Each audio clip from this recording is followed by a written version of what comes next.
All right. Well, hello everybody, and welcome to the GLIAC National Tournament. Jeez, wow. Um, I'm Flash, And I'm the SFR. and we are gonna have a lot of games for you. I think we have what, at least three streaming? We have three games today at Yeah, least, maybe four, at, depends on at how it least in the goes. Rocket League Yeah. side, and then also Smash, Val, League. It it's gonna be longer. Yes, yes. Okay. So we're starting with Rocket League today, from 9 to 11. And then we will move to Smash right after. Yep. And we got five teams in Rocket League. Mhm. Saginaw versus Michigan Tech. Is our first game day, which is gonna be a fun one. Yeah, I have no clue how good these teams are, Yeah. so this is gonna be brand new for me. Do you have Yeah. any clue? I have not seen either team yet, and honestly, I think that's kind of probably what's gonna make it good. Yeah. Is nothing to expect, no expectations, Yeah. just gonna enjoy it. But I think I'm kind of excited. I saw the bracket, and Yeah. I want to see who goes against Davenport. Yeah, I think Is Davenport is the favorite team for this tournament right now. Yeah. But Yeah. I because it's I think it's the winner of this match faces Davenport.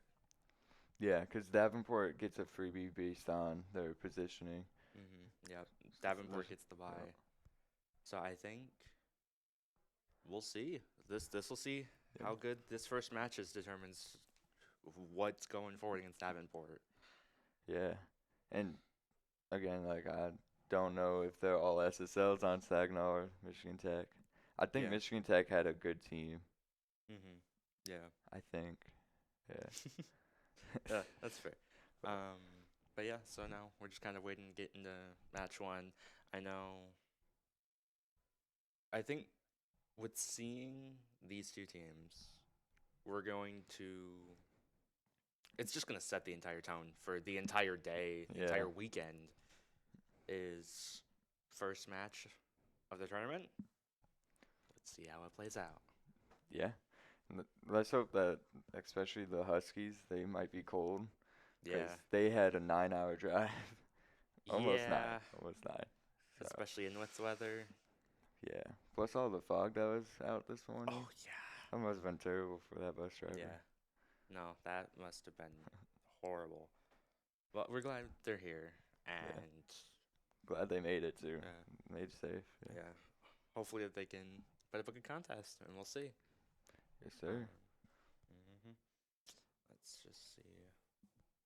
Waiting on the match to start. Um, oh, See them and getting ready. yep, yep. Yep. Okay. So seeing a couple of Saginaw players, just waiting. Okay, there's all of them. I unfortunately don't know players' names. I probably should have prepared a little bit better. um, just seeing. There we go. There's the full team. Just seeing them getting all ready and locked in.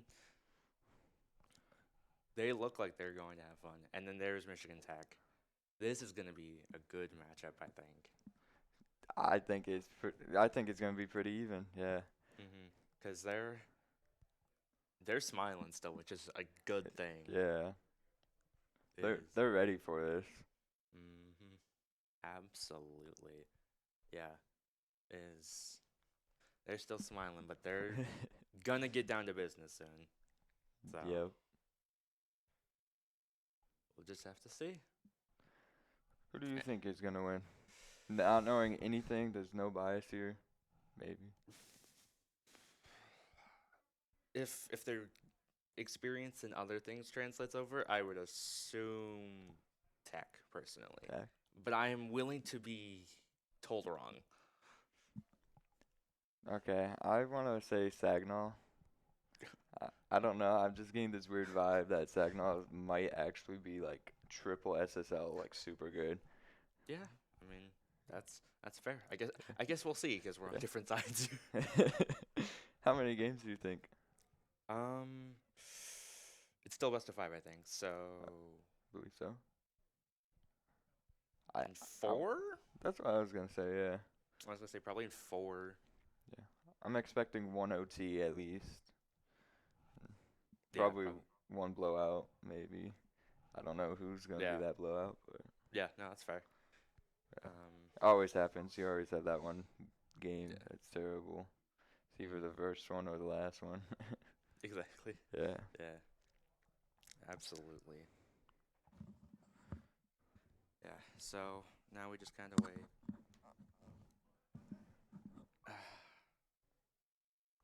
So, But yeah, we do got a loser bracket, and it's Mhm. double Yes. elimination, yeah. and then the finals will be tomorrow. Yeah. It's So, it's the entire weekend for all of Yeah. our games. So let's see. After this, I think it's our first fair state matchup, isn't it?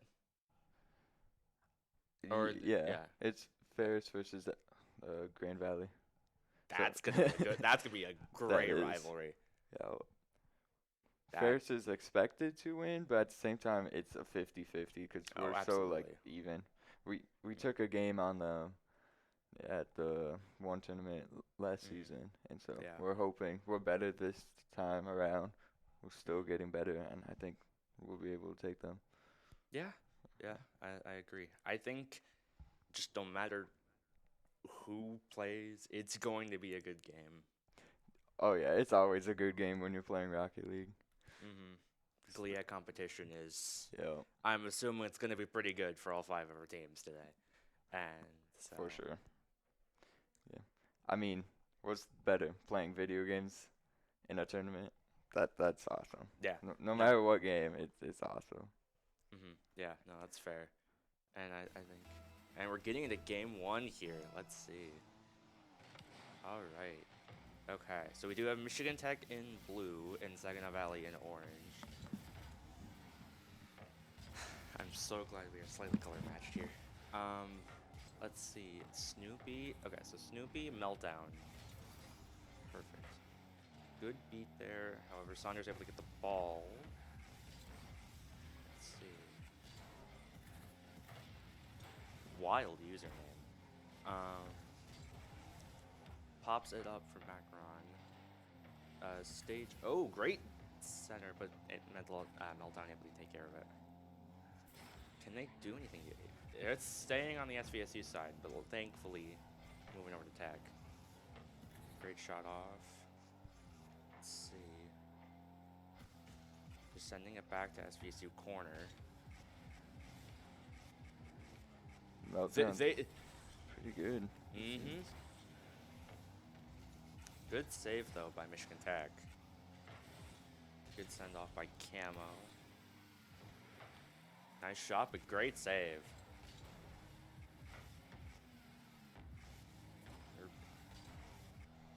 Let's see. Good touch off. All 3 of them are a little close there on the Saginaw Valley side, but doesn't get punished for it. Amazing save. Pose, yeah. Amazing post save. Let's see. Camo sends it to the edge. Good catch by Meltdown. Gets bumped off the ball though. Camera with a good beat right there. Yeah. Does he stay on it for the goal? Posts. Double post? The best defender in Rocket League is the post. Yeah, accurate statement. Camo able to send it out for stage, unfortunately. Good for Macaron. That's a low 50. Camo trying to send it out. Macaron is putting it back mid. Good shot by Meltdown. Stage, however, just trying to get behind it. Good lead for Sonder there. Wild pinch from Snoopy. Good hit by Camo. Let's see. And a trade! Let's see. Okay. So, yep, Snoopy able to pop it up. Kind of centers it a bit. Sends it to Camo. Still don't want to jinx it, but still scoreless. It's almost 3 minutes into the match. This is going to be a competitive contest for sure. Let's see. Good pop up by Macaron. but Camo is able to send it out. But Macaron just sends it right back. And Meltdown able to send it over the corner. Re-centered. Not able to hit. Camo sending it. Nice. I was not expecting it to be this competitive. Nah, I was expecting a little bit more goals. Yeah. But it looks like they're pretty even. Yeah, absolutely. Beautiful shot to get it over to the Michigan Tech side. Snoopy. Bar Bar down. First goal comes a minute 30 left. Bar down. Wild shot. Something else that's wild is his antenna. I keep getting distracted on it. Yeah. You typically don't see players with them because they are so distracting. But Yeah. works for him. Yeah.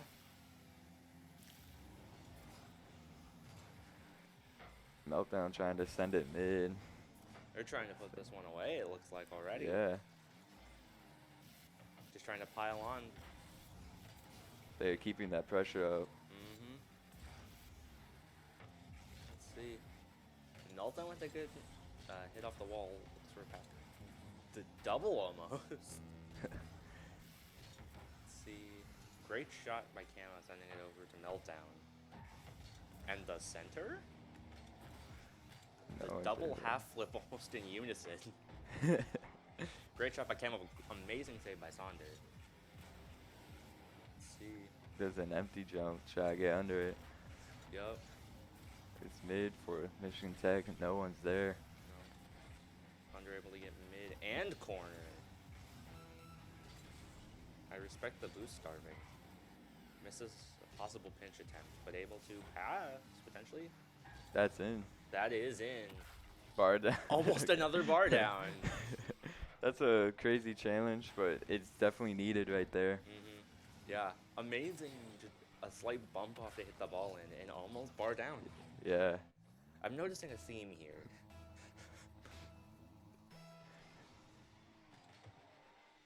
It's a good 50. Yeah. Let's see.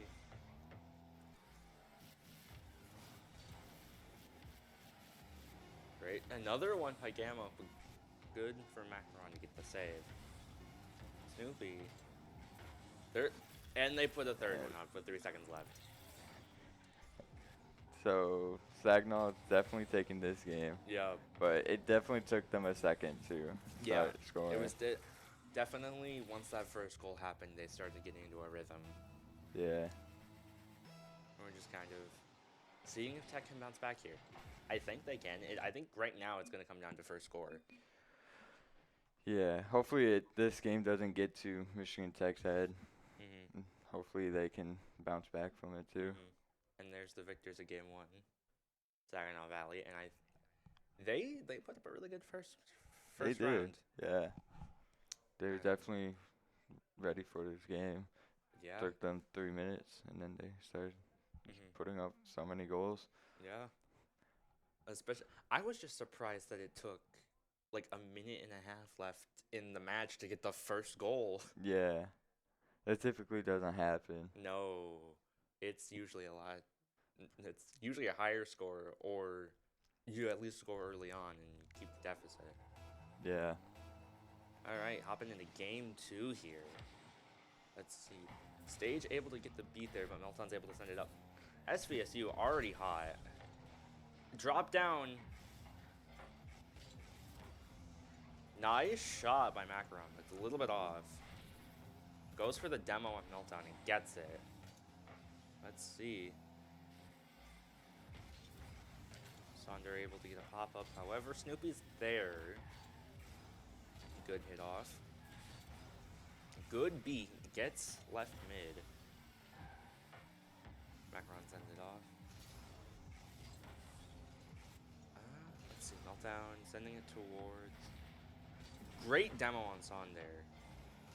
Almost another bar down goal. Just a little too high. He missed the boost right there. Yeah. That would have been critical right there. Yeah, getting corner there would have been very, very needed. Let's see. Good send-off by Sonder here. That is a little too ahead of the ball for their liking, it looks like. Pinch, I think? Stage centers it a little bit, unfortunately, on his net. Let's see. That's good amazing 50. And that's the And first there's goal. the first goal for Michigan Tech. That's they're coming back for sure. It We have- definitely took one game to warm up. It's Mhm. looking a lot better this Yes, game. absolutely. That is very, very nice.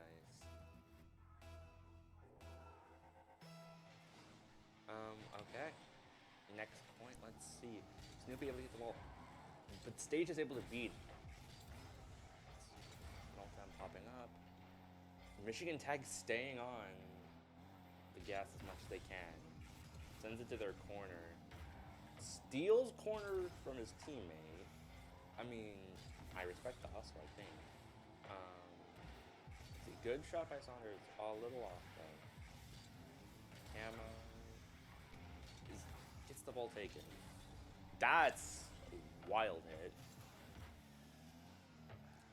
That's still centered. Barely off. Double commit there on the save, but the ball isn't in the net at least. Let's see. Overstage, blocked by Macaron, but still centered. Amazing save by Sonder there. Little bump there on Michigan Tech side, unfortunately. Maybe just trying something. Good bump off Camo. 2 bumps. And Camo's able to send it away. Just trying to regroup. Good shot by Sonder. Saginaw Valley is like saw that first point. It's like no. And Michigan Tech's coming right back Yeah, with that defense being so strong absolutely. and not giving up. Amazing play there. Amazing Yup. pass. They call it that defender turning. Yeah. Gets caught in a turn and just barely missed by Macaron. That was almost saved, but that was an amazing pass play by Saginaw Valley. Definitely the best one that we've seen today. Let's see. If I can with a meltdown, nobody's in net. And SVSU takes the lead already. A little over 2 minutes left in game 2. And Saginaw Valley is definitely showing. Yeah. A little triple commit right there. Yeah. It's kind of Left their net open, unfortunately. probably a comm error. Probably. Wash. Macaron getting the demo on Camo. Sandra able to save. Good pop-up. But Snoopy's there to block. Amazing shot by Camo. Can Macaron save it? Macaron can save it. Recenter. Sandra getting demoed by Camo. Good pop-up. Good save by Macaron, though. Snoopy. Good pop-up by Sonder. Stage to Camo. Background with an epic save right there. Yeah. Almost became unfortunate. It's another post. It's a hard angle though. Camo almost trying to catch shot on, but luckily blocked off by Michigan Tech. Let's see. The double backflip. Good redirect off by Sonder though. Camo getting another demo, this time on Macaron. That would have been a crazy shot right there. That Nice would've been Doomsday wild. dish. And hits the Post. crossbar and stays out. Meltdown with the demo on stage, and Snoopy with the score. With both of these games, we've seen a lot of posts. Yes, yes. Couple of bar downs. Yo, Yeah. Is great series so far. it's definitely close. Still potential of tying this for Michigan Tech. Let's see. Although, okay, great. Here, Camo, able to send it over towards Michigan Tech's net. And the redirect, but Sonder gets the save. That was bar down halfway in. And Yeah. Saunders barely was able to get that out. Great pinch by Stage. Camo sends it to his corner. Good clear though by Snoopy.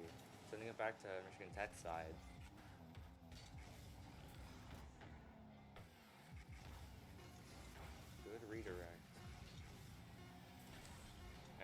Macaron with the demo on Meltdown. And popped up. And grounded. And Saginaw Valley takes game 2. That's that game was good. definitely better. that one had a lot more scores. Absolutely. And SPSU is looking to seal the deal here in 3 with a shutout. Let's see, Tech has shown a lot of promise. Their defense that game was awesome, and then their offense was better than the first game too. Just a little couple of mistakes that SPSU was able to capitalize on, for sure. So we'll see. Once we take this to game 3, we'll see if Michigan Tech is able to come back. They've shown some signs of life. Thankfully, it's not over for Tech yet. They have game 3, and they have the losers bracket, worst case scenario. So they're not done yet. We'll just have to see. Yeah, they just gotta stay in it mentally, like always. Yeah, definitely a mental game. Yep, just need to reset, take a breath, and just go. Really. But they've shown some signs, and I think as we get close to getting to game 3 here, that this one's probably going to be almost like a barn burner. I think is they're fighting for a shutout and fighting for their lives. Yes, they are. That is the story here. Both teams want to continue. Okay. We're currently on a little bit of a break, so more of us. Yippee. So they're just resting, locking in, getting in for game 3, which is definitely time for Michigan Tech to strategize a little bit, see if they can get something off the ground. And hey, look, here we are. But yeah, this has definitely been an amazing game, like game 1 for this tournament. Setting it off right, honestly. Yeah, Saginaw is definitely capitalizing on Michigan Tech's mistakes while also getting the passes and challenges that they need. Yeah. And Michigan Tech is doing an amazing job on defense. Yes. Trying to get that passing play in as well. I think both teams might need a little bit more communication. Yeah, there was a couple of times where the rotation was they were a little bunched together. In both teams, yeah. Or double committing, triple committing. Yeah, definitely. It left a couple of holes in their defense, but I think, just probably more call-outs, and as a result, we'll see how this game 3 plays out, honestly. I'm sorry, Saginaw Valley, I was not familiar with your game. They have definitely proven me wrong so far. Yeah. But we'll see. Hey, there's a possibility. They can take it to 4. They could take it to 5. There's always a possibility. Absolutely. Tech's not down and out just yet. So we'll see. Hopefully they take these 5 minutes to regroup yep. and concentrate. Yeah, I think it's not over yet. Even with the 2-0 lead, it's not over yet. Not time to. You can reverse sweep and stuff. Exactly. Yes. Happens all the time. The reverse sweep is still possible for sure. So we'll see. Showing again the Saginaw Valley players as they get locked in for game 3. They started off all smiles, and now they mean business. Yeah. They know they got competition and can't just relax on this next game. Exactly, yeah. And there's Tech. They're getting focused, and I think they look like they're about to try potentially more comms. That's honestly going to be a really good thing. And it looks like we're getting into game 3 now.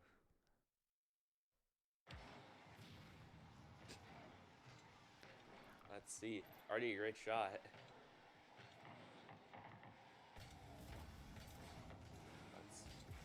Good pop up there off the wall for Snoopy. Amazing shot saved by Macaron.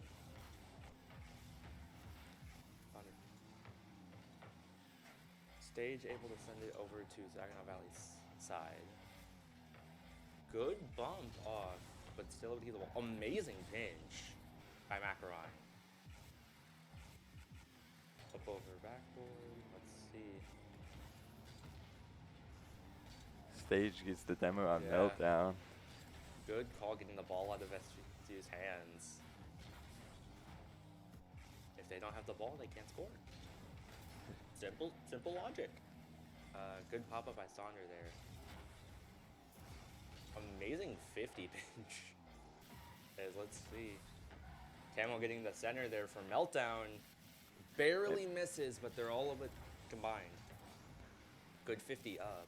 Mission Tech still getting that defense strong, Absolutely. showing that they are still in this game, even 2 games down. They're quite a bit bunched up right there. Yo, Ooh, amazing catch off the edge by Sonder. Macaron sends it over to SVSU corner. Meltdown with full boost. Let's see what they can do here. Sonder with amazing hit though.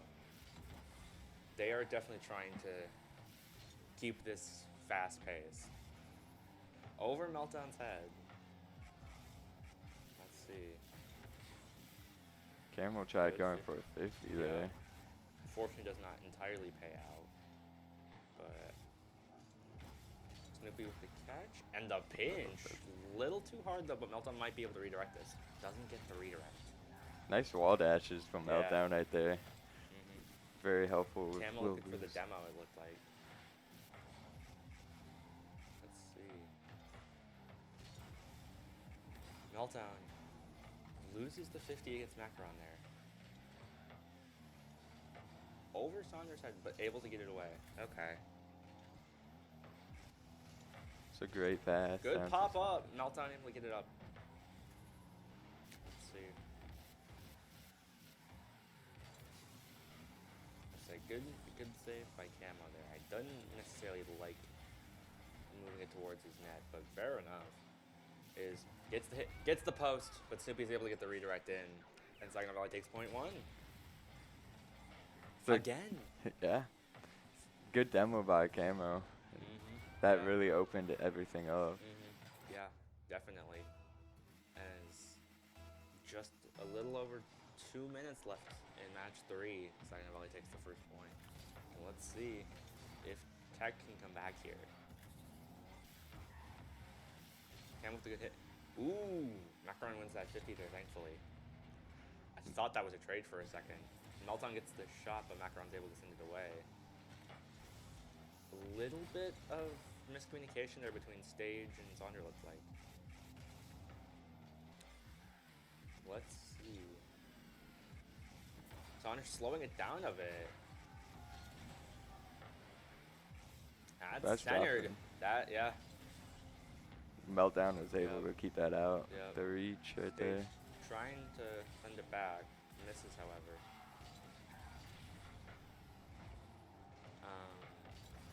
Let's see. Stage gets the shot though, but Camo's able to definitely get the clear. SVSU trying to keep the gas on and wins that 50. I'm sorry. I want to say his back tires hit that when he Yeah, jumped no, up. I need to see. Oh, I think he just won the 50. yeah. Amazing.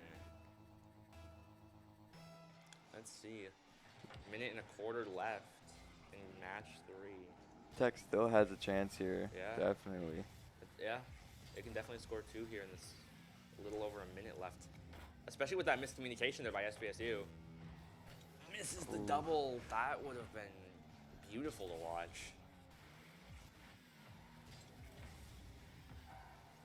Sends it over 1. However, still centered.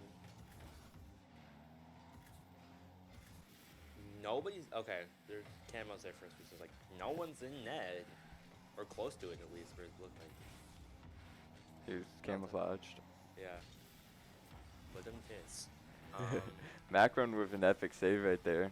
Keeping it out and carrying it over. Absolutely. Good demo by Macaron. Let's see. Stage with the pop-up. Forfeit doesn't go his way. Let's see. Camo trying to pinch it mid. all three of them a little bunched together there.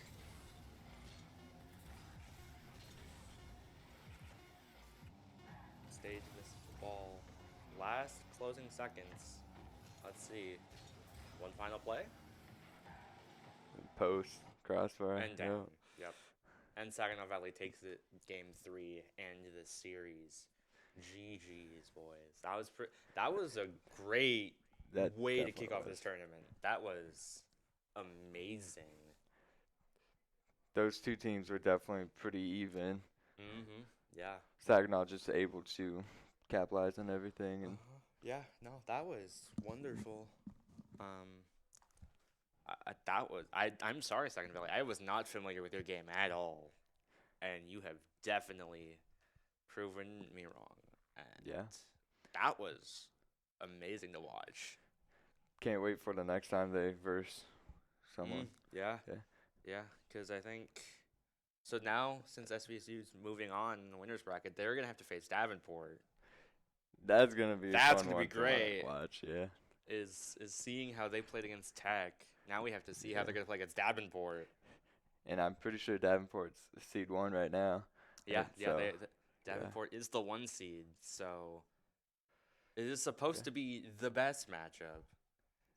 Yo, So with how this starts, that's high expectations for the rest of the station. for sure. And next matchup we have Ferris and GV. Yeah. So we have the That's gonna Lakers be of Grand Valley. Yeah. that's gonna be a great game. Yeah, there we go. One Grand Valley game. State Lakers against our Ferris State Bulldogs. And this match definitely, all of these matches are not going to disappoint. So I think absolutely if the match before this is anything, this is going to be just as good. This is gonna be like super amazing. Mhm. They're both really good teams. Yeah. Really even. Mm-hmm. And the rivalry that we have Oh, with them absolutely. too. Yes. Everything's gonna be awesome. Mm-hmm. Yeah, no, Yeah. absolutely is just seeing GV against Ferris. I was like, oh, we're starting with this? Yeah. It's like, that's an Mhm. amazing matchup for Ferris. I like where this is going to be going. Absolutely. Yup. And, It's definitely. okay. Yeah, I just can't wait to see that. Mm-hmm. But- Yeah, so we're going to take a little bit of an intermission while we wait for the Ferris GV game to set up. And I can't wait. I can't wait either.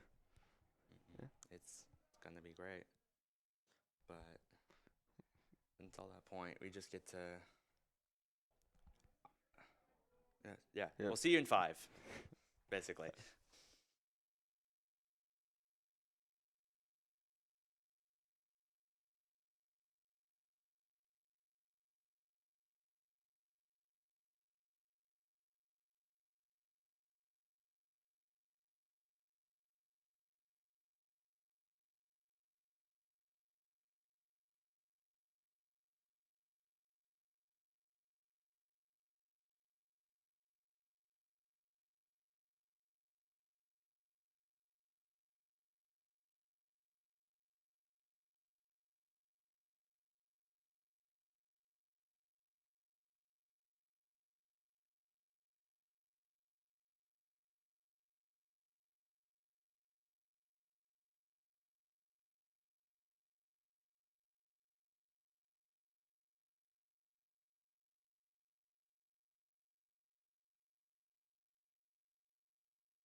All right, everyone. Well, after that intermission, welcome back, everybody. Got a great game to start us yeah. off right here. Yeah. A quick break, and now we get, hopefully, a banger, honestly. Yeah. Is we have up now the Grand Valley State Lakers against our Ferris State Bulldogs. And obviously seeing a lot of Ferris State's game, I'm assuming GB is going to be just as close. I think rank-wise they are better, but we took a game on them last time we versed them. Yeah. And So, we're better than we were then. absolutely. And so I think we have better chances now, and Yeah. we are expecting to win. So. Agree. Yeah. I think no matter how this goes, it'll be a great match because it's For sure. what winner of this I believe faces winner of Davenport SVSU. Yep. That'll be a great match eventually. Yeah, that would be probably the best match. Yeah. That'll definitely, because that'll be like winners finals, I want to say. Yeah, and then we got the loser bracket, which would be Michigan Tech and whoever loses this one. Yep. Yeah. Yeah, and it's double elim too. Yep. So Yeah. Absolutely. Yeah. But I think now prediction for this. Do we want to try saying this will go to 4 again? I think it might go to 5. I think it could go to 5. It depends how warm both teams are. Yeah, true. Because there we go. There's our Bulldogs. We got Tony, Sky, and Pulse from closest to farthest. And they are jovial already. They are ready. There's the guys. We got That's our the boys. Cubs.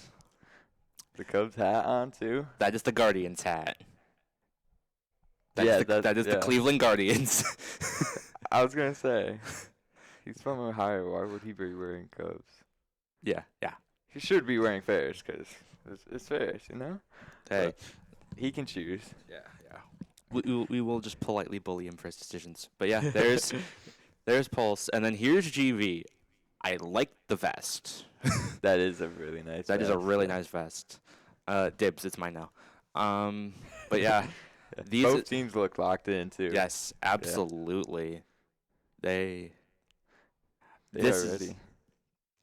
The earbuds. Yeah, this guy wore earbuds at MSU. Oh. He actually had one earbud in and one headphone. He wasn't even talking to them. Like he wasn't in the Discord. Huh. Yeah. Wow. That's crazy. That is wild behavior. That's amazingly weird. Yeah. But yeah. So I'm expecting game. a really nice match. Yes, sir. And we'll absolutely see. So it's definitely anyone's game. It is absolutely anyone's game. So we'll see. Hopefully, predictions. 5 games. Yep. And I want to say Ferris takes it. That may be a little biased. Yes.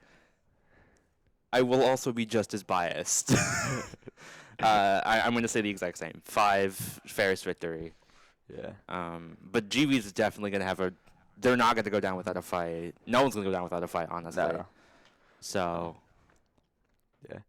Both teams definitely have to be on their best game in order to have a chance. Yeah. This is going to be a hard-fought match for both teams. Well earned as well. Absolutely. Yeah. So I'm excited, honestly. Yeah. And I know Ferris had practice yesterday, and they were trying to work on their passing plays and stuff. Yeah. And I want to see that in this game. Yeah, exactly. And if they have that down, I think they're going to win. And they're going to utilize that. Absolutely. Sounds like Here we we're go. going. Yeah. So we got GV in blue and Ferris State in orange. Wow, who'd have thought? Graben able to keep the ball on Ferris' side. Sky with a good clear gets the bump. TJ is able to get the bump. Looks like it was on Tony, I think. Graben able to hit the ball. Good hit by Pulse.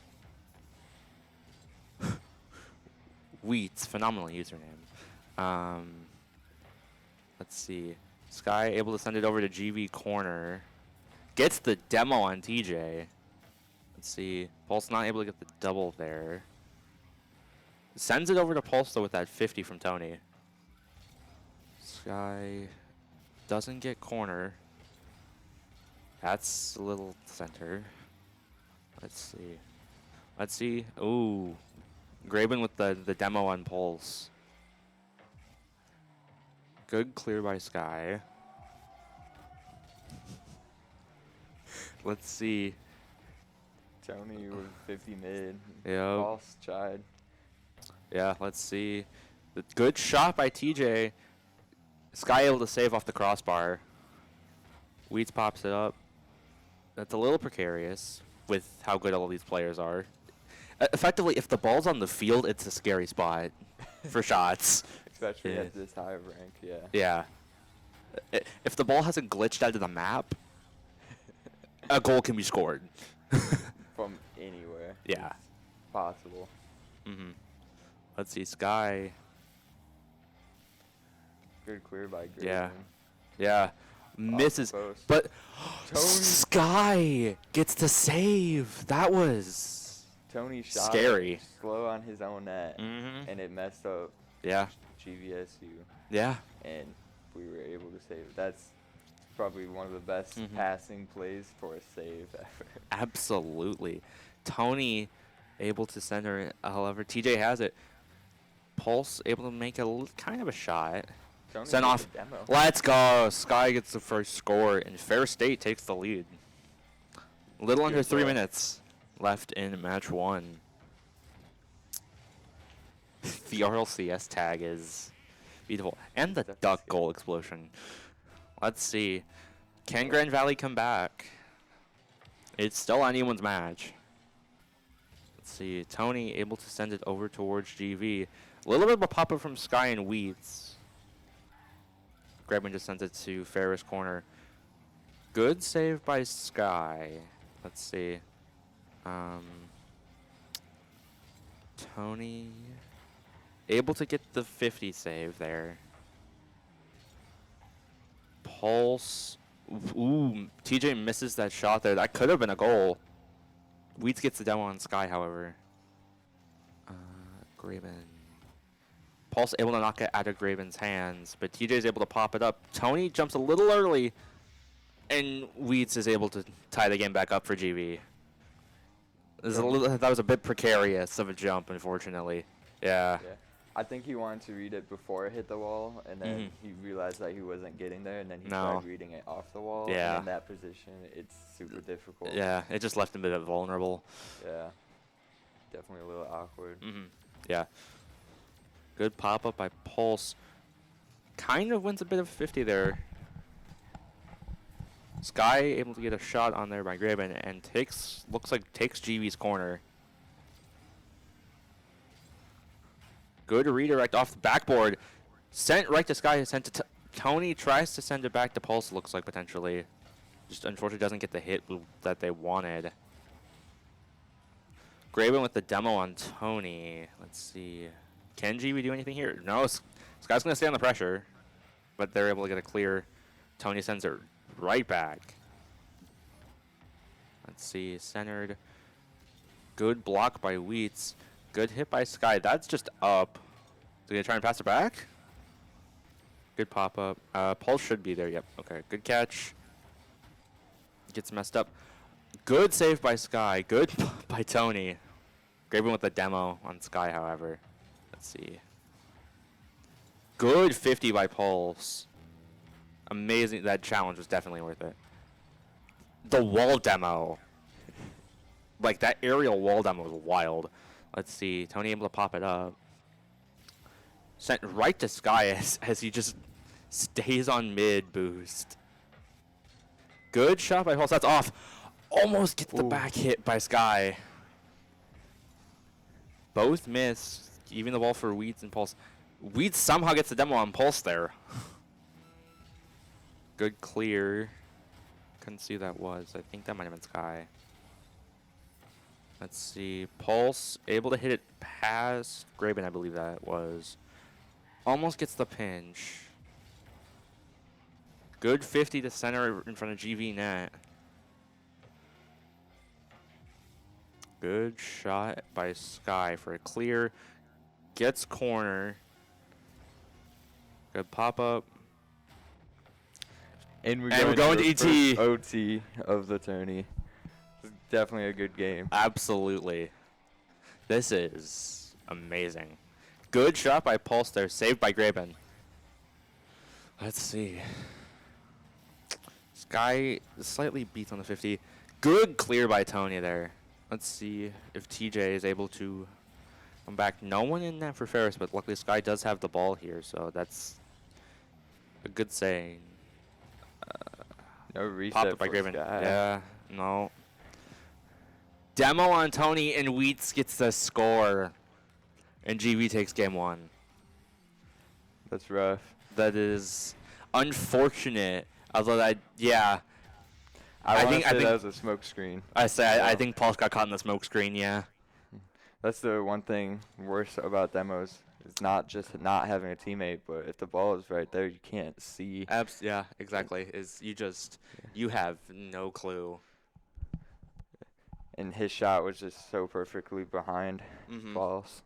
I think it was not only it caught behind the smoke screen as well as like he was able to behind shoot on Pulse, Yeah. so there was no way for him to be able to turn around and save it at all. So that was amazing game 1. First Yep. overtime. Great signs for the rest of the series. For sure. Yeah.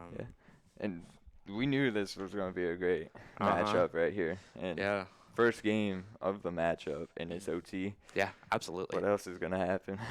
I'm glad we said we were taking this to 5. Yeah. Let's see. Heading into game 2 here now. Let's see, can Ferris State come back? Good kickoff by Tony there, but Graven's there to send it to the GV corner. Good shot by Tony. Ferris is already starting with a lot of pressure, keeping GV on their toes. Good pop-up by Wheats there. Pulse with the center. But Wheats is they're just sending it back and forth to corner. Good flick pass. TJ sends it to his corner. Got a very light touch there. Nice, good. Wheats. Let's see. Sky gets a little bit of a pinch. Let's go. Okay. Good hit by Pulse with the spin. But Graven's able to hit it up. This ball so far has mainly been on GV's side. And now that I've said something, I'm scared. Let's see. Come on, Pulse. Good hit by Tony there. Centers it. Tony with the demo on Weeds. Graven with the shot. Oh! Almost gets the bar down. That was lucky for Ferris State, unfortunately. Great bump by Sky right there. Yeah. TJ keeping it in. No one in net. But Graven not able to make the hit. I think Tony bumped him there. Good bump by Tony then. That's over, but Pulse is there. Saves TJ's hit for a double. Good. I don't like that double commit by Ferris there, unfortunately. Let's see. Weeds with the pass to TJ, but TJ able to get the back. Sky able to get the backflip. And there's the first goal by Weeds again. And GV takes the first point of this match. This is roughly a similar time to where Ferris scored first, so it's still anyone's game with 3 minutes. Yeah, no, exactly. They just gotta stay in it mentally, and Sky winning the kickoff. Graven there. Let's see. Ooh, good save by Sky there. I think that probably would have posted in. Good pass to Pulse, and Fair State evens it up with like a little over 10 seconds. Yeah, it was about 12, roughly. Good hit by Pulse there. Beats TJ. Yeah, that was a really good redirect. That's the passing play that we were talking about earlier. Yeah. They probably practiced that. Again, Ferris beating GV on kickoffs. Let's see, Tony getting the hit. I don't like the double commit there, but it still pays off. The corner shot. Top left bin, off the bounce. Dude. They definitely thought Sky was hitting that.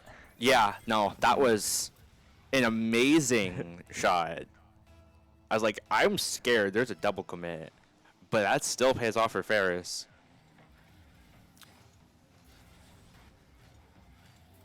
Good bump by Tony. Pulse with the backflip. Let's see. Okay, Sky's back. With the demo, but Tony able to get the save. Good 50 win by Tony. Is that in? Okay, good save by TJ. I was like, that was almost in. Let's see. Looks like Tony was almost trying to go for the demo on Wheats there, and then decided to turn off. Wheats with the bumps on Tony. Sky just flying. Looking for a double there. Wheats crossbars, and no one's there. Sky's just blocking. Oh, Graben able to win on that 50 there. That's a perfect 50 that Yeah. GVSU needed. Yeah. Let's see.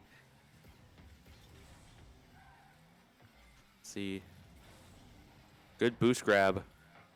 Good catch by Paul. Sending it over to Ferris corner. Good bump by Tony. Let's see. Pops over TJ. Gets bumped off though. Wheats able to send it to their corner. Both teams with the ball. Pulse able to get the demo as it's centered in front of GV's net.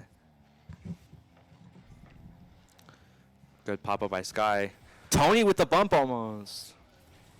Trying to get them out of realignment, and the ball's just sitting there. Good bump off by Pulse there. Amazing save by Tony. Good Sky. Couple wall dashes right there. Yep. Almost helped him. I was expecting Wheats to challenge that. TJ with the pop-up. Let's see. Good hit by Pulse. 45 seconds left in the match, roughly. Good hit by Tony up. Centered. Both miss. But Wheats is able to get the save after Sky's shot. If they were just a little bit closer, that probably could have been a Ferris State goal.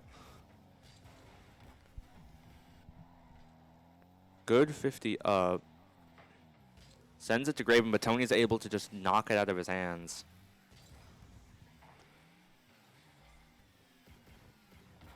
Good hit up by Pulse. TJ, let's see. 5 seconds left. Double commit in defense. And they score with 0 seconds left, bringing it to a second OT. That was just unfortunate that it went. Yeah, Pulse was just. Oh, He got the touch on it, but it was not. Like, it was too shallow. last second goal. Yeah, literally.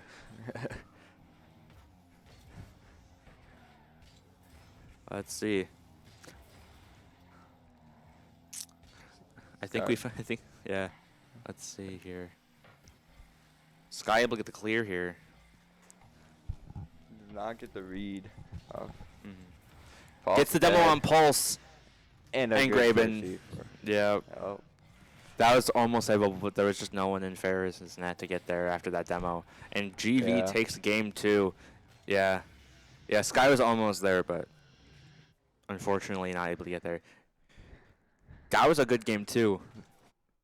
Another OT. Yeah. Always a good game. I think we found those OTs that we were expecting for the Saginaw Valley Michigan Tech game. Yeah. That was amazing. is they definitely have had these close games, and I mean, 2 OTs going into game 3 is amazing, honestly. And there's so many passing plays by Ferris right there. mm-hmm. They just gotta get that last touch into the net, and they got it, and then they can take a game. Yeah, absolutely. Hopping into game 3 here. Let's see. Ferris able to get the win there on kickoff, but TJ already has the ball. Able to get the pass to Wheats. TJ going for the bump there on Sky. Good wall hit. Let's see. Sky able to get the redirect off to Tony. Tony's just a little bit out of position to catch that, though, unfortunately. Good hit past Wheats. And that's in. Caught Wheats up too far with no boost. Yeah, yeah. Just a little bit right past, and there's nothing he could really do. And Fair State takes the first point, a little under 30 seconds into the match. They need it. Absolutely. Paul's faking kickoff. I like the strategy from Ferris here. Good hit by Pulse. Tony not able to get a 50 there. Gets beat out. Let's see. Good hit by Pulse there. Good pop-up. Double? Center double for Tony to score. Ferris State came to play this game. They are locked in. They are ready to win. Back against the wall, and they decided to start playing Scrappy. I like this energy out of Ferris State. We'll see if GV can come back here, but I like this energy out of Ferris State. Absolutely. And it seems like every kickoff, the GVSU is placing it exactly where the third person is. Yeah. Is they're kind of letting off on kickoff a little bit. Yeah. Good center there. Pulse trying to catch it. Got himself a little out of position to... Nice shot by Pulse. Just over a minute into the game, and we have 3 goals. Each with an assist. Yeah. Absolutely magnificent. They are locked in. They realized it's the last possible match, so they needed to get in the gear, and I'm glad they did. Let's see. They just got to lock in for the last 3 minutes and 30 seconds. Yep. Let's see. Sky sends it up to Pulse. Not able to get the pass, unfortunately. Good bump off by Tony. Trying to get the ball, though. Does get beat. Gets a pinch up. TJ sends it to Ferris corner. Good catch by Sky. Let's see. Okay, Graben is there to get the save. It's like it's like at this point, literally, as long as somebody's like in the back third at these ranks, any ball is savable. Mm-hmm. As long as they're not getting bumped off. Unfortunate bump there by Pulse to Tony knocks Ferris off the ball. Luckily, Foss was able to get back right there. Yes, absolutely. TJ just trying to control it. Beats, I believe that was Tony there. TJ getting demoed by Tony. Let's see. Pulse wins the 50, bounce to Sky. Pulse gets bumped, but Wheats is able to make the save there. That's centered. A little over, though. What? Pulse with the 50 pinch straight into the net. 78 miles per hour. That is politely yet firmly disgusting. Dude, that was like a 3-player pinch almost. Almost, yeah. Fair State once again winning kickoff. Up for Pulse, though. But Wheats able to get that off the wall. Sky able to get a redirect there. Let's see. I'm glad Ferris State's keeping on the gas here, because they definitely could relax a bit, but I'm glad that they're not, so they don't start slipping. It is quite the slippery slope. Good Yeah. shot in Sky. Another 50 pinch into the net. I am sorry. This is. Hey, I think we found that blowout too from Yeah. from the SVSU Michigan Tech, but there's still a minute and a half. Anything could happen. I mean, we scored 3 goals in a minute. GV could do the exact same. But I'm liking how this is looking. Ferris is definitely not stepping down. No. They wanna Tony keep with the it. demo on Graben. TJ with the demo on Pulse, though. Let's see. Although that demo, I'd say that demo did leave Pulse back. 2J getting mid. Wheats, they're kind of a little out of position. Yep. And a little bit of a bar down there. And GV gets their first point on the board for this match. It looked like TJ was going for a demo right there. I think he was. I think Pulse just missed a little bit. And then they got a little bit lucky on the bar down. Yeah. It's not a foregone conclusion. There's a little over a minute left still. Okay. Fakes kickoff to Sky. Good hit by Pulse.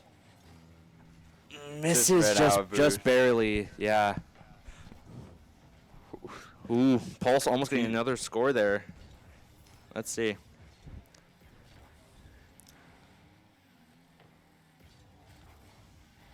Good shot by Pulse, though. Able to get redirected, though, by Graven. Let's see. Pulse with the pop-up, and Sky with the shot in. That's the passing plays. Absolutely. Very nice.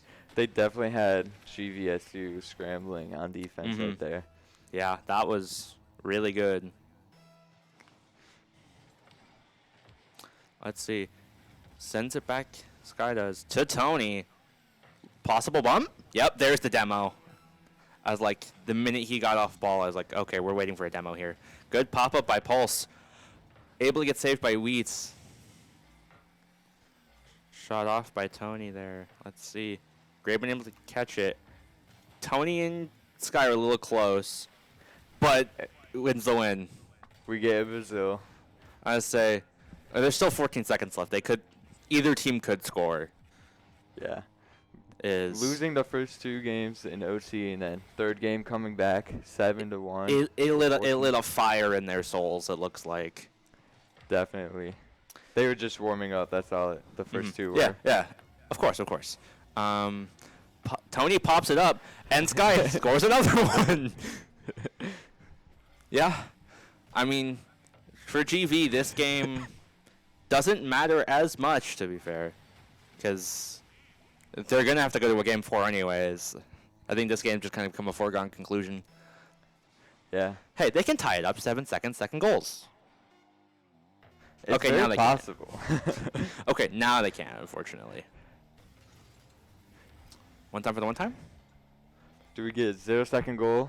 No. That does And not they look ground it. And we go to game 4. That was...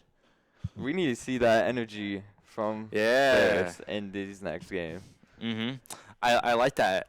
And I like that they're smiling. They're not overly locking in where it becomes a detriment. They're enjoying still playing. Yeah. But they definitely came to play. Yeah, they're definitely in that right mindset that they need. Mm-hmm. Absolutely. And there's Sky there just talking to his team. And this is absolutely phenomenal. I was not expecting that blowout right there. No, I wasn't expecting it either. Yeah. But GV they're getting locked in absolutely. As we hop into game 4 here. Let's see. Ferris State continuing to win kickoffs. And there's our first goal by Tony. In 3 seconds. They locked in. They locked in. They saw they were down by 2. Every game's the last one. Yeah. Tony did a nice cheat up right there, being able to beat Graven to the ball, and that is what they need on those kickoffs. Absolutely. Tony's doing the fast cheats too. Yeah. I think they were practicing that. Mm-hmm. Good hit by Sky there. Pulse getting a bump there. Don't know who was worsened by that. Let's see. Good shot by Pulse, a little off though, and saved by Graben. That one's back. Ooh. I thought that might have potentially crossbarred, but that was a good shot by TJ to tie it back up. Yeah. Yeah, not a single person was back. They tried pressuring, and Tony was just a little bit off there out of rotation, and GB was able to tie it back up. Let's see.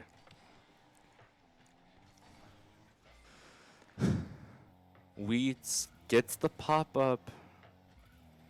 A little bit off there, thankfully. Pulse with the backflip. And let's see. Good clear by Tony. And he's going to stay on that. Good shot blocked by Graben. Let's see. Once again, another good clear by Pulse. Sky unfortunately passes it to Wheaties. Good bump on Graben though. Potential demo attempt, it looked like. Good shot by Sky. Once again, another good shot. 50 is popped up. Tony's there. He sends it over to corner and another pop-up. Let's see what Wheats can do here. Good shot. Sky able to send it back up. Sky getting a good pass. Unfortunately, Pulse not able to center that shot. Probably could have been saved. Good pop-up by Tony. Another miss by Pulse, unfortunately. But I'll say that was a ghost touch right there. I heard it hit. Oh, fair enough. Happens. Yeah. A lot. I say it could have just been a soft touch. Mm-hmm. Good shot by Sky there. Sky able to get the save there. Gets a nice clear to Tony. Yep. Good pass. Wheats getting corner. They're putting the pressure on Ferris State now. Demo to Pulse. Tony able to get the clear over to Sky. But Pulse is back now after that demo. Looks like Tony's about to meet him. Tries for the wall demo. Pass up to Graben. Graben misses, however. Sky able to challenge. Full center. Pulse sends it over, but Wheats is able to send it to the corner. Let's see. Good catch. Sky not able to do anything else there. Good send to corner by Tony there. Good pop-up by Pulse. A little under 2 minutes now left in this match. Good shot by Tony. Send over to Wheats, though. Nice ground pinch.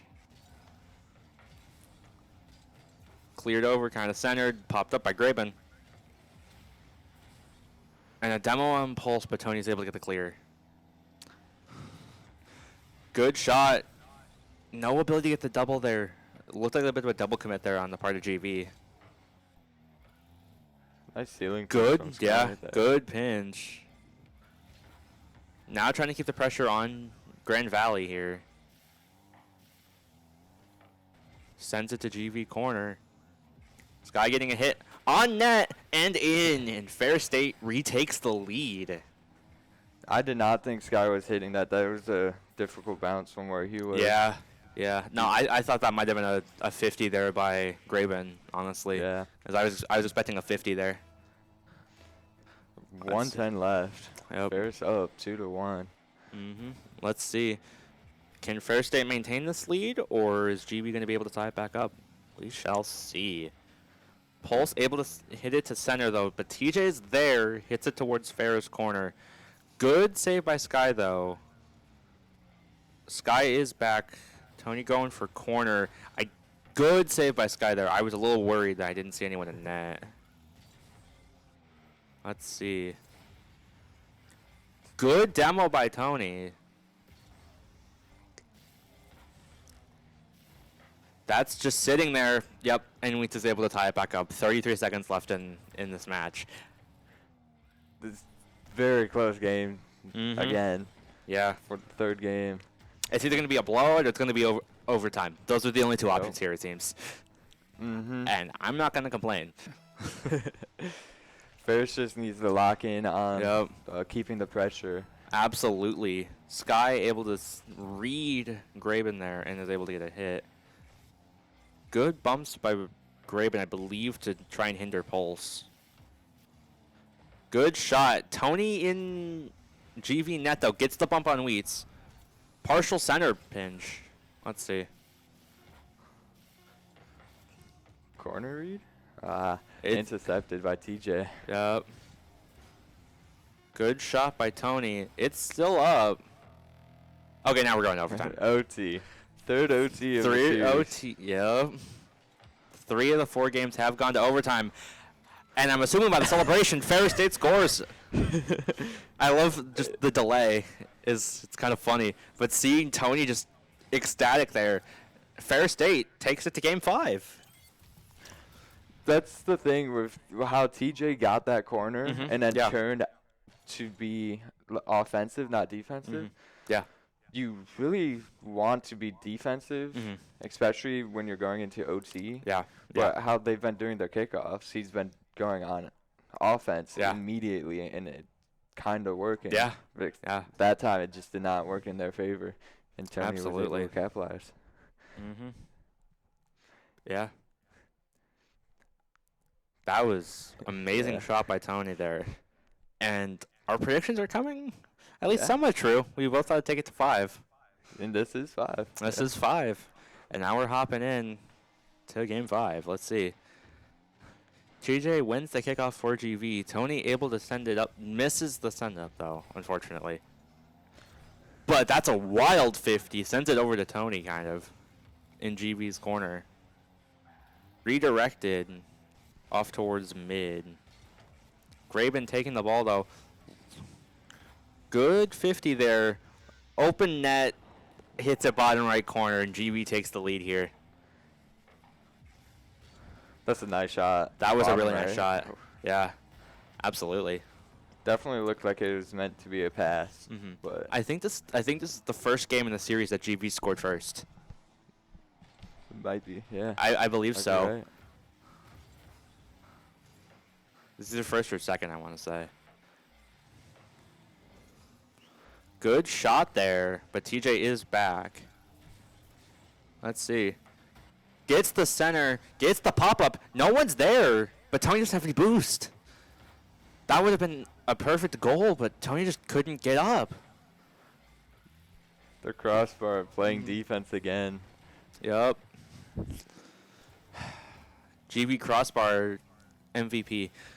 Let's see. Paul's trying to go for the save there, but kind of misses there. Gets the 50. Wheats trying to pinch it off his backboard. Psycho. Psycho. Let's see. Graben able to get the ball. Gets demoed by Sky. I like that. Tony getting the bump on Graben again as he respawns. Paul's unable to win that 50 there, unfortunately. Sky beats it over Graben, but it hits it a little too hard. That 50, unfortunately. It's a nice redirect by Graven. Yep. Graben in the Jeep. He's been switching from Fennec to Jeep the past couple games. Huh? Yeah, fair. I didn't notice that. I just keep seeing the Jeep. Pretty sure. Let's see. Good pop up there. Wheats is that's still. Yep. And there's Graben with the second score. 3:07 left in game 5, and GV takes a 2-0 lead. Just barely misses the wheel. Tony was definitely trying with the amount of boost he had. It's Yeah. definitely going to be difficult for him. Yeah, the wheel hitbox, unfortunately, just slightly not big enough.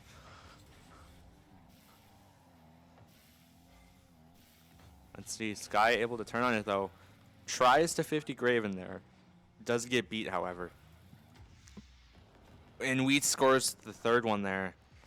Looks like Pulse was trying to get it off the wall. Unfortunately, misses the shot, and it leaves Tony there swinging a little wide and just doesn't get there. Yeah, that's definitely an awkward one to hit and read. Absolutely. Still, they can come back. 2:48 left. And Fakes kickoff again. The exact same thing that we saw last time is Pulse faking kickoff so Sky is able to send it to him. These passing plays by Ferris. Good save by Sky off the crossbar.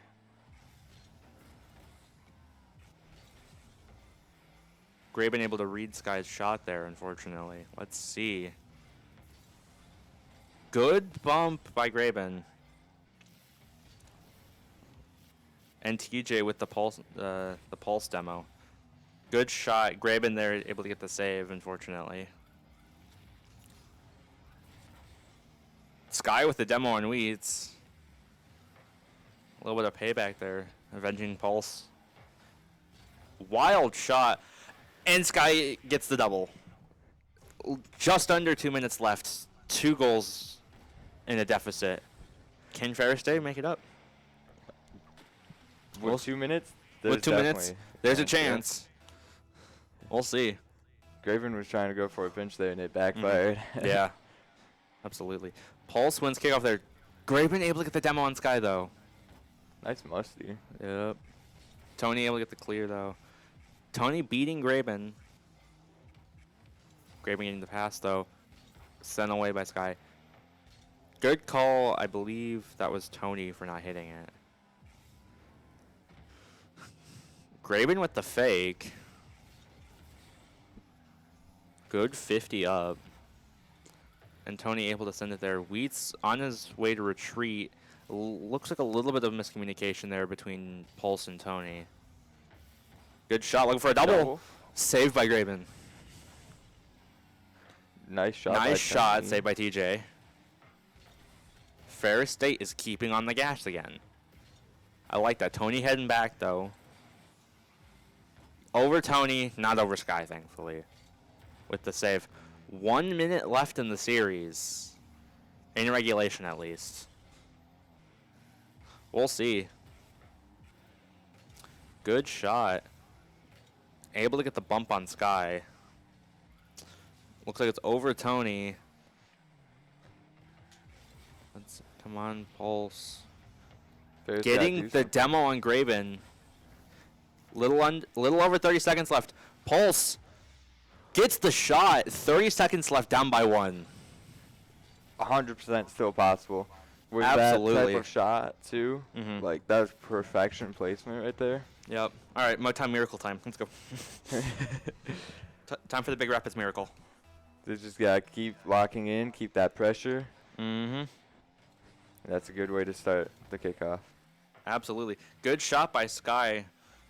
25 to go. Good save by Sky there. Gets corner. Good corner steal. Pops it over Wheats. Graben able to get the clear, though.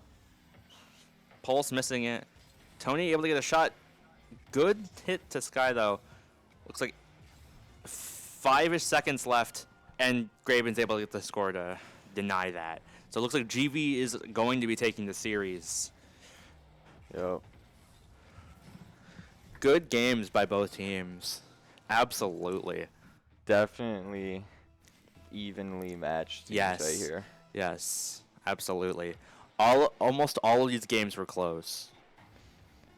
The guy in the corner did not go for kickoff. Yeah. Good try, guys. Good work, GV. That was a really close match, taking it to Game 5. Yeah. We saw a sweep. We almost saw a reverse sweep. And we got a couple of OTs in there, too. 3 of them. Yeah. Out of 5 games. Yeah, literally half of our matches, Nice. basically, ended in OT matches. Yeah. Almost 4 of them ended with, like, 1 score difference. Mm-hmm. That last one was 4-2. Mm-hmm. Yeah. Right Absolutely. there, all 1 score. Mm-hmm. Inside the blowout. Good job, GV. So, let's see. Yeah. Our second match today for Rocket League has just finished. The let's see. We got the So, loser brackets. yep. That's gonna be Michigan Tech with And Ferris. yep. And then we got Saginaw and Davenport. And Who then now the faces winner. GV? The winner now faces GV. Yep. Yep. Yeah. And that was an amazing match between Ferris and GB just there. I'm excited if the seedings to be believed how Davenport plays. Yeah. And I'm expecting GV to verse Davenport. Mm-hmm. And that's gonna be another awesome game.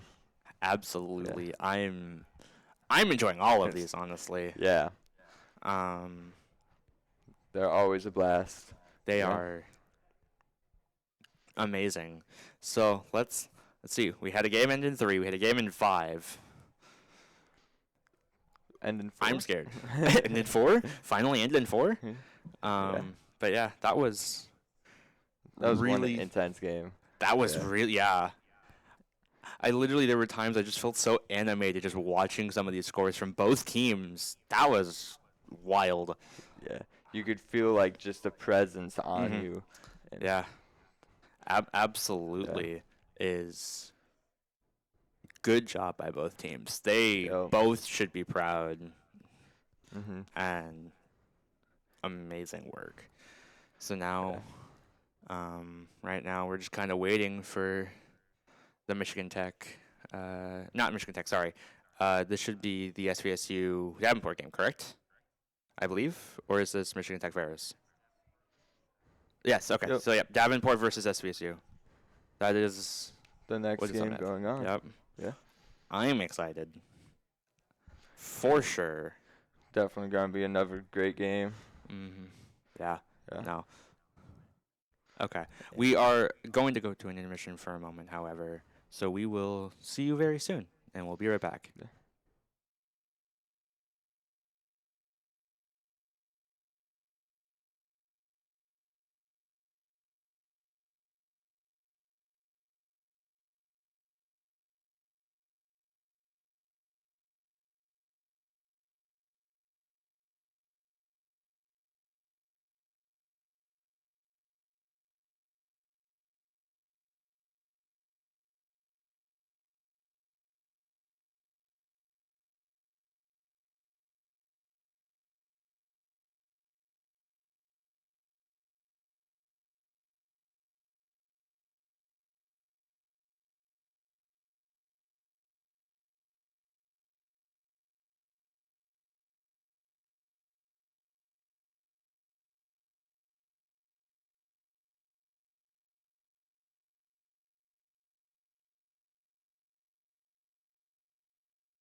The answer is no, apparently.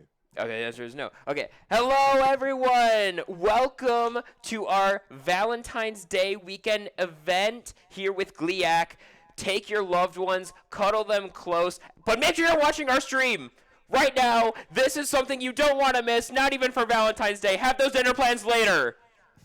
The Valentine's Day date is now watching the stream. Exactly! That's what you should be doing. You don't want to miss this, ever. GLIAC is such a huge event that I don't think anything could come close. I say this as someone in a relationship. Well, as long as it's still standing after the weekend, it is all good. You know, we are going to be coming on to Smash really quickly. We've got Davenport versus MTech.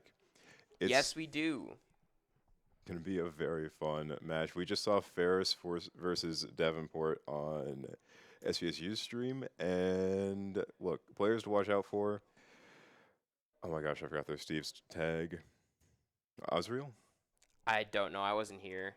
Fair enough. Okay. Watch out for their Steve. Man is concerning. He would know about the SVSU stream. He was running it. But also, MTech, I believe, is still first seed of GLIAC, so... Yes. If I remember correctly, I think they won it last year. And the year before for Smash. And the year before for Smash specifically. But let's see if we can dethrone them. I'm personally rooting for Ferris. No bias in the slightest at all. I wonder where my hat lies. No one will ever know. No one will know. No one ever will know. Quickly turn shirt inside out. Which would be even funnier if I actually did do it, because the design is also showing on the inside. It doesn't matter regardless of what you do. Oh, yeah. No matter what I say, the answer remains the same. My fate does not change. But how has the past year been faring for SVSU? I haven't really been catching up with how the other schools have been doing. It's been going really well for this year, especially. It was super fun. We ended up having it was the exhibition match, my bad, over at the Comic-Con earlier in the fall semester, and that was super fun. Very We had nice. GVSU and... No, it was Ferris there as well. Yeah, we were there. Yeah. My memory is not a vibe, apparently. I personally didn't go, but I do remember other people going. Yeah. Because it's always fun. We don't get to go outside much. It's great when we get the esports players to touch grass. And also, like, excuse to go to Comic-Con. Like, come on. Come on. No, this is awesome. I always go to at least one. Did you hear that? Oh, yeah. You wanted us to move the chair. Oh. There we go. Didn't even realize have it that in the was shot. on camera. Whoopsies. Breaking the illusion. But now Breaking we're the back. illusion. We're totally in this high-tech alien spaceship of ours right here. Don't mind my hand clipping through the nothing here. It's part of the technology. It is part of the technology. Beat me up, Scotty. Jumping back to the Comic-Con, do you guys have a total damage report to your players' wallets from when you came back?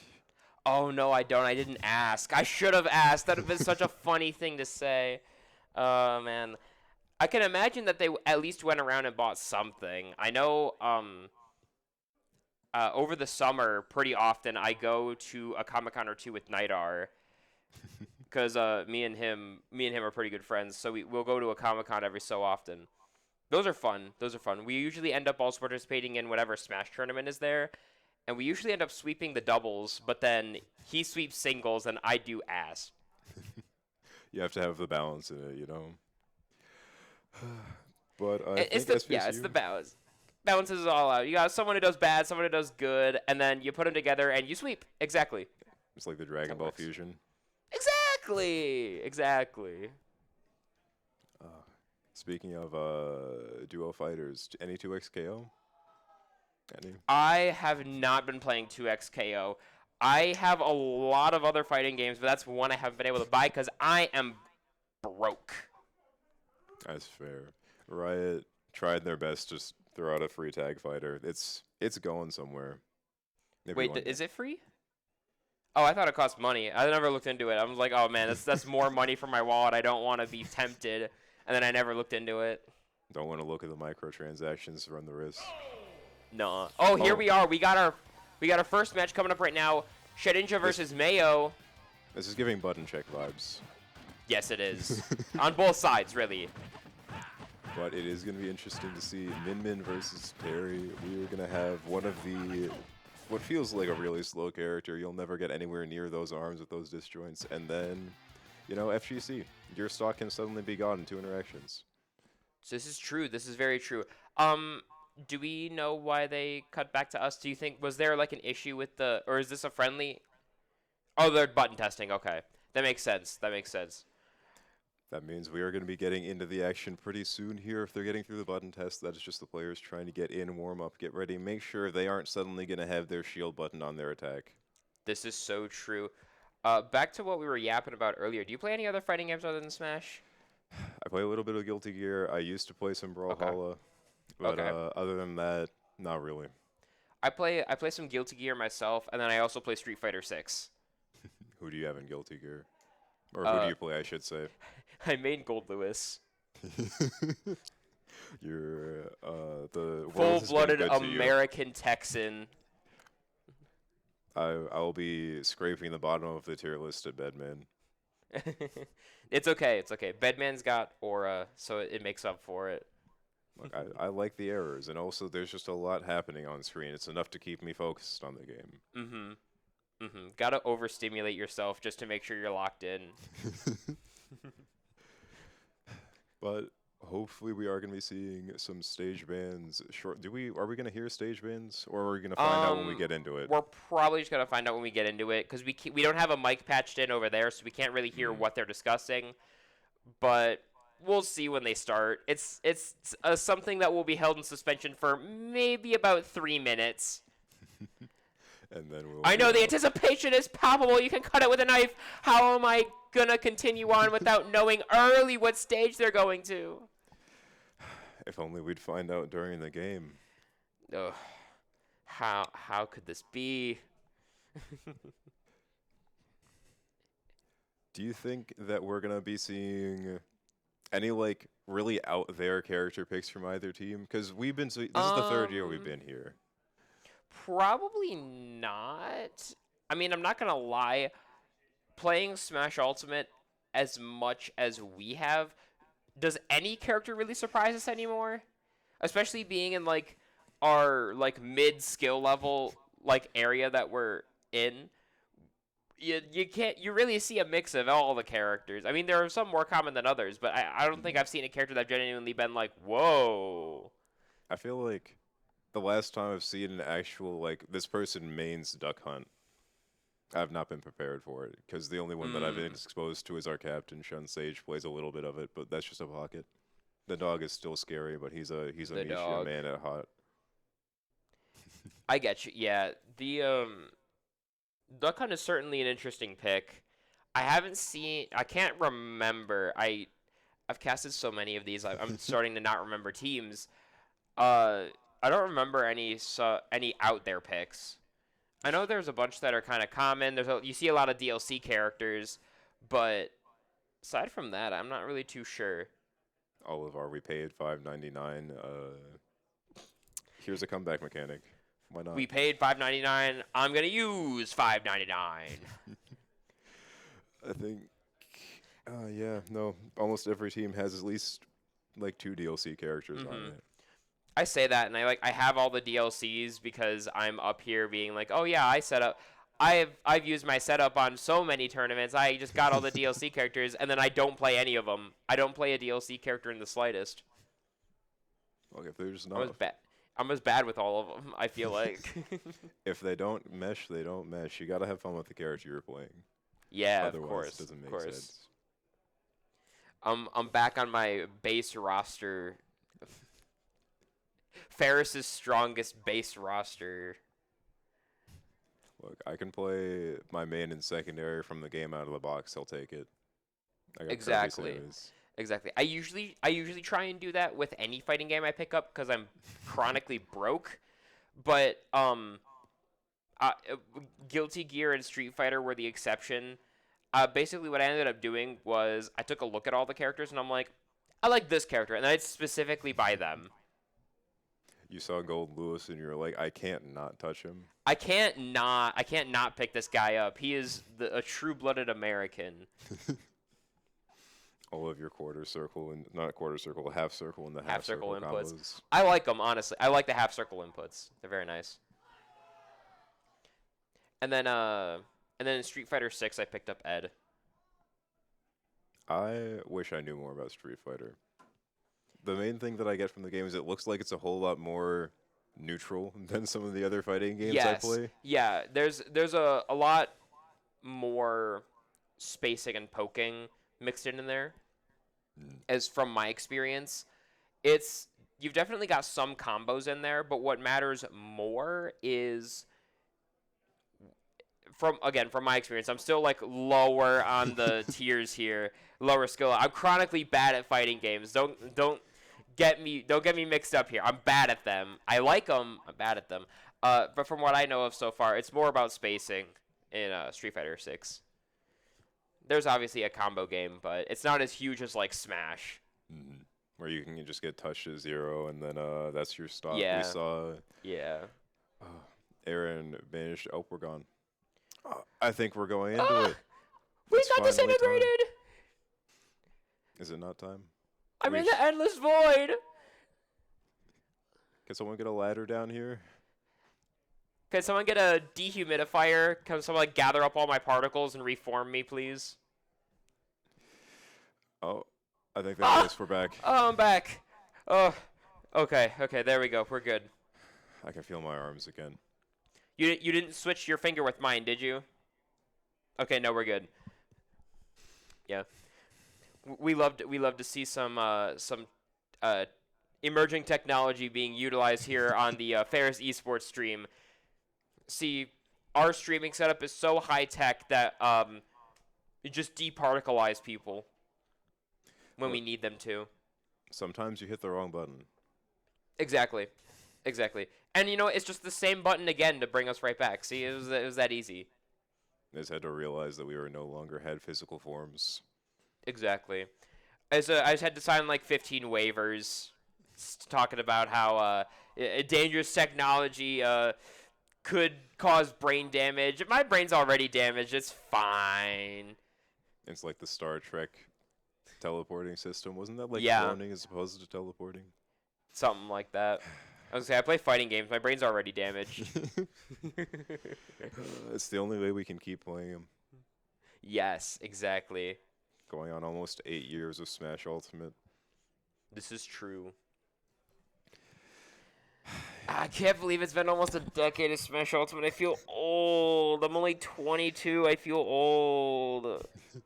I'm also 22. We're getting there. We're getting up there. We're gonna need a cane soon. Look, the next wave is coming in. We're gonna get shuffled out soon enough. Castney is gonna be where we exist. Yeah, exactly. This is how we stay relevant. We stay relevant. We stay immortalized in all of the streams. The Grand Archives. They'll be pulling up our clips in the history. What are they going to use in the future? History. I feel like I don't know. Instead of laser? books, holograms. The history hologram. The Grand Archives. An entire library just on a tablet. Yeah, exactly. That's where our stream's going to be. It's going to be in the Grand Archives. I'm like concerned a little bit that the internet's just going to exist there. There's a clip of me following just stuck on our Twitch channel. It hasn't left. It's just up there. Just simply never have an embarrassing moment on the internet. Problem solved. Problem solved. Just be better. Got a few clips of me like stuttering over my words, but that's normal. It's normal. English does not make sense sometimes. This is true. English is truly a weird language. You know? Aside from that, how well do you think your own school is going to be doing today? I am really look. The Hope's always saying we're gonna take it home, but after seeing game one, it feels like we're playing pretty well. We got off the bus a little bit late. It was half an hour late to getting to the school, so when we got here, it was in a little bit of a rush. And then also getting out of the bus. Currently, it looks like you stepped off into Silent Hill. You can look at the sun without much repercussion to your eyes. There's that much fog outside. Oh so yeah, Really foggy these past few days. How did round one go? I completely forgot I wasn't here for the first round of matches. And we also don't stream them. We were streaming the later ones. How did round one go? I didn't take a look at the bracket. So out of the games that I saw, SVSU versus Roosevelt, SVSU ended up taking that 2-0. Ferris State versus Davenport. Davenport also took it 2-0. And then We've been playing Davenport for the last like 3 weeks straight or something like that. We've been playing Davenport so much. It's just getting old at this point. We're just losing. Why do we have to go against Davenport again? That we just played like an official game against them last week. Game 1 went, I believe there was 5 stocks left on Davenport, but then game 2 was their last player, and then Nidar ended up taking like 6 stocks. That's usually how it goes. Nidar is big on the clutch there.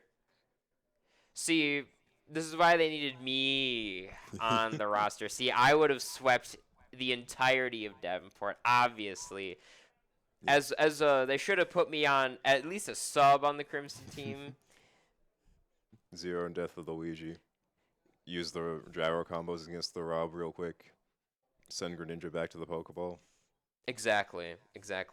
As a very firm Pokemon trainer main, obviously it's 3 characters against 3 stocks. I think that's perfectly fair I think that's perfectly fair as far as logic goes.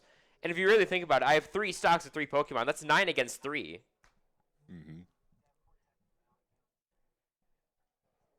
I don't know if production told you, but Saginaw versus GVSU is going to be switched on to stream rather than Gotcha. I have just received word we are switching games because we have some technical issues on the side of the match that we were about to see. We'll be an extra few minutes. You get our glorious, amazing, talking, yapping company until we get that next game. Why wouldn't you want that? We're awesome. I do have some good news because it's going to be my home team up on this stream now. We've got Saginaw. We've got GVSU. Actually, both of the Valley State universities. Our true-blooded rivals, the Battle of the Valleys, is now here at GLIAC. Yes, we do. Yes, we have the Battle of the Valleys here. What is it with valleys and being so like prominent in names and being so like they always seem to be associated with something important. I mean, I get it. They're good landmarks, and I get it. They're good locations to have, very stable. But like, is it that important? Feels like there's not a lot else around besides like the river or the Zawaki, and we didn't want a college named after the bridge. I don't know if the bridge was even there when SVSU was there actually. Oh yeah. But true. I must say I have not yet seen the valley that we exist in, so I think it's just the entirety of the area. Just no hills the to speak valley. There's no hills. Saginaw Valley State, no valley. The valley's on the outskirts. We don't get there. Valley by association. When you get over to GV, there's a bunch of hills, not us. Nope. Ferris has a really hilly campus. You go anywhere on campus, you're walking uphill, it feels like. It looks like it'd be really fun to like longboard or scooter or rollerblade around your guys' Oh yeah, campus we with, get a like, lot of wheel. those. Yeah, we get a lot of those on campus, like day-to-day stuff. I see people doing it all the time. Well, obviously not in winter, if only. One day, pulls out the snowboard. But you got to put the little like ice spikes on your skateboard, like you would on a car, or like a chain, like a really tiny chain with the tiny wheels. I was imagining a electric scooter with the ice spike wheels, just zooming their way up a hill. That would be really funny. We also have like a policy thing where you can't have bikes out during winter. I think it's after Thanksgiving break of the previous semester. Apologies. Still waking up. If they see any bikes out after Thanksgiving break, they just yoink. They're treated as like lost. Your bike's just gone. It's confiscated. Yeah, your bike's yoinked. Yeah, you gotta like keep it in your dorm, or you gotta like take it home over Thanksgiving break. which I think is a little odd because not everyone goes home. But again, you can always just keep it in your dorm. Just push the bike under my bed. It'll be fine. Chuck it in the little storage. You guys have a storage cabinet under your stairs? Oh yeah. Yeah. Wait, you say under the stairs? No. So No, it's we elsewhere. have a really tiny wardrobe that we get from the school. So yeah, you can just shove the bike in there. We've got like a little Harry Potter closet underneath the stairs that you can go up. It is wide enough Oh. for a mattress, in case that information ever becomes needed. But that's besides the point. You could. I mean, hey, you bring your own mattress. You can store the extra one. Your There was roommate- there's a whole thing. I know the colleges are pretty good about making sure that all their stuff comes back. They don't have to replace anything. Doesn't stop people from trying though.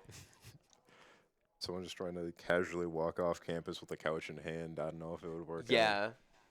Yeah. I swear I've heard a story about something similar where someone tried to steal like one of the pieces of furniture. But I don't remember the details, but I swear there was some incident like that happened.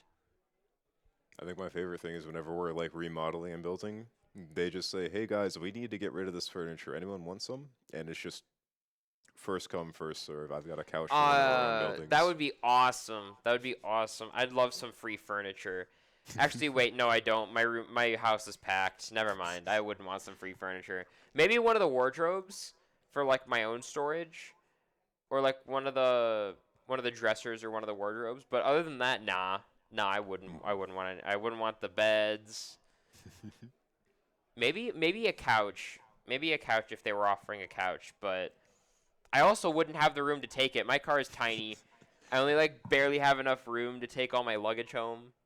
We had two of us walking it from the building halfway across the campus to my dorm at the time. It was about 10 minutes. Just That's waddling funny. with a couch. That's funny. I mean, hey, that's just how it goes. Mm. I don't know if you've seen, but speaking of dorms, we have a new dorm being built, Ooh. like right outside the doors back there. We're getting a whole dorm built right outside the football field. Nice. Apparently, it's going to be for athletes, I think. Or it's like a specifically going to be targeted towards athletes. Not like exclusive, but targeted towards athletes. Which, honestly, you'd have to be an athlete to want to be sleeping by the football field, especially on a weekend. Oh, it would be so loud whenever there's a football game going on. Oh, yeah. I'm not even there. I'm, like, a few buildings away from the football field, and I still hear them on the weekend. trying to do my 3D modeling homework, and every so often I hear like, whoa, yeah. That's just how you know the school spirit's high, you know? This is so true. Ferris has really good school spirit. I will say that. I'm not complaining, of course. I'm just not a fan of football, so that's just I don't know. It's just a personal thing. We're in esports for a reason. This is Exactly. closest- We don't care for your physical sports. I'd say the closest thing I get is like the sports games, but I don't even touch those. I'm sorry to the FIFA fans. I'm sorry. Yeah, I don't even go. I don't have any friends that play. All my friends don't really go. Well, a few of them do, but then I'm on Saturdays. I'm usually either doing something related to esports or I'm doing homework. So I'm like, not really inclined to go. Got to keep up the student first, player second vibes. Mm-hmm. And I mean, this semester I'm not even a player. I didn't make the smash team. Student first, production second. Yeah, there we go. Production. It's still my my radiant personality brings me back, and they want me on stream. Look, production teams, we always need more people behind the scenes. You like esports, yeah. don't feel like you're going to make a team? Ask if they need people for streams or media. The answer is It's also- probably yes. It's also a really good idea to get some skills in that, because you could make quite a living just helping out some streams, official events. Be a Twitch streamer yourself, even. Who knows? Could hit it big.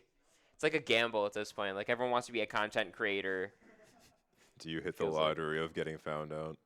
No, I don't upload on social medias like at all. This my only public exposure is this. This is it. Fair enough, fair enough. It's a fun amount of public exposure. GLIAC, Oh yeah. look, the amount of just community that we have here, we don't really get because like the Smash community, we interact with each other outside in the years. We go to tournaments, we travel a lot, we play with each other in Discords. I don't know too much for the other games. I know they do like scrims, but outside of that, I don't know if they like play or hang out with each other. I'm pretty But sure they do this- similar stuff. Then we're vibing. It gives us a chance to like not have to do that over Discord. We actually get to see all the friends we've made from different colleges in person for once. It's great. Yeah, it's nice. It's really nice. And it's crazy how you can get meetups like that for even the older games like Melee. Like Melee is still huge. Or like Street Fighter, in Street Fighter I know Third Strike that came out in 1999. That's still huge as well. When did Melee come out? I couldn't even tell you, but I know it's older than I am. Mhm. I know it's older than me. We were both born in the same year. But so I want to say like nine. Is it going on 25 years? It can't be 25 years don't- of Melee. I don't know. I can't remember if it was. Hold up. It worked. Forgive my use of phone on stream, but I gotta look it up. I think I can hear another game has started from. So we have the main esports arena where a lot of the other games are going on. The Smash games are actually happening right next to us. 2001. 2001. 2001. Understood. We just got the okay that we are about to do another button check. Reminder: we have SVSU versus GVSU this time. It's gonna be fun. We have received word from the schizophrenic voices in my head that the match is about to start. We're about to be back. You guys are freed from our yapping. Well, actually, no. You're freed Unfortunately. from looking at us. Yeah, exactly. We're still gonna be yapping. You're not. You're stuck with us. You're stuck with us till the end of the stream. At least the Smash portion. Then they're gonna force me out with a cattle prod, because they'd have to drag me out of this room. I like yapping too much. They won't rematerialize us this time. Ah. I hope you enjoyed having him, buddy. Okay, take your predictions on who's going in first. I want to say we're seeing. Give us a Mac versus Captain Falcon. Oh, Mac versus Falcon. That's an interesting matchup. We'll see how true it is. We'll see. We're getting a button check apparently real quick, and man, is this how Moon Knight feels communing with Khonshu? Just waiting for the next one. The moon. This is Marvel Rivals. Sorry, I also cast for Marvel Rivals, so a lot of overlap in my mentality there. I'm glad that game stuck. It's fun to have a refresher from Overwatch in the hero shooter. This is true. I actually recently re-downloaded Overwatch just to see what the deal was with the new heroes. It's. I'd like to say, I will put it out there. It is just as annoying as it used to be. Yeah. If I get kidnapped by that cat one more time, I don't know what I'm gonna do. I have a cat at home. I can't say anything about violence against cats. I love my cat too much. The anger is gone as soon as you look at your lad. Was it a lad or a lass? Lad, he's really fat. Not too small of a lad. We even limit his food and put him on like a diet cat food, and Oh, he still just he just became more lazy to make up for it, and he's still fat. He's in chonker mode, full force. It's his job. He's just straight up like he refuses to get skinnier. We've tried. He's just happy, I guess. Body positivity. He's very body positive about himself. Look, if he's okay with the fact that he might struggle to roll over some days, we're going into it. We're going into it. No more yapping about my fat cat. I'm gonna ask you for a picture of him afterwards whenever we're freed. Oh, don't worry. I have too many. Actually, no. There's no such thing as too many, but I have a lot. Exactly. Pictures of myself? Nah. Pictures of my cat? That's most of my camera roll. Pictures of my girlfriend. Pictures of my cat. The size and album difference is sadly not a joke.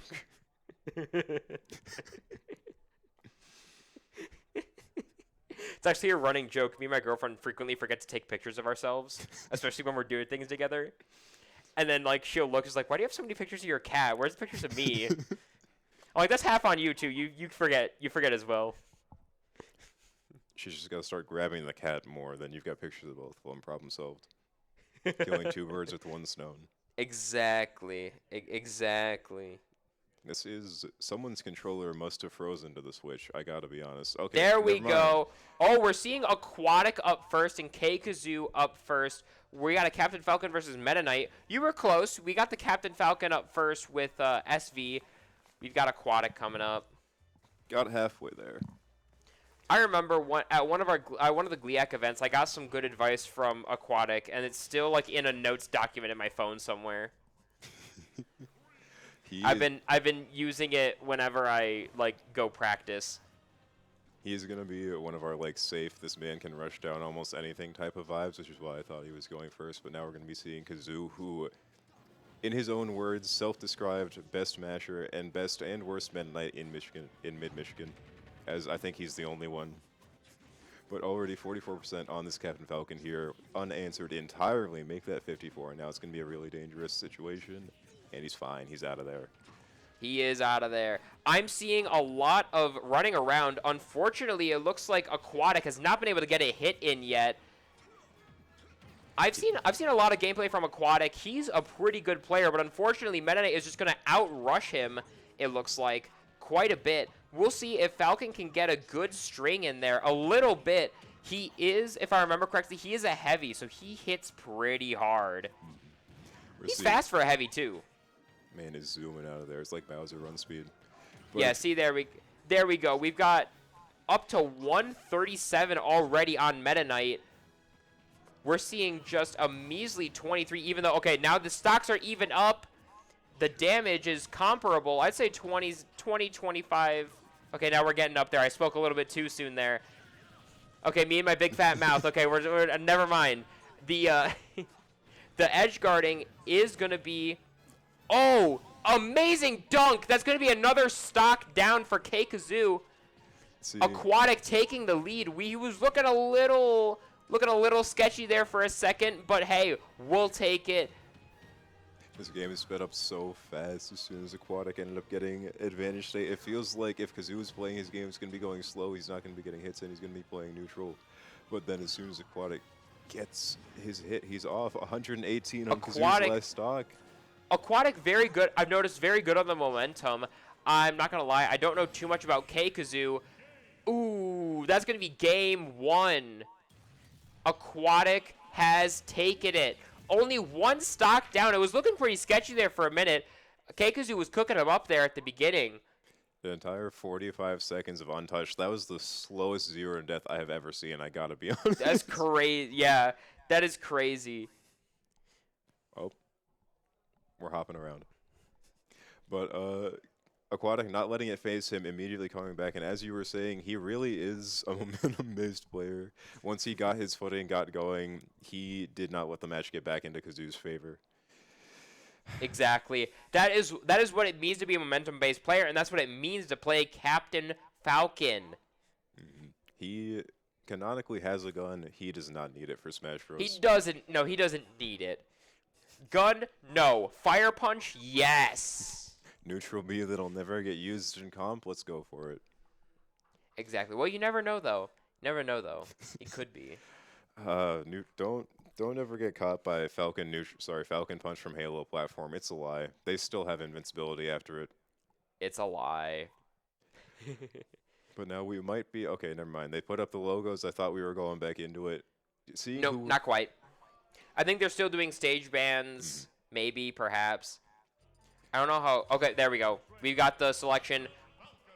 Pokemon Trainer, was this a D-Max reference?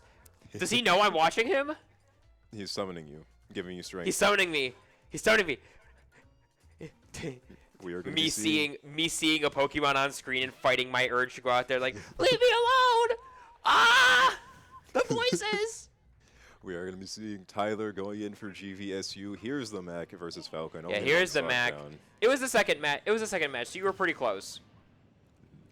Now, both these players having played against each other so much, SVSU and GVSU, we hold true to the rivalry. So they should have a general idea of what they like to do, and already we're seeing just letting that F smash rip in neutral and 49% off of 2 interactions. I love Mac. Oh yeah. Isn't Grand Valley also like the main rival of Ferris? Yeah. I Grand- say that like I don't already know that. This is a question for content. Anyway, we're seeing a big start out from the Little Mac. 70 damage up already. Aquatic, he is right there, evening it back up. I've noticed that he's very good at that. Like, he's very good at coming back from a little bit of a disadvantage. Ooh, KO punches out. Be careful. And it could be Tyler probably looking to save it for the next stock. Just trying to. Okay, there's so many moves getting chucked out by this Mac. Just anything he's gonna be able to send this Falcon off stage into an edge guard situation, and that's exactly. I'm not gonna lie. Never Edge mind. guard. There it is. It's gone. I was gonna say I don't think the KO punch is gonna last to the next stock, but nope. Here it's still there. He's proven it wrong, and now he's playing a game of does he manage to get 2 hits into? Yep. Ooh! KO punch is gonna do it. We are now evened up in stocks. That is crazy.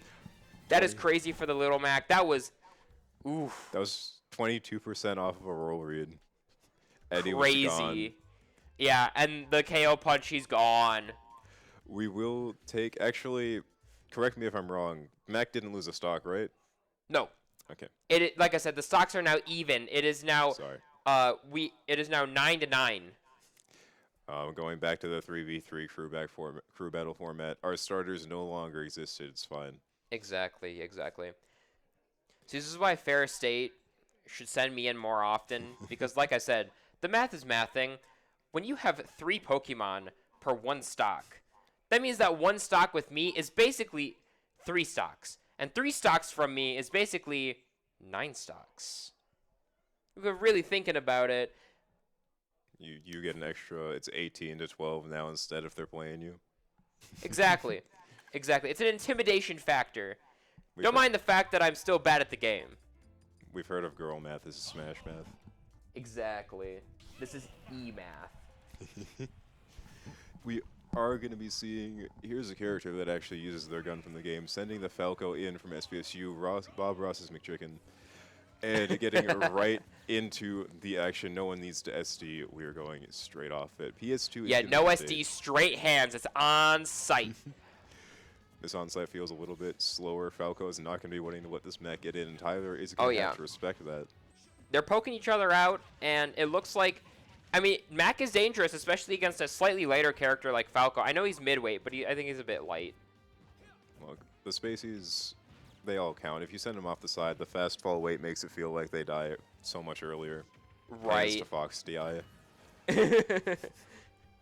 Fox DI. Ooh, he was able to get rid of that KO punch. Good for him. Can be seeing 111 already on Tyler. Sort of unanswered, but also this is almost kill percent on the Falco. Pretty much. I mean, this is Falco we're talking about. This is also Little Mac we're talking about. I think he was already at kill percent. There we go. Okay, that's going to be the first stock down. Ross is going to take it. And not getting baited up by that counter. Not getting baited. No.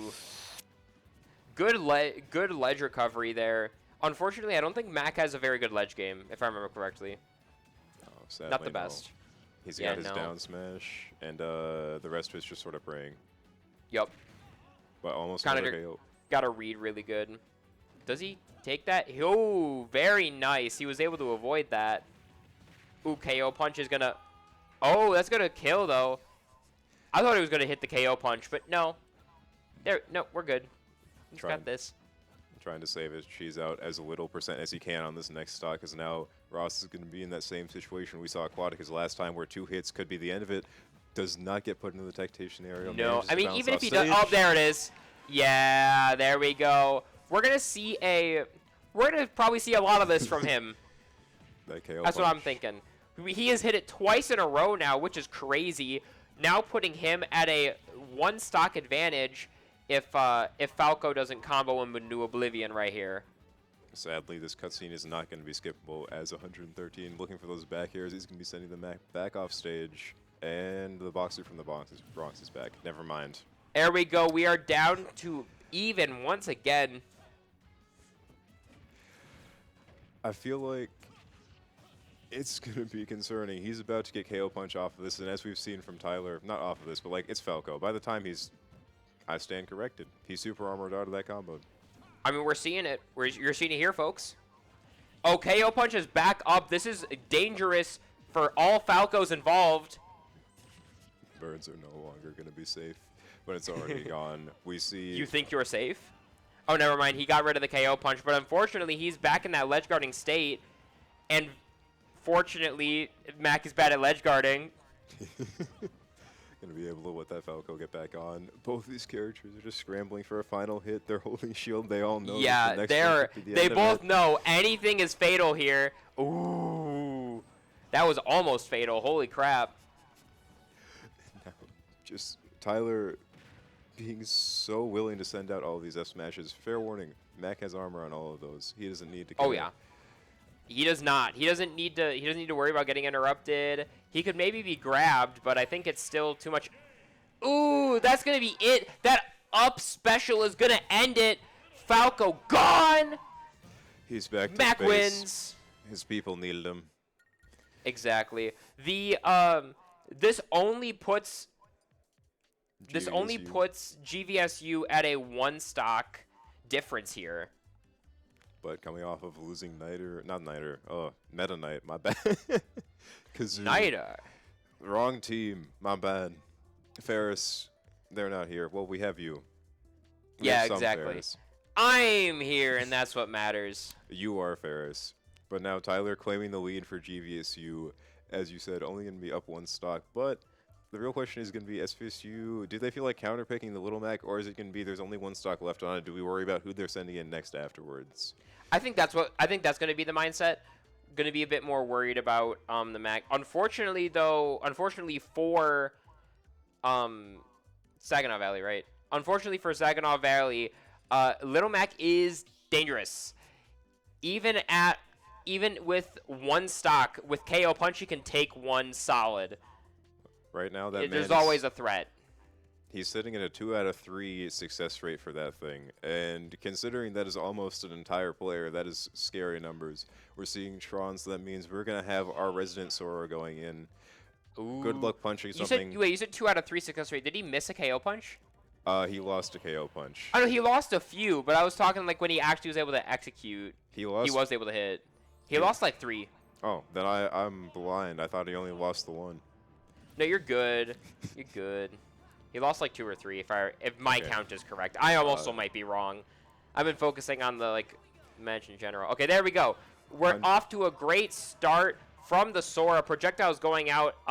Little Mac's closing right in though. Grab. Push him off. No jump on the Sora now. This could get dangerous. Sora, what are we doing? Look, you know, Sora, he's what are we finding his doing? footing. The clown shoes aren't on all the way, you know? Yeah, the clown shoes, they might give him some better grip, but that's only if he finds his footing. He's got to make sure his laces are tied for him. But Exactly. All 1,700 of them. Clown feet. But now already KO Punch online, 104 on the Mac for that second that we looked away, and KO Punch. Who do we back think off. has more shoelaces? Sora with the clown shoes or Mac with the boxing shoes that go all the way up to the shin? I hope it's Mac with the boxing shoes, but like honestly, Sora has enough shoe for 2 people, so like. These are the real questions. These are the real questions we need to be asking here. He did lose that KO punch, so we're gonna be seeing a not as much of a threat here from the Mac. There we go. Back air is gonna do it. He is gone. He is out of here. Sora takes it. He did manage to get his shoes on all the way to make sure that he didn't lose a stock. Tyler is not going to be getting any extra credit here. We Still- are back to even stocks. This is crazy. What an exchange it's been. How long until we're just playing a singles match 3v3? Real. that might be our last one. Because this is what 3rd player. Huh, sorry, yawning again. There's a 3rd player for both, if I remember correctly. That it is. We're going to be seeing the Kazuya Exodus coming in. Sometimes I lose count. Look, counting past 4, we don't really need to do it very often. And our attention spans don't make it to 2. Exactly. See, even with me, who has to do a lot of never mind. Oh, jeez. The headbutt comes in. He almost had it. I can see him fishing for that electric wind God Fist. He's there. Yep. He keeps trying to catch him. He keeps trying to catch him on the approach. I can see it. I know what you're doing. I know what you are. We know what you want. It's all the same. Yeah, there we go. Men only want one thing, and it's disgusting. Electric wind God Fist. Shows the, oh my gosh, the downer coming off stage. The child is just barely living. Sora being as light as Kirby and Puff, basically. He is up there, and the jab's going to be able to finish off that first stock There Exodus. we go. First stock Exodus is only at 41%. Not too much on the board against him, but now we're seeing Risky Boy start to answer back a little bit. Taking advantage of the fact he's got a sword, Kazuya's got his arms, trying to space out the fighting game character. See, unfortunately, what Sora might not know is that Kazuya has a laser. Frickin' laser beams on his head. You can only keep it at arm's length for so far. Exactly. Not until the laser comes out, of course. And, you know, the fact that here comes that. I think, I'm not going to lie, I don't think the Kazuya combos work very much on Sora, just because of how floaty he is. He's too late. Oh. There we go. He was able to get that out. We've got our now 2 stocks to 2 stocks here. And the nukes, This could go either way because the combos go crazy for both these characters. if the Sora's going to be able to get any Nair loops going, Kazuya DLC privilege. Oh yeah, this is a $12 match right here. And Yeah, we're gonna be $12 match. A total of $12 had to be spent to play this match. And we're going to be reset back to the same position as last time. Risky Boy going to be losing the second stock. Exit, he wants a grab. He wants to start something, especially right under that Battlefield platform. Oh, yeah. The Battlefield platform is dangerous to be under and over, honestly. They're just dangerous in general. Like, let's be honest here. And that F smash is going to be sending that Kazuya back off the counter. Not going Oh, he almost countered it. He almost did. It was read. Okay. It was seen. It was shipping and handling. It got lost a little bit. It was a few days late. I said I wanted to feel more seen, but not like this. And we are down to 1 stock to 1 stock. Although Sora is pretty high on damage here, this could be one more big hit to end it off. Although right here we've got some big ledge game coming in. Never mind, we're back on stage. I say it a little bit too soon. Smash matches go so fast. Especially when we don't have a timer. We don't even get to know how long it's been. We're trapped in the illusion of time. And we see Illusion of Sora versus Kazuya. the illusion of apparently Thundaga not hitting. And comeback mechanics being concerning. 131. This rage drive is barely still on. Okay, the child's safe. I'm He's surprised fine. they didn't lock on. Uh-oh. Okay, there That's it going to is. be it. Yeah, there we go. Uh-oh.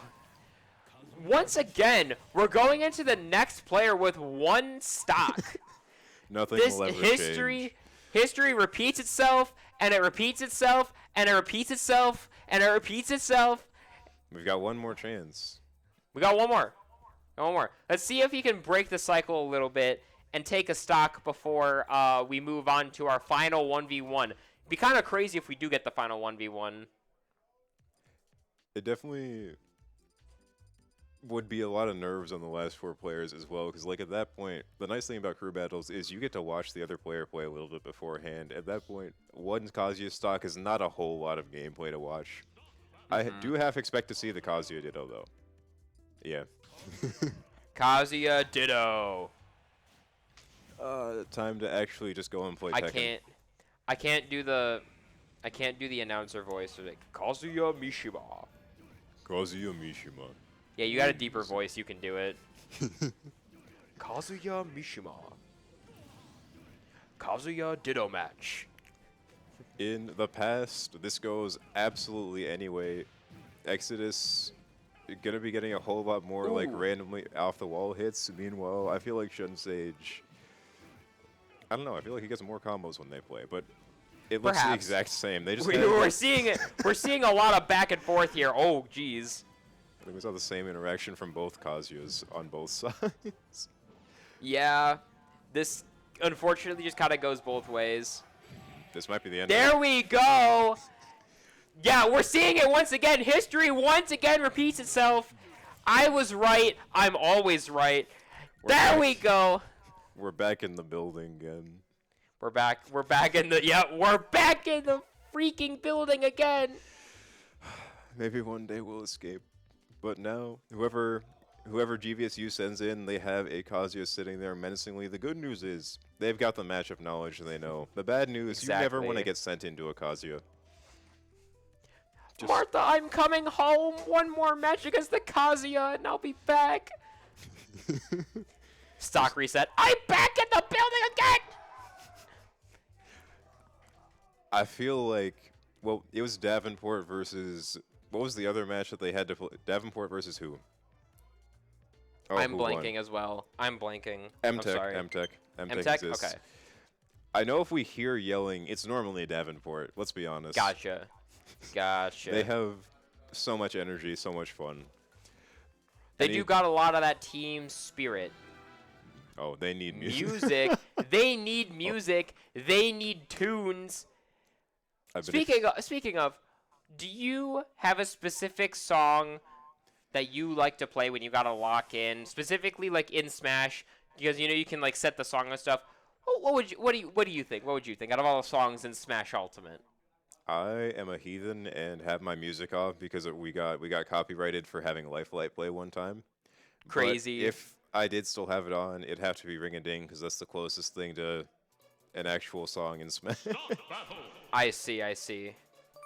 I'll be a heathen. What about you? What do you got? I swap between a variety of the Pokemon music and the Kirby music. Because they go hard. I can't remember. Is it Gourmet Race? Gourmet Race is fire. My favorite from the Kirby ones is Fatal Blooms and Moonlight, though. There we go. We got Gyrim coming in. Gyrim goes crazy with those banana combos. I forgot they had it, did he? Yeah, Gyrim. Gyrim's relatively new. Okay. So it is He good. he used to come to Ferris's events quite often when he was in high school, and he only just recently got to college, and he got He got I yanked by believe- JV. yeah, he got scouted by JV, I believe, or something like that. They grabbed him. Yeah, they Saw no yoinked him. chance. Yeah. But now Nidar felt really betrayed because he thought Gyrim was coming to Ferris. sad. Well, I mean, he did come to Ferris eventually. He's here now. Just maybe not This in the is way so you guys true. were hoping. But Yeah, coming back into it 130. as a dirty traitor. Walks back. Oh, the banana slammer on the ledge get up. Holy crap. We were just waiting for anything that wasn't neutral gameplay to hop back in. Real.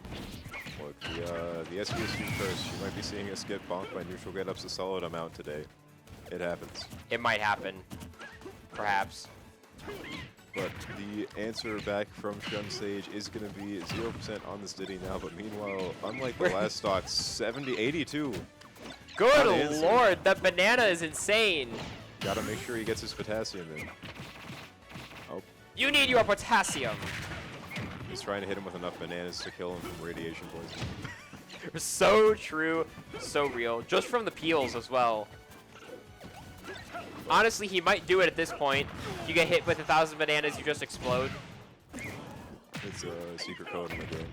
Exactly. They Sad. take into account radiation.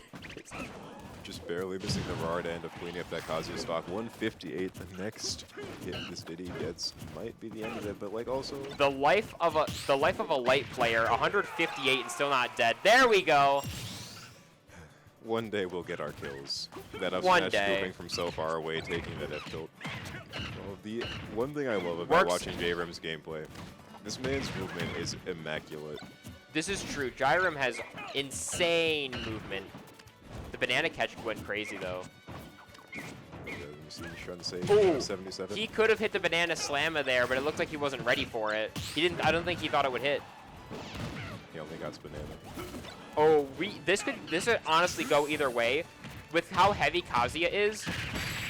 Oh, never mind. The banana slammer into the. No, this doesn't kill. I thought it would kill. Ooh, we saw the sparks, but no, he had good DI. Laser, microwave banana, No, not quite. Comeback mechanic is now off the table. Don't need to worry about getting yoinked to oblivion. Yes, except Speaking of- maybe, except maybe, Look. because he's still light. At least you didn't die from it this time, you know? We This love is the true. random command grab. Did you die though? Oh, never Oh. mind. The Man. monkey flip and the monkey grab is gonna get him. And that is going to be game 1. Going to The GVSU. monkey's fist, the monkey's tail, the monkey. Got to make sure we get the applause in the most inconvenient way possible, and then I'm going to hide the fact that I'm cold. No one saw it. It's fine. There's no coat on. But Coats? What's a coat? Nah, Never heard of them. never heard of it. I just Dude. walk outside in my esports jersey at like -3. Nothing can make us cold in these. We're Michiganders. GVSU cares? taking the Yeah. first game. It was back and forth, as you said, just going Yeah, back and into- forth. I think we're going to be seeing more of the same. This could honestly go either way. This was pretty close. The real thing is just going to be SVSU. I feel like we talked about Aquatic being a momentum-based player.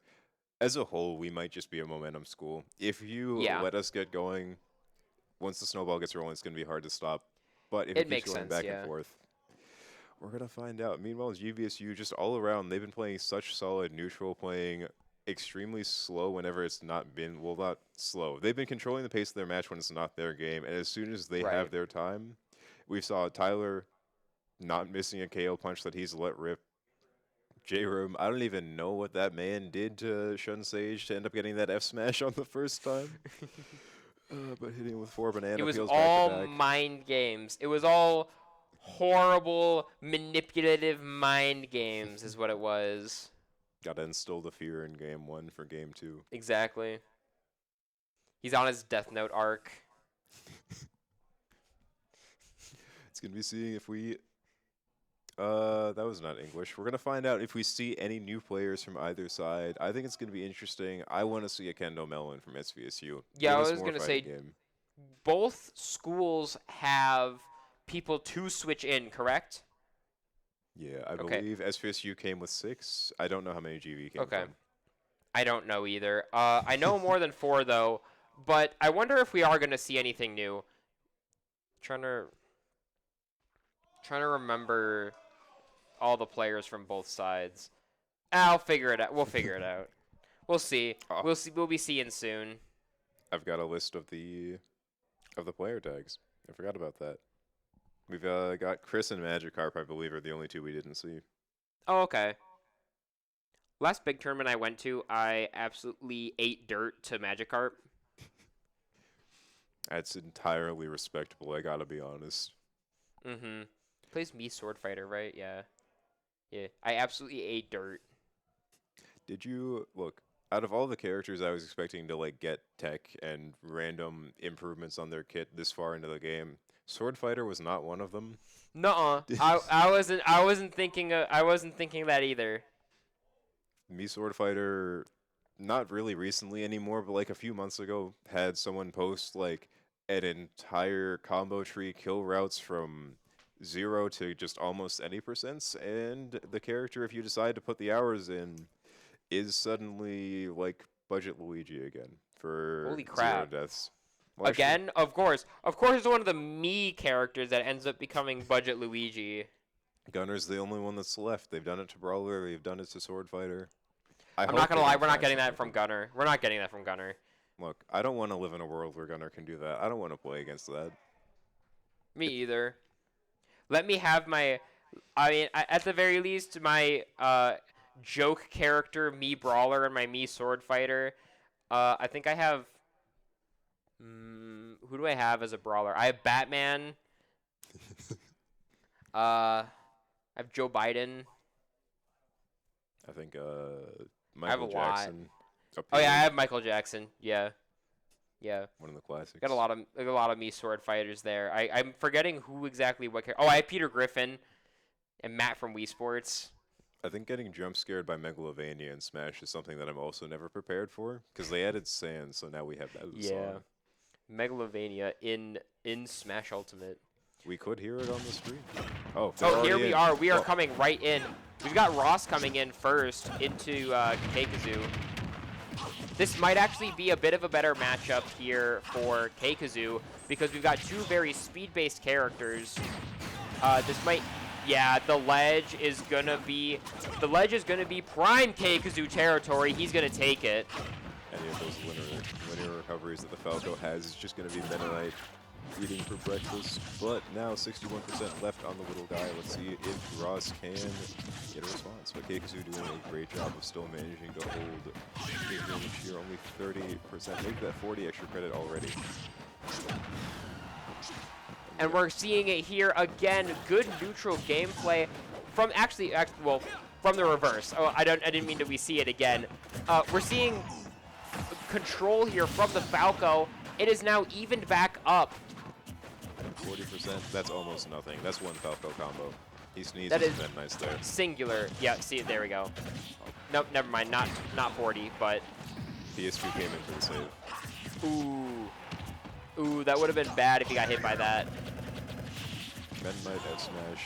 You're not punishing that thing if it whips. There's almost no recovery frames on it. It's so weird. Yup. Meta Knight is a weird character. Thankfully, no longer in his prime. We Oh, never have yeah. to live in the Dark Ages. Horrendous. Imagine I know if there's ever going to be a Smash Brawl event, there's going to be a lot of Meta Knights. Unless he's banned. I wish he's banned. Nothing will ever come close to Brawl Meta Knight. And it's still amazing that that character and Ganondorf were in the same game. But we will be seeing an F match for center Ganondorf. stage to clean up the second stock, and maybe a forward air to clean up the next one. We are 1 to 1, 0%. We are dead even 0%. We were going to see how this goes. Once again, we're seeing it. History repeats itself. One day. Back to even. You guys are so close. Holy crap.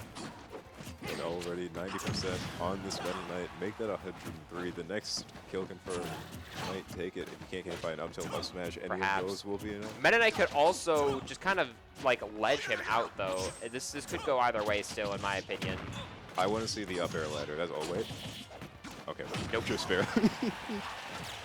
Slightly too high of a percent there. Meta Knight, his main thing. Is going to be getting back collections and have to make mistakes against the hitbox. Oh? Sends the bird off Are we stage. seeing some? Are we seeing a bit of ledge game here? Some comeback. He's very fast. It's really hard to recover proper against Meta Knight. Really? Smash. He brought it back! Keikazu brings it back. The Falco takes that last stock. Takes that last stock down to a stray up smash. He's going to call him out for landing directly in front of him off the ledge. I'm surprised that killed, honestly. I am too, but hey, I mean, We're not Keikazu's complaining. will take it. Keikazu's gonna take it. I should be complaining. I was but gonna say, we're you not should be complaining. It's your team. It's your Look. team, buddy. I've got to stay unbiased on the commentary, you know? No, you I don't. can go and It's always more fun with bias. I can go and cry in the next room once I'm off. But until then, they won't know. I mean, this was only the first player. We got 3 more. We got 3 more, and we've got 1 stock left on this circular edgelord here. Do you think we're in for another full reset after this? We're going to be seeing a I 9 think to we're 9? we're in for another full reset. It is going to be a very close game, and honestly, I want to see a game 3 at this rate. We've been going tooth and nail back to back with these games. No one has had like a full control of the match. Even if they've been like up 2 stocks, somehow it's just come back to even. Indeed. If we do go to a 3rd game, I'm gonna need to go get a drink. I'm gonna be perfectly honest. I Too much am yapping. already. I'm yelling a lot. I'm talking really loud. Yeah. I'm gonna need to like go grab something from the vending machine. Parched. Parched. Absolutely parched.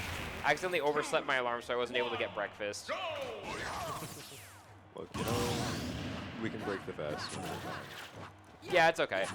Food can wait. Drink cannot. I need my voice. Who needs food in your video games?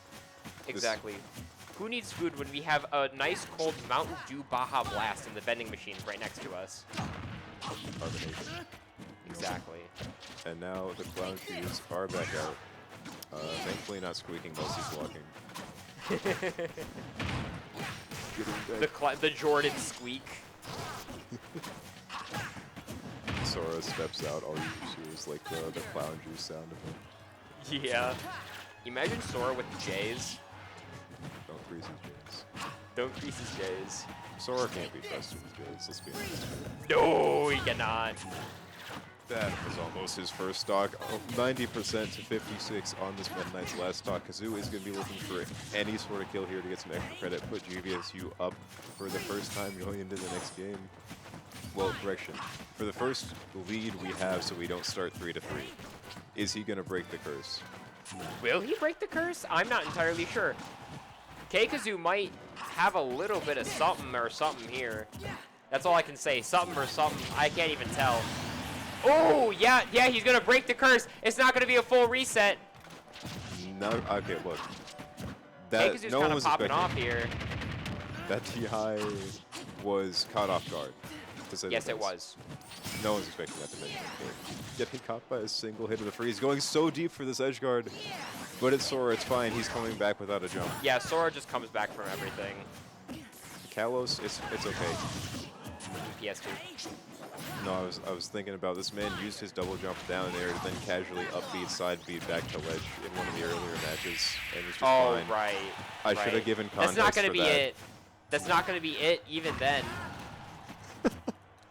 Sorry, the Justin snuck in and gave me a water. He's the GOAT. yeah, absolutely. Save on your throat now so you can continue talking, but we are going to be seeing the upbeat take it. Kazoo is going to be leaving us, but taking 4 stocks whilst losing 3 is going to be putting GVSU up 9-8. As we see By their second play. 1 stock. Compared to the rest, going to Battlefield, small Battlefield, they're trying to fix this music, I understand now. We get to The see one of music. their favorites. Tekken. Karma. It had better be Exodus going in. I would think so. Yep. Yep. Already. I saw it. I saw the little sneak peek. I was just standing there menacingly with his eye glint. Kazuya Mishima standing up here with the supreme fit. The energies of these two character profiles are drastically Exact different. opposite. The exact opposite. Sora's here for an evening stroll. Kazuya's here to put someone in the ground. He's literal war criminal over here. There's a few too many war criminals in the Smash Ultimate roster. Let's be honest here. When you hit 70-something characters, we're bound to get there. Kirby's on Yeah, the list as well. Any Pokemon is on the list. Oh, Specifically Pikachu. Actual war criminal. Trust me, my sources trust. he may be cute, but it hides a facade. We are going to be seeing the first stock taken by Risky Boy to even it back out. Now 8-8 on both sides. And actually, speaking of We are evening it, seeing it. the percents are looking rather close as well. That they are. Honestly, you can't really say anything about the percent unless it's like a huge difference of like 70 or 80, because those can change in an instant. One string, one combo, and you're up 50. Or Well, one depending on the random, character. or here's an electric into an F smash and suddenly the stock's just gone. But also, if you get caught by that, that's sort of deserved. We do have the comeback mechanic online, so we could be saying goodbye to this sort of stock. Oh, he thought he could ice through it. Unfortunately, he didn't freeze fast enough. He was not iced out. We are. I mean, he's iced out, just not in that way. Kazuya money spread. He wouldn't be here in the suit otherwise. Exactly. The dry Motion cleaning on this- detected. I think the only motion detection is Kazuya somehow falling back to stage. This man is still alive at 161 Good lord. and not dying. We're gonna be taking that with an Crazy. Crazy. That is a straight up Yoink. I don't know. That man Yeah, was that at is a straight 60. I don't even know what to call it. That was just something. That was His- something. Stock got robbed. Electric came in. Actually, how many electrics in the back airs have we seen at Ledge? I feel like we've seen 3 A to 4 of lot. them. We won't be seeing the lot. Kazuya, the big 0 to death combos. Fun needs, we got those though. That we do. That we do. And now Exodus holding on to 2 stocks going into SVSU's 3rd player, and this is now an even larger lead here. 2 stocks. A whole 2 stocks. Almost an entire player. Entire 2 stocks. DK. DK Rap, my goat. DK Rap goes crazy insane. Does that mean they're sending in Gyro? Well, Exodus is still vibing. Oh wait, no, So I sorry, have- wrong team. I have no idea who we're sending in off of that, unless it's Sad Bull. Sorry, wrong team. It might be not Hero. But I don't know Perhaps. who would willingly pick DK Rap. DK Rap goes crazy though. Oh, we do get to see Kendo Melon. Awesome. DK Rap, I was just saying, DK Rap goes crazy insane. I say willingly because we just don't touch music very often. Unless that was also Exodus picking DK Rap, which would make more sense. That would also make sense. Still goes crazy. Do you want to play? Do you want some Street Fighter with your Tekken? Perhaps. We are going to be basically playing We're playing a Platform completely different fighting game. We've added platforms to Street Fighter. Real and Tekken. Well, I guess Tekken kind of had stage changes, which could kind of count as platforms, but not really. Because they're the weird, like, 2.5. Speaking of Tekken, have you seen the new character announcement coming in? I have not. They announced the new season of characters, and they're bringing back my GOAT. They're bringing back my guy. They're bringing back Bob. I will have to ask you all about it as soon as we end up getting out of this, as Ken just sent Kazuya to the depths. Yes, we got a huge spike down there, and we're seeing that coming from the Ken here. Already back up to 74. And He's gonna gimp him off the ledge? That is crazy. we're back in the building. We've returned. We are back. We're back in the building. It's another reset. He's going to be evening it back up for SVSU, now 6-6. Why? It'll We're never back end. in the building again. Exodus ended up getting his double jump just yoinked by the weak up tilt of Ken, and honestly, fair. It's hard to recover from that one. If you just don't notice this happening, it's really annoying. You're not allowed to grab the ledge for half a second after getting hit. We love the Smash 4 rule. Thank you, Smash 4 rule. Very cool, very awesome. My favorite of all time. Whilst we have our second, you said Bob's coming back from Tekken? Oh yeah, oh yeah. They got 3 characters announced for the new the new season of Tekken. I keep up with it because I used to play Tekken a bunch, but they robbed me of my mains in Tekken 8, so I kind of fell off of it. But one of them's coming back, and that being Bob. He's my goat, my guy. I mained him in 7, and they've got I don't know if you know anything about Tekken.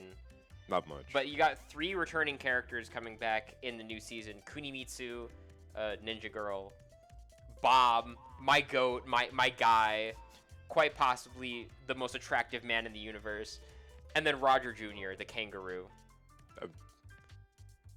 The kangaroo? Yeah, the kangaroo's coming back. Okay.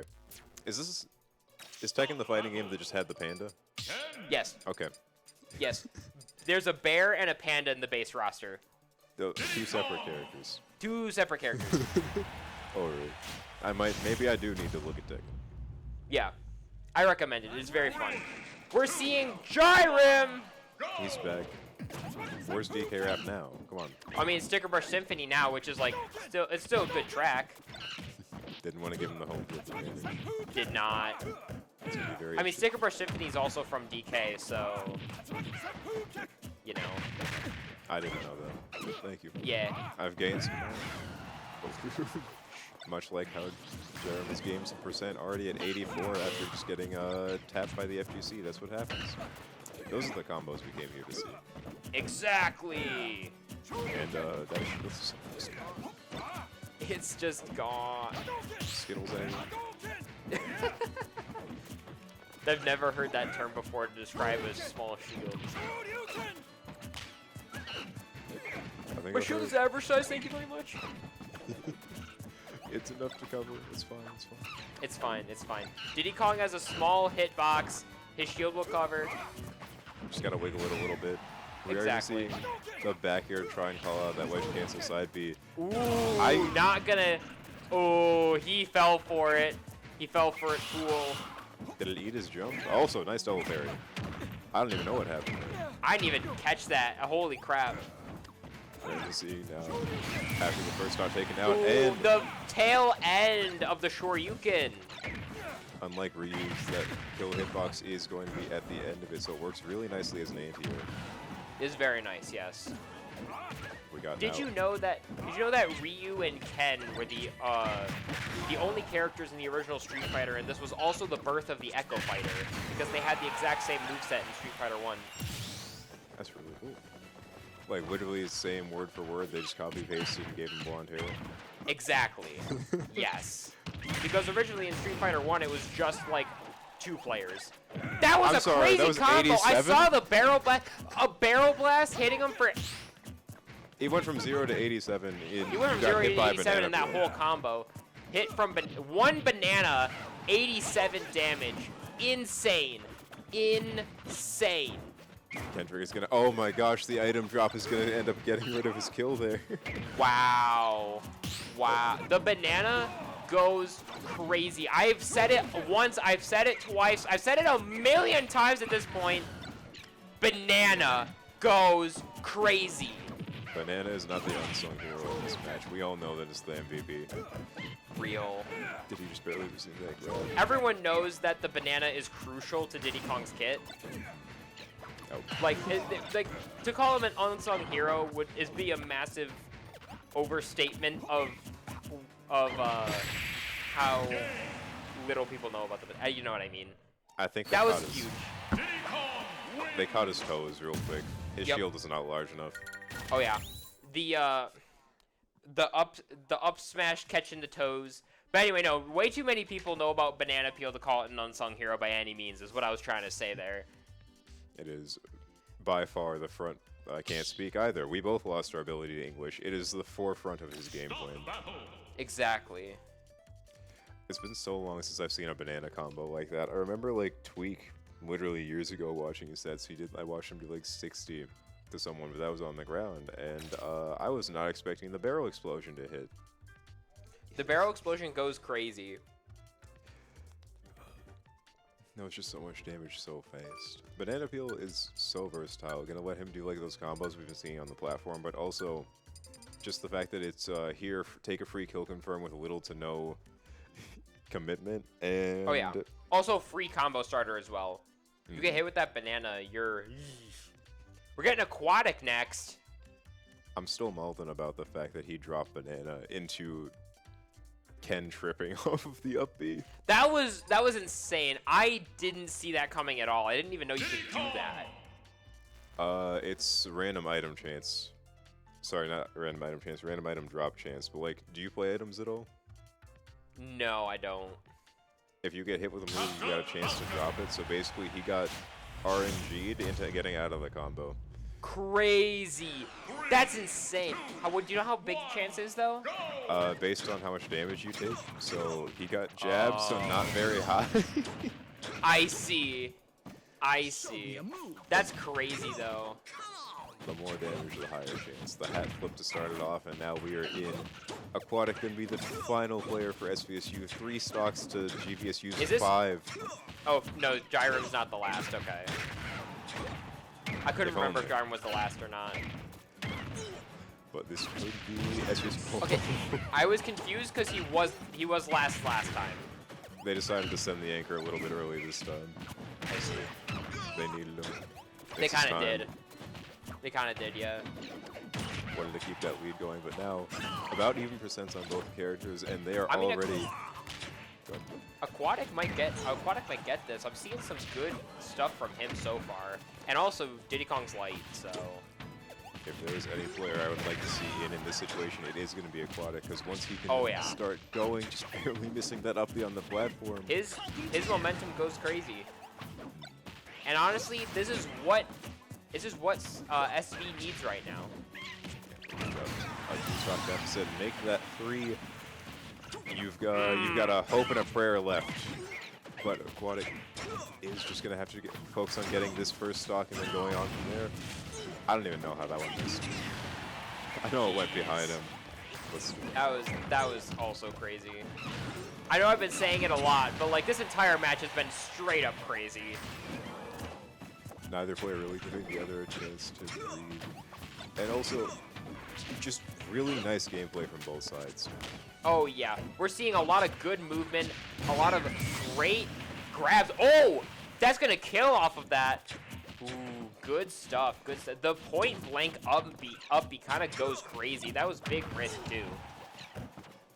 Now Aquatic, all he really wants to do here is just hold on to this last stock, so we're probably not going to be seeing any more of those plays like that coming out from him.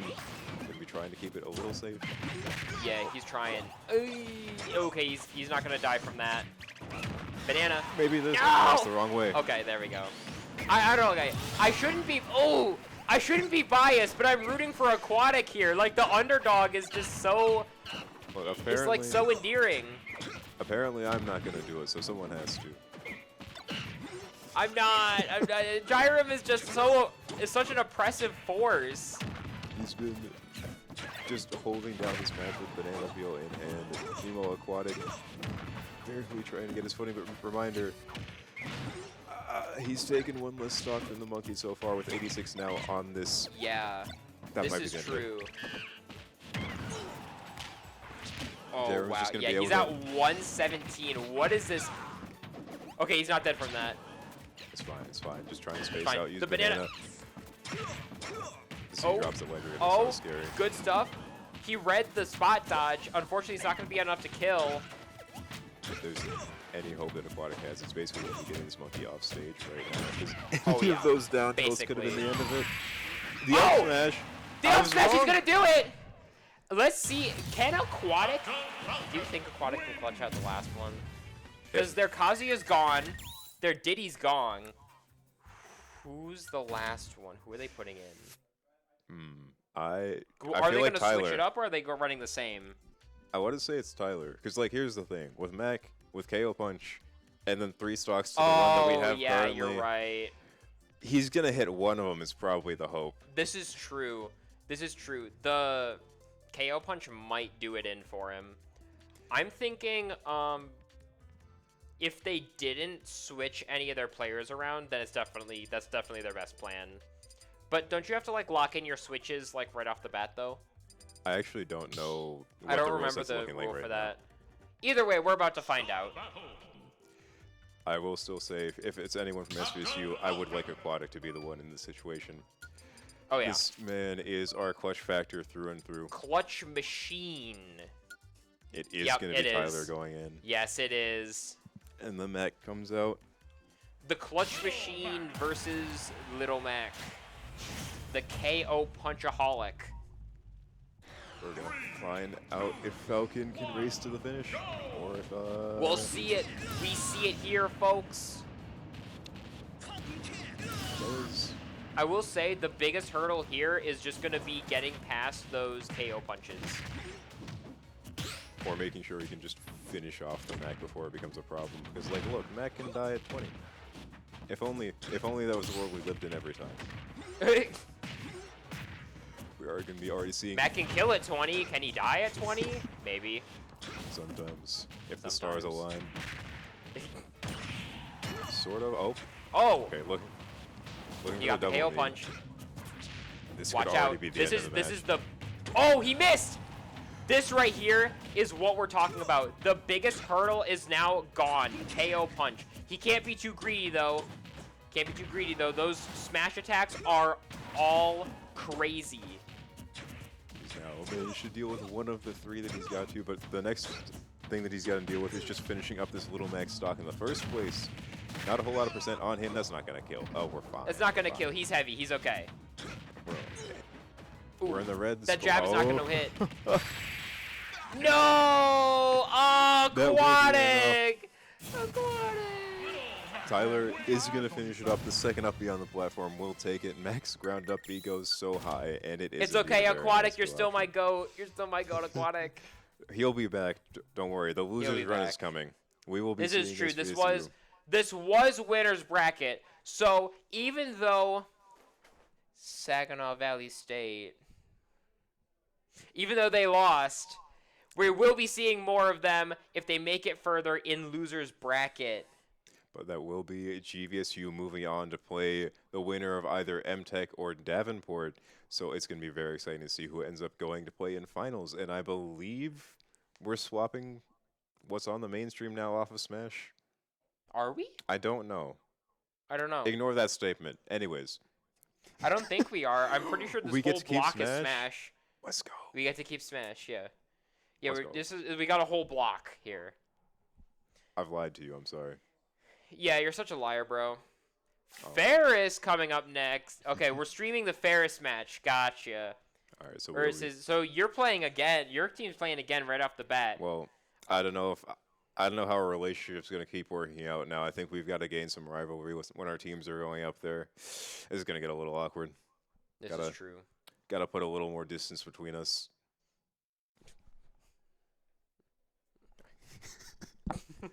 Oh, I don't want to disappear off camera.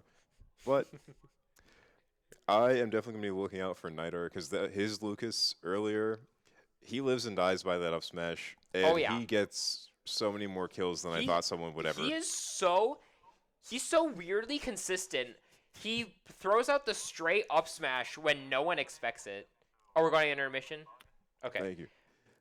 Apologies. I thought we were jumping right into the match. No, we are going on an intermission. Please stay tuned into the stream. Bring your loved ones. Bring your girlfriend. Bring your boyfriend. Bring anyone to the stream. Have this be your date. And we will be seeing you again soon with lots of love and compassion this Valentine's Day. And Smash Ultimate. We will return shortly. Don't go anywhere.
Hello, welcome back. We have had our brief intermission. We had lunch. We're full of energy. And you better be back with your significant other. Watch Smash Ultimate right here, Ferris Esports, for the GLIAC event going on right now. What better way to spend your Valentine's Day than watching some more Smash Brothers? Trick question, there is no better way. This is the best way to spend your Valentine's Day right here, right now. Cuddle up on the couch, come watch the stream. We're here right now seeing this greatness unfold with these amazing teams that have been brought before us here in this amazing bracket. This They know what they were doing. It has been an absolutely well. They're already in. We don't get Oh to yeah, anymore. we are going right in. Paris State versus SVSU. We got Apple Subs or Applebee's. I guess he's changed his name to Applebee's for this one against Aquatic. You got a quick sponsorship in between matches. Got a little quick one, yeah. Applebee's is down the street, guys. We are going to be seeing a repeat of the Mac versus Falcon. However, a different skin. He's got a body this time, and that is going to Yes, be he does. a gift to Mac. Yep, yeah. It's very easy to do that to Mac. The weak hit knee is going to be more than enough, but now Applebee's has his chance to respond. That's not this tag. I think I might have. I think I might be cooked. I think that might be the end of it. He might be solidified as Applebee's in my head now. But, he's got Falcon at 100%. This is concerning as soon as he manages to land. This is quite concerning, but what's also concerning is how much Aquatic seems to be piecing him up here. Already managed to lap the percents and a back air to end up cleaning up the second stock. He's going to be looking for any way to try and just finish off Aquatic's first stock here, but now 40, make that 50 with no jump. This might be very dangerous for them. That gets the side beat. It's a little bit, yeah. There we go. We got one stock down off of Aquatic. Apple's got it. He's right there.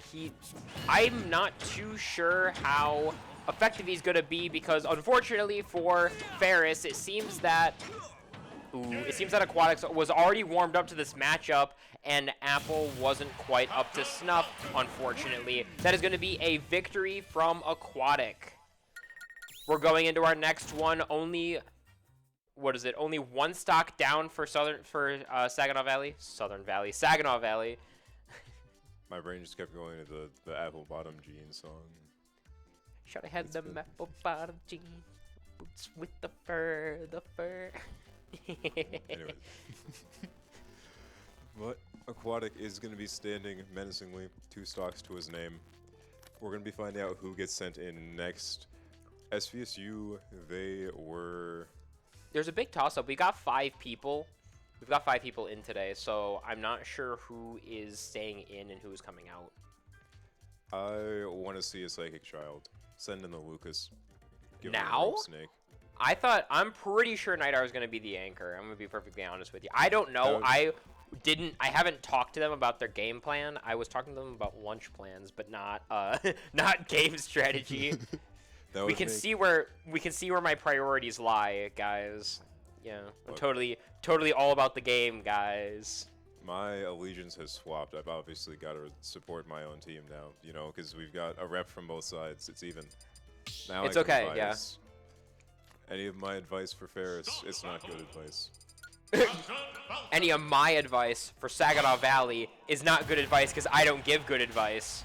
I just don't give advice to Ferris because I don't give good advice. It's the better option. Exactly. We have Javentron here on Falco. Does he remember that he lost his stock? Okay. Yes. Good. He's just he's pressing some buttons. It's okay. Had to double check, get his hands warm again. Yeah, exactly. That's how it is. We are just seeing some Harrison taking the bird across the stage. We have the Falcon versus Falco. And he's not going to be able to grab it from around. Yeah, no, that's not gonna happen. We're gonna see. I haven't seen Javentron at some of our more recent practices. He might be a little bit rusty, but I know he was playing quite a few warm-up games earlier. So we'll see how well he fares against Aquatic. Already we're gonna be seeing the second stock taken there in, actually I have no idea what time, we still exist in Purgatory. Yeah, we do. Aquatic Yeah. is not. Smash Purgatory. We'll never know. If imagine if we were playing a Sonic. Oh, good lord. That's even more Purgatory. Reminds me of, I think it was last year's Crimson Clash event. I had to commentate a Sonic versus Yoshi twice because they face each other in winners, then in losers. That doesn't sound like they interact with each other. They're just. No, they don't. No, not at all. This is a dinosaur running away from a hedgehog. And Yup. vice versa. And we're Yup, gonna vice see- versa. And we're seeing not even a stock down from Aquatic here. Looks like he's gonna be holding on to it as Yeah. J-Tron was holding on to that shield. It looks like that this is unfortunately for Ferris another sweep from Aquatic. Should've just put me in there. I think I was at a tournament once. I took 2 stocks off Aquatic by myself. Do you think it's more of a mop? 'Cause Real? it's- Which tournament? It was Field of Frames. Let's go. That was a super fun event. Yeah. I remember you were there. I remember seeing you there.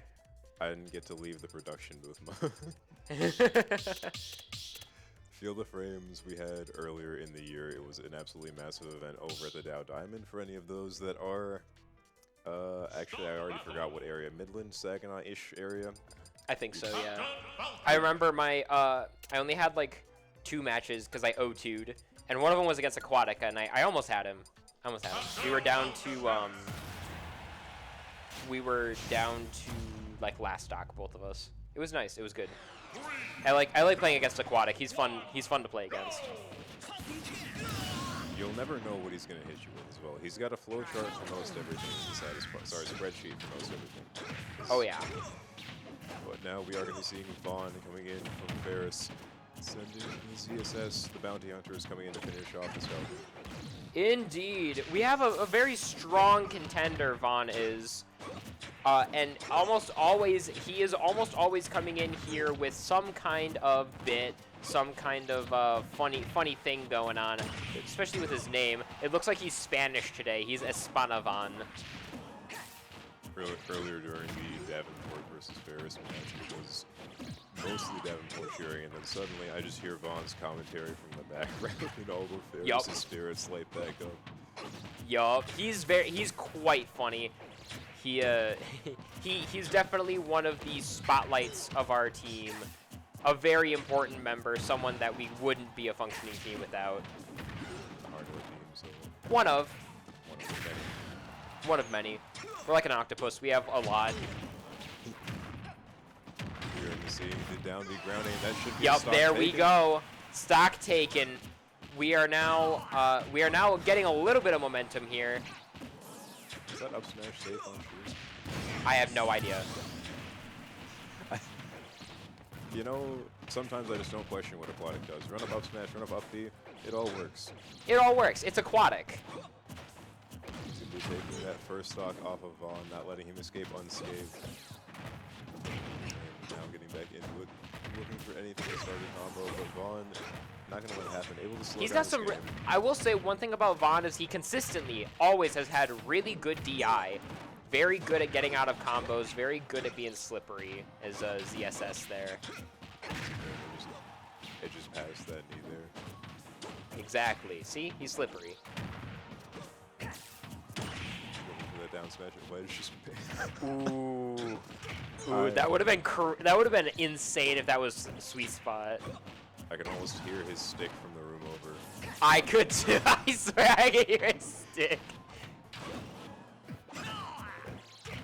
Just trying to hold on to this second stock here, because already losing one is probably as much as he really wants to lose. Because Yeah, still he's trying his best here. Ooh. Yeah, that goes right up to the ledge. sometimes off. Oh, very nice. There we go. That is going to be the stock down. Unfortunately, Ferris State is still at a major disadvantage here. 5 stocks to 9 stocks. But if any player is going to be the one to make up that, it's going to be Vaughn. After we saw, well, mainstream did not see. Mainstream did not see. Earlier in the Davenport versus, I'm going to keep referencing it. I'm so sorry. None of you saw it. Davenport versus Ferris. This man went an entire minute and a half without getting touched by a Steve. Which is crazy in and of itself. And he wasn't just running away. He was getting percent in, getting his hits, stopping him from camping, making it hard for him to get resources. It was amazing. Yeah, like I said, the benefits of having such a slippery playstyle such as what Vaughn has here. Specifically España Vaughn. Since he is Spanish today, apparently. Feels like he's playing sheep on this. Exactly. We are going to be seeing SPSU's second character, or player, I should say. Is it someone we haven't seen yet? It's going to be the Sora back in again with Clown Shoes. He was scrolling over Piranha Plants like, plant! You know, he gets bored enough and plays enough characters, maybe. Every Perhaps. now and then, he will take a week to just learn a new character. I think the last one that I heard about was Wolf. Yeah. He was learning Wolf? Mainly to try and like learn matchups so he can get it from the other side. Got you. Yeah, that was not very safe. He's unfortunately fallen right into the Sora combo. Got a good 50% right there off the start. Up to 63 now with that side B. I love hitting the same button 3 times. Not even 3 different buttons, the same button 3 times. The timing, I'll give him props for. The input, maybe less.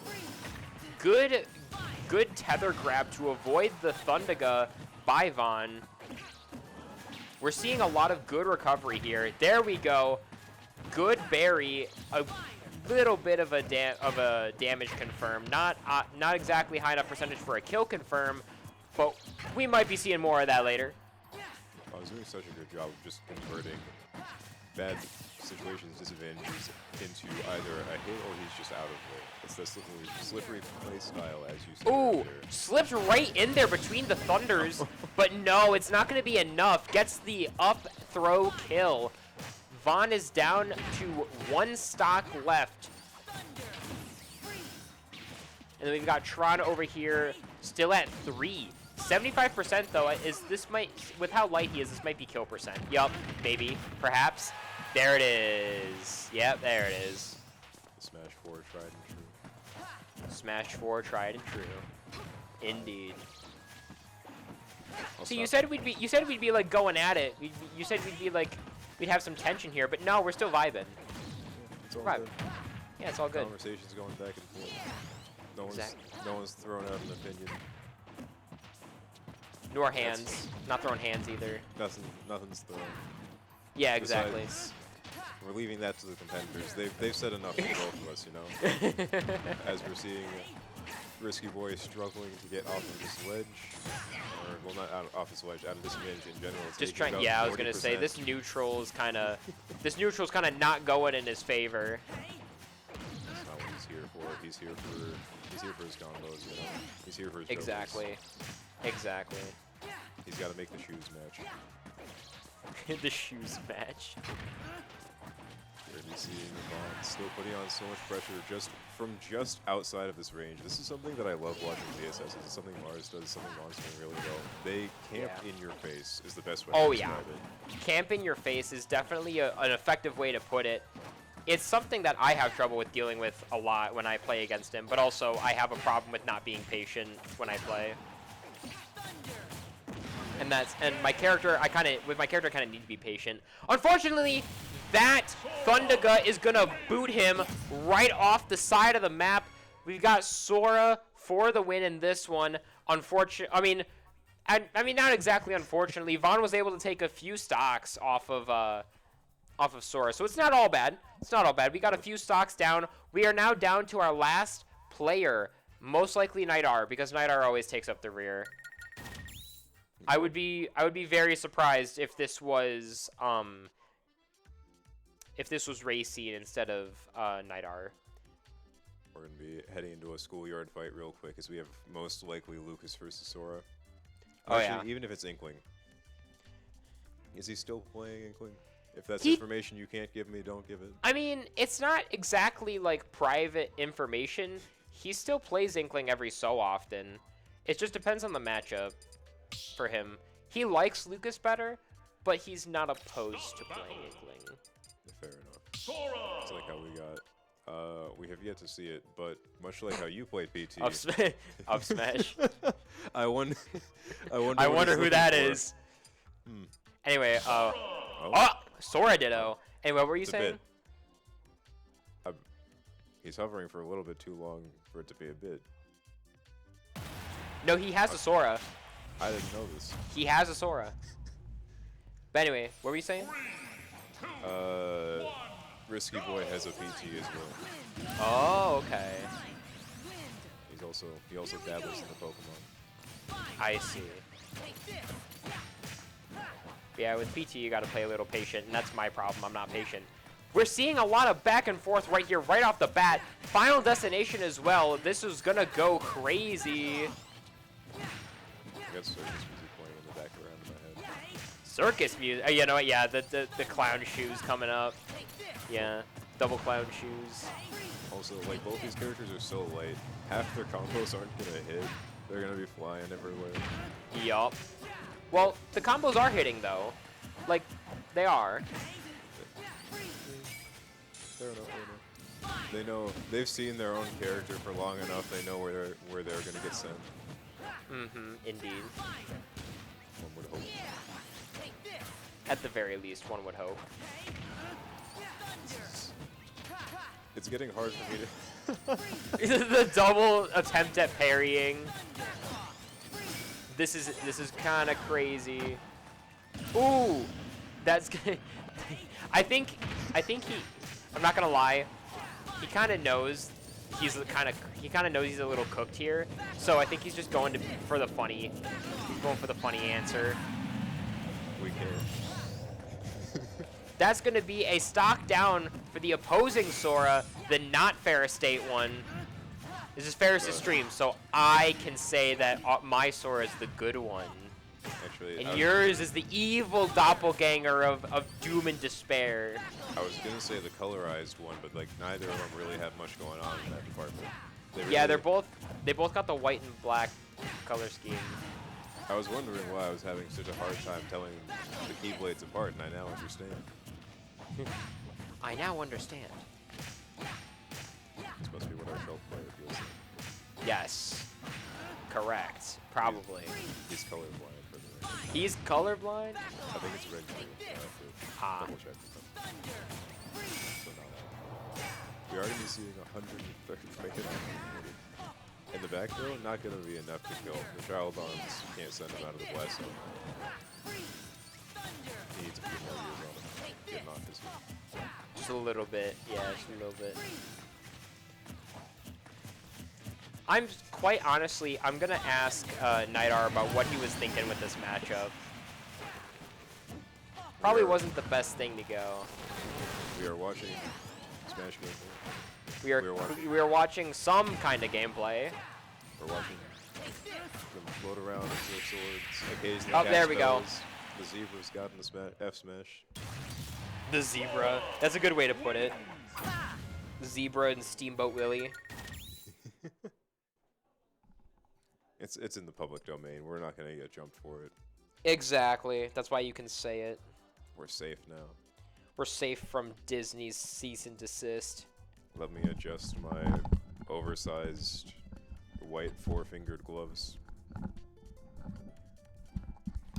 Clearly, everyone owns a pair of oversized white four-fingered gloves. To keep all of my digits warm during the winter months.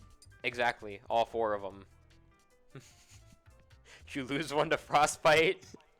Yeah, I left my pair of gloves at home, you know? Should have brought them with me. Yeah, should have brought them with you. Thought the bus ride would be fine. Little did I know. Pressed my finger against the glass for a bit too long on the winter day.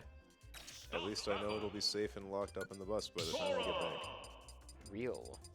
But now we're gonna have a one-stock Sora with a dream, maybe, and Against a bird a to crush it. Falco in green. Green Falco. What does remind us the environment is? Winter's finally winter again. Winter is wintering. Winter's no longer coming, it's here. Bounce, bounce, bounce, bounce. Quite comical. Nidar is always a bit silly. He's living up to the size of the shoes he's got to fill. Real. Indeed. We can expect to see how long of a cutscene you feel like? I'm saying 10 seconds. I'm saying, yeah, I'm thinking unskippable story cutscene, maybe final villain's monologue before the fight type of cutscene, that kind of length. That are you thinking about the same thing? Yeah, I gotta run you through the entire game story you just played. Yup. Just in case you Sour missed spot it. down there? Yep, there we go. Yeah, just in case you missed it, here's the entire game story before you fight the final boss. You didn't just play through this 60-hour story, right? Here you go. No, absolutely not. I just skipped to the end, obviously. That was an interesting kill confirm there. Seeing a sour Yes, spot indeed it down was. there. You could kind of see that, like, we choked up a bit, and I think Nidar kind of figured, like, hey, yeah, we're kind of cooked.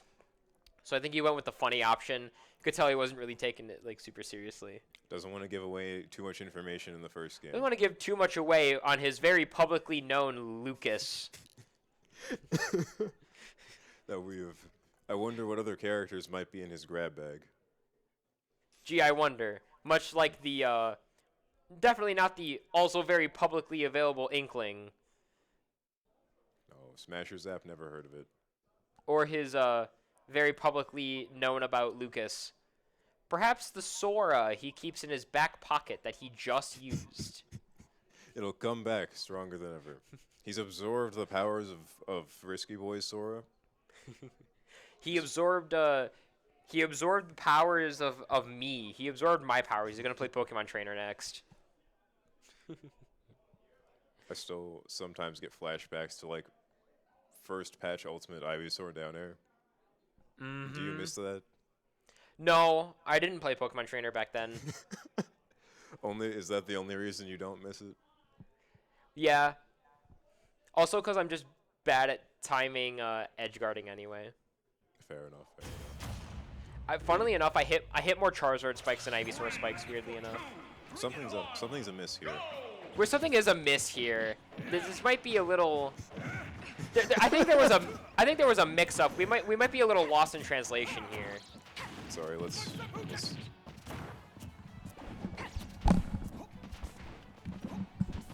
Okay, yeah, there we go. We have switched positions here in the commentary booth to reflect the state of events. It seems, for those unaware, it seems that they have switched mains, with Espana Vaughn playing Ken and Keen is playing ZSS. The weirdest part is they both know what's going on from the looks of it. Oh yeah. They're both 100% aware of this. They probably did this beforehand. They probably, like, talked about this. No, I mean, like, with the characters. Vaughn looks like he understands a little bit of Ken. Kendrick, I know he's touched some ZSS, as we all have. Oh yeah. He looks like he knows what he's doing. Are we about to see? You know, let's find out what the rest of this match has in store for us. Yeah, we'll find out. We'll find out. Just give it a minute. Give it a minute. Honestly, kind of relieved that they that it's his classic design and not Hobo Ken from Street Fighter 6. That would have felt so out of place in this game. You Hobo all Ken. put together. And then Hobo Ken. He really went downhill between 5 and 6. Did he? He's on the run. There's some like evil organization after him or something. Okay, so That's I don't know. I haven't played his arcade mode. I don't know. All I know is someone's after him. Anyway, it looks like we're running this pretty even. It looks like we've got a pretty even main switch up here. Which once again, like I said, Ferris is always doing. I feel like Ferris is always doing something silly. This is just how it is. And SVSU more than willing to go ahead and join in. Always. Always. SVSU also pretty silly. That's why we like them. That's why they're not our main rival and we don't hate their guts.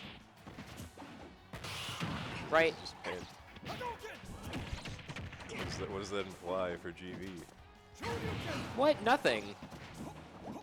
The rivalry totally doesn't run deeper than my bones. Some drama for the next time they meet in the bracket. No, unfinished business. I know. I'm just joking. I'm Look, being silly. We've got to make something, right? It's Valentine's Day weekend. We need something else. to We need distract a some crowds. we need an enemies to lovers arc right now. When is someone from Ferris State has to kiss someone from from Grand Valley now. It is like a Hallmark movie type. Yeah, exactly. It's gonna be a Hallmark movie. Yeah, we gotta have a Hallmark movie. And you know, I think that might be the only way to save the current pace of this game. But 22%. Exactly. And F Smash charge center stage. Charge center state. You know what? It could have worked. That's all I got. You know, it could have worked. If Night R can sit in center stage and hit with up air, then totally, Keen can completely whiff on the down air and SD. Which just happened. An absolutely riveting. Okay, I thought he pulled the Ken thing, but now going to be off stage with Vaughn coming back. He does manage to make it to ledge. And Punch. Melon. Straight punch. I can't get over how like normal the animations are for Ken's moves. It's just straight punch, kick, low kick. It only looks jank when he like chains them together. Exactly. But we are going to be rounding out this match now. A few combos before there, maybe. I got really Perhaps. scared that there was going to be another down air from the CSS. Yeah, me too. Not scared for you, but like scared for the mental state. Just scared in general. Yeah. The That's gonna be off stage. Oh. Yep, there it is. Yep, that is gonna be our very own, very Spanish Vaughn, España Vaughn, Now taking the victory as Ken Street Fighter. locked into Ken for a second game. This is true. He is locked into Ken for this next game, coming in from one stock as Ken Masters. Actually, how does the rest of Reverse Main's crew battle work unless they just decided before? 'Cause I don't know. I don't know if this is going to be reverse mains or not. I hope, honestly. At It this might point. be a bit silly. We'll see who the next person is playing, and we'll see if we're actually doing this for the full game.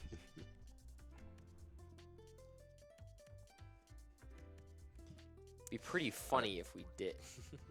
I'm gonna take a shot in the dark and say not Heroes coming off the bench. Not hero. Okay.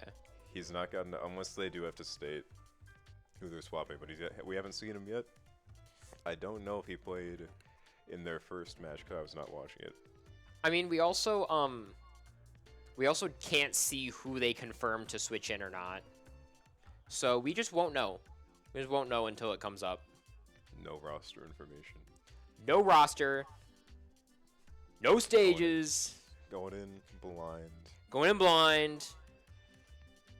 Feeling our way through. Like playing Phoenix again. Exactly. Like playing Phoenix again. Wait, which Phoenix? There's a lot of Phoenixes. I tried Valorant. I don't play Valorant. Ah. I thought you were talking about Marvel Rivals. No, I could not see much. My teammates behind me also could not see much. I see. I'm I one see. of those people. I'm also half I- cut off.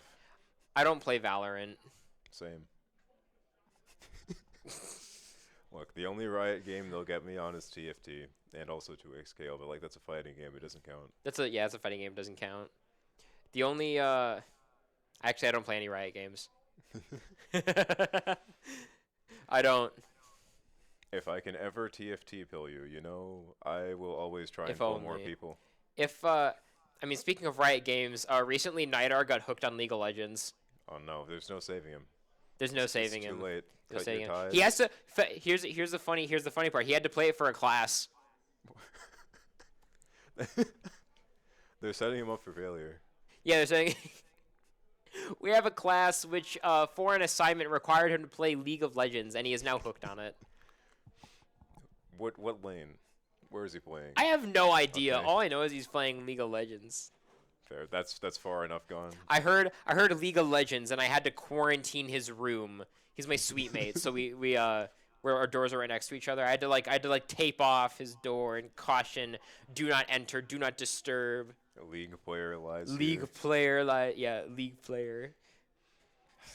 As a quick plug, we will be having League of Legends on this same stream later on because we have not all the schools have a league team because I know we didn't come with one, but I think we have. Do we have league?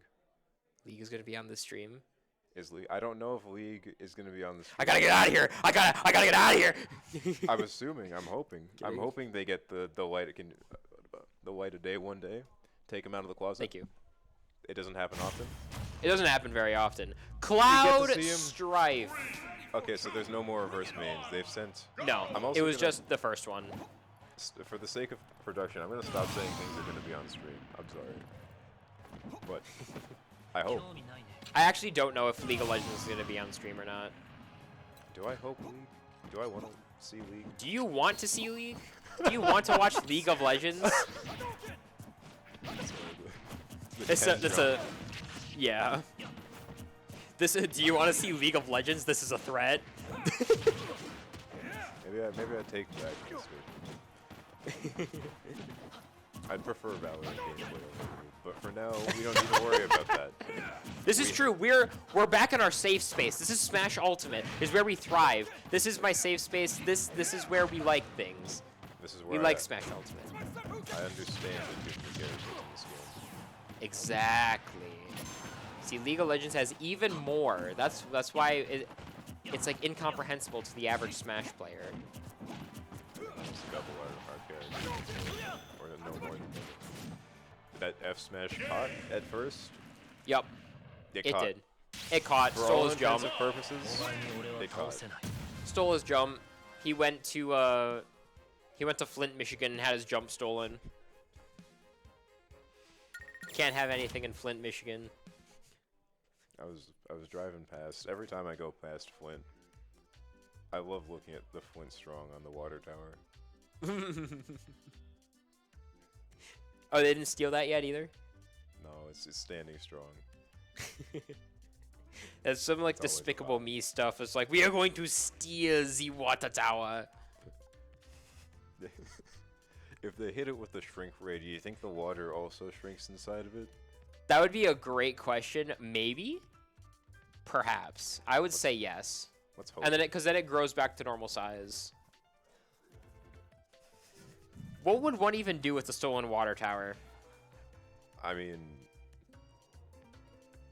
It's Flint water too, so like you can't even drink it. a really expensive water bottle, but we are seeing them start to hover PS2. So we might be getting in. We've got Not Hero playing a hero, ironically, Cloud Strife. We love Final Fantasy. Magic recently made a crossover. But I wonder who they're going to Yes. send in. I also we play got- Magic the Gathering. We I'm might- very bad at it. Like a consistent theme. I play it, but I'm bad at it. We will be trying to get pods together, spread the word later if people are up for Commander. Because SVSU has brought some decks. I'd have to run back to my dorm and grab my decks. I have two. Let's go. Oh, they're back on us. Okay. They're back on us! This is the proof that they're debating. They're trying to figure out who's going to take out. I forgot any of Cloud's nicknames. Cloud Strife. The first, so I don't The know. soldier. Super soldier with The a heart of super gold. soldier. Something like that. I don't know. Guy with big sword. Okay. Here's my body weight in sword. You heard it here, folks. Cloud, aka big guy with sword. Big guy with big sword. I mean, look, when the thing is the same size as you, I feel like that becomes your identity. It's like tuba players in high school. Right. The tuba players make it their whole personality. Yeah, because There's always like one disproportionately big item that becomes a character's personality. Usually it's their weapon. Other times it's something they wear, like a hat. I'm trying to think. I'm trying to think of like what's a character who has like a hat as their main. I mean Mario. Mario's hat is his thing. I've been playing too much Guilty Gear, but I thought of Eno. I see that hat up here. Well, correction, I see big like witch hat. The silhouette comes on when you're watching the story mode. The 2 hours of cutscenes. For anyone who it's a movie. It's a straight up movie. Yeah, you play story mode in Guilty Gear, and it gives you 2 hours of cutscenes. Then you fight once. Go and grab a bowl of Sonic. They heard us. They heard us earlier. Now we really are in Smash Purgatory again. Yep. Oh, we're going right into it. Oh yeah, straight hands, because Hero didn't lose a life. We are. Is it even? No, it is back to even. It's 9-9. I'm not gonna lie, I completely forgot that Apple had a Sonic.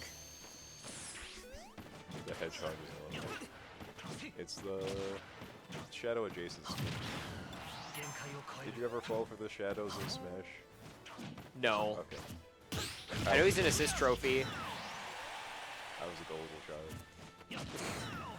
But that back air is going to be enough to take that first stock, sending the Sonic out. I'll never be in Smash. He'll never lose his trophy. Much like Waluigi. I'm too busy collecting the Chaos Emeralds. Was it Shadow Generations? I'm pretty sure it was like a hit. Yeah, something like that.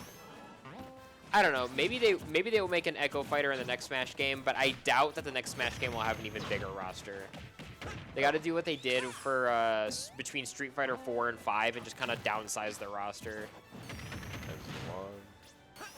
As long as my main is safe, we're fine. I don't know what happened in the room, but there was a solid amount Something of cheers. happened.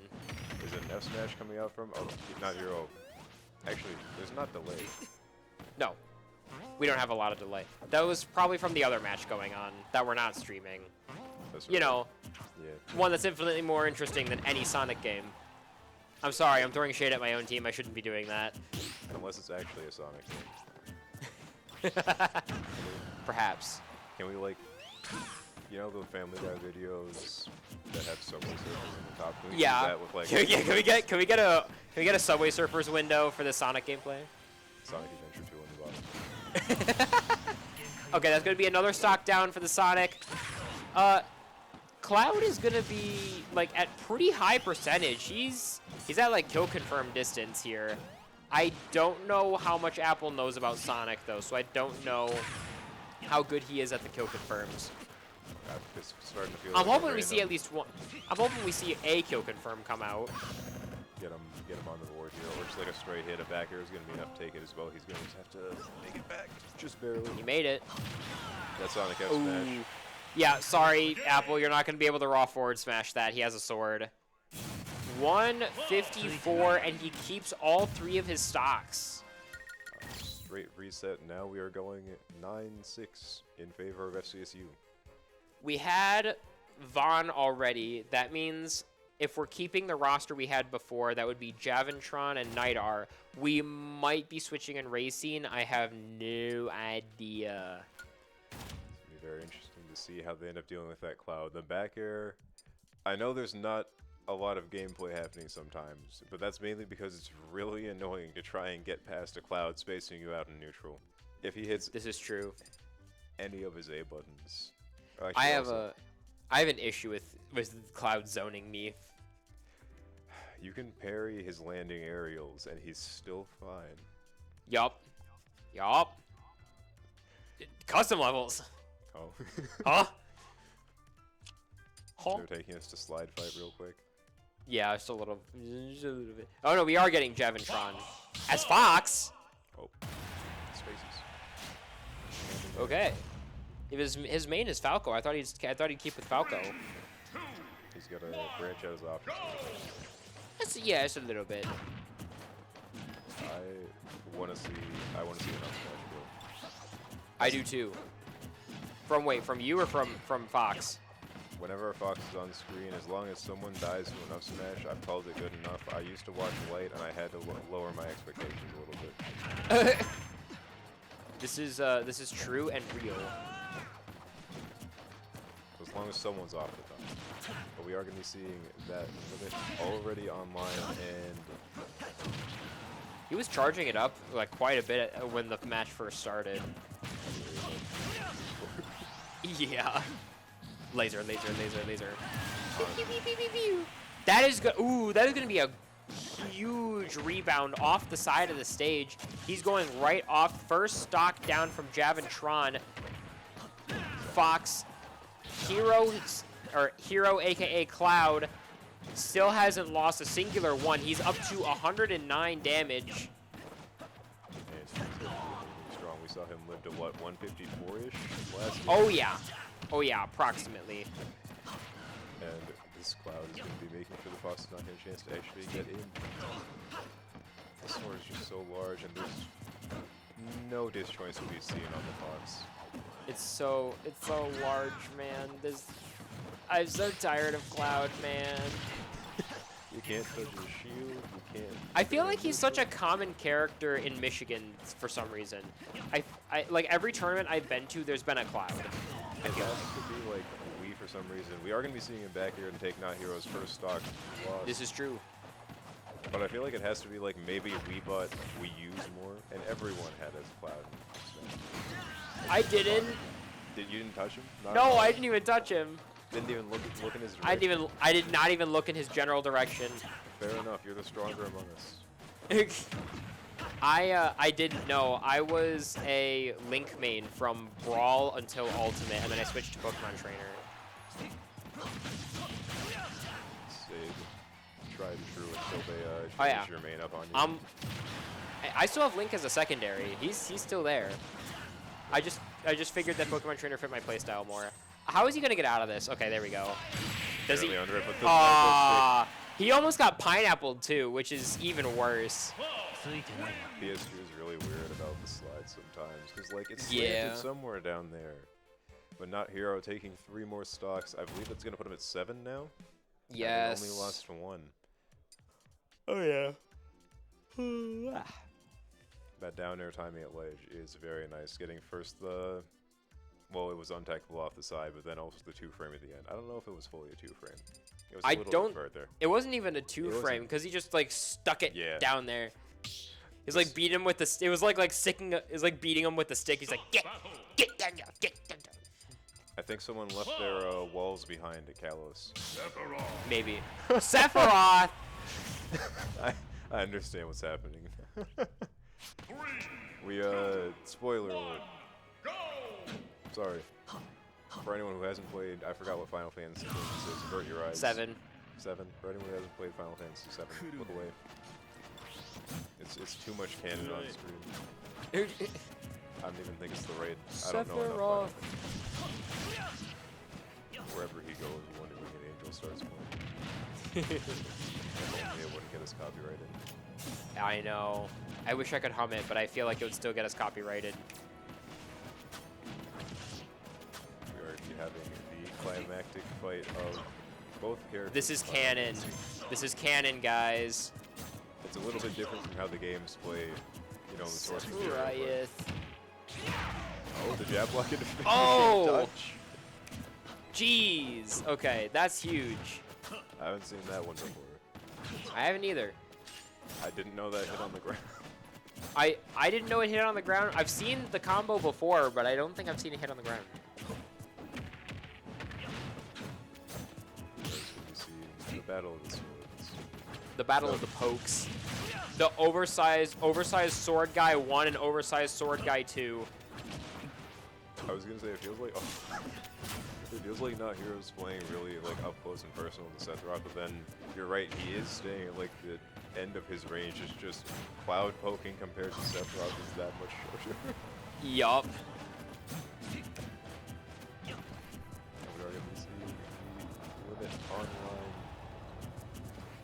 That's all I'm running out of. Ooh, I'm running here out we of go. steam. Yeah, there's just a lot of poking going on, okay? It's just poke, poke, poke, one-winged angel, poke, poke, poke. Raw forward smash, poke, poke. Ledge recovery, poke. Look, Oh, now- there we go. There was a side special. Actually, Niter has just managed to play yet another character with an armored up smash. This is so true. And there's going to be a limit broken side special, and it's going to kill our Sephiroth here. There is also going to be a kill. It is now 1-1. They are even, and we are back to poking purgatory. One stock left. Niter is in a very similar situation to last time, but on a actually not too different of a character. It's also a DLC sword fighter. Never mind. Yes, correct. It's At the least he's same not game. playing Pythra. Not Hero really wants the floor. There's He does. fiending. You can see it. You can see it. You can tell. He's got the vision rod. Oh yeah. He's just he's waiting for it. The bait's there. Is out. And so are the dash attacks apparently just sending Sephiroth back I up. guess so. If it's not broken, don't fix it. Big hit there. It confounds me how long those smash attacks hit. That was all of roll distance covered. Yup. And now Niter just respecting the fact that there is wood. Oh, there we go. Limit has been wasted. I think that might be And- a dead cloud. That is a dead cloud. Sephiroth. So tell me this. Why did he go Sephiroth when there's two more players, right? On your team? Why? Because he knew he needed the aura buff to beat the cloud. Obviously, that's why he went Northern Cave. That's why he went Sephiroth. That's why he got it down to last stock, so you know we can feel the tension, so it feels like an actual boss fight, and he's back. He now knows. He's, I can't dig a hole out of this one for him. I'm sorry. Yeah. You know what? It's fine. Whatever. He got the aura, I guess. He did, but I haven't seen Lucas from him once yet this tournament. I haven't seen. I mean, to be fair, I didn't see our first match. He did play Lucas. He did? Yeah. Okay, at least he played it once. But I haven't seen Lucas from him since he's been on stream. I was really hoping for the Psychic Child. There is, if you go and watch the VOD, there is an up smash kill in there for you. He got at least one. I think he got a roll read. Oh, Lucas up jeez. smash. If that'll make you feel slightly better about it. Oh, thank Miyazaki. Okay. We're at least there's one thing that never changes. That's the up smash kill. There we go. Thank the president of Nintendo. Okay, right here, right now. Take your guess. Who are they sending on it? Who are they sending in on SVSU? They might be sending in Aquatic. That's my prediction. Is Aquatic He started it off. Let him finish it. type thing. That's an entirely fair goal. I don't think we have anyone who hasn't played yet, because we just sent in Not Hero. Kendo Melon has gotten his time in the sun. I am not forgetting any of my teammates, right? Not that I know of. I don't know. It's your team, man. I know. I think I can count to 6. I said earlier we can count to 4. I don't have that many fingers on this hand. It looks like you'll win. Look at what? Oh, wait. It is Aquatic. It is Aquatic.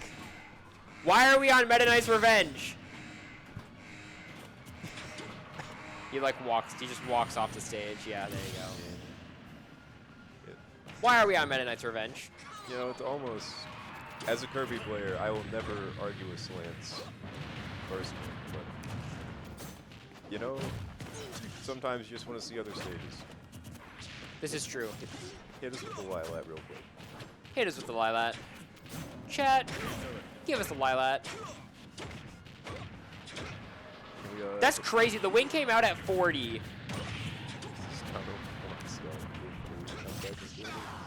And who's ready for it to be gone in a stock and a half, if that. I still don't understand all the math behind Wing. That's almost tragic.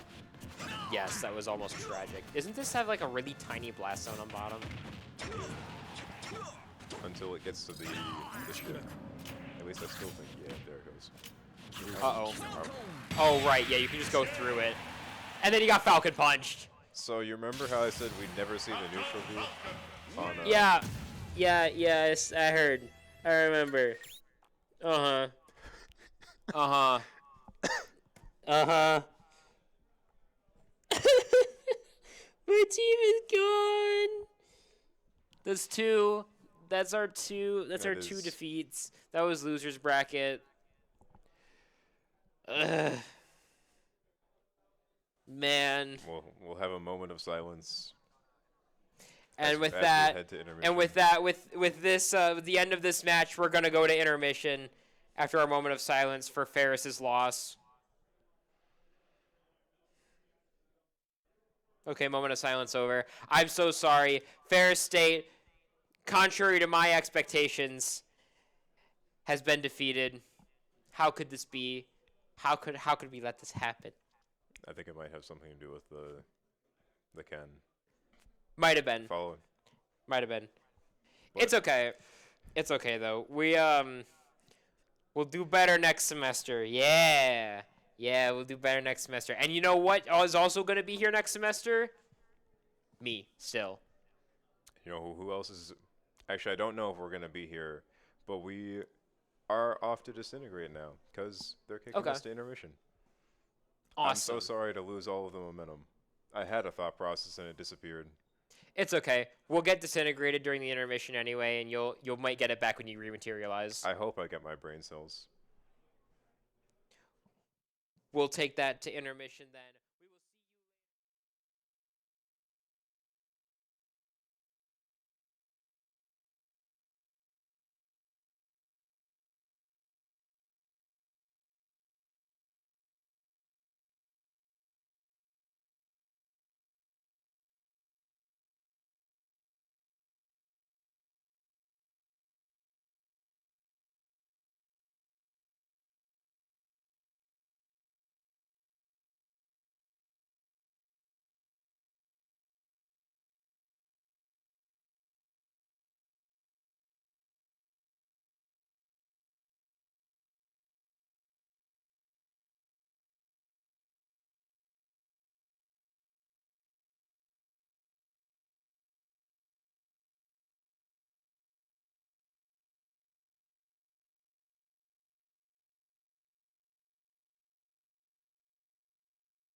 Welcome back to GLIAC Championships. Today we have League of Legends, Roosevelt versus MTU. Yeah, this will be a very, very interesting matchup. We both personally, I don't know, personally I know nothing about MTU or Roosevelt's teams, so there's a lot of variety here basically. Yeah, from what I've seen from the side of Roosevelt is they have a couple of challenger players, but I seen MTU playing their first game against I think It would have been either Davenport. I think it was Purdue? SVSU. Wait, no, Purdue is not here. Or no, it was Okay. Wayne State. Wayne State, yeah. Yeah, they played their first game against Wayne State and they had a pretty good showing. So they seem like a pretty strong team. They did 2-0 Wayne State. So they have experience and they got to play already today. This is going to be Roosevelt's first game. They've got to do a lot of watching so far, so we'll see if that affects draft and how they play. Yeah. Speaking of the draft, is there anything in particular that you're looking to see? Maybe a pick that you're either just wanting because you like the character, or for like any sort of strategies. So far what I've seen from MTU is they're gonna look around hyper carry bot lane with a like engaged bruiser support. Like Braum Ash was something they played a lot of. Wukong, Jarvan from the jungler is what I seen. Top lane I think was kind of all over the place. I don't remember seeing anything like particular. And I think mid lane, I think I seen Zed and then something else. So Interesting. yeah, I guess if they are going to be kind of running this like hyper carry engage support, I really want to see like a Draven Nautilus. that would be Don't get me wrong, Draven is not my favorite character in the world, but I do think the gameplay that you see from characters like Draven yeah, is really interesting to watch. yeah. Of course. Go ahead. Is there still a bug with Draven though?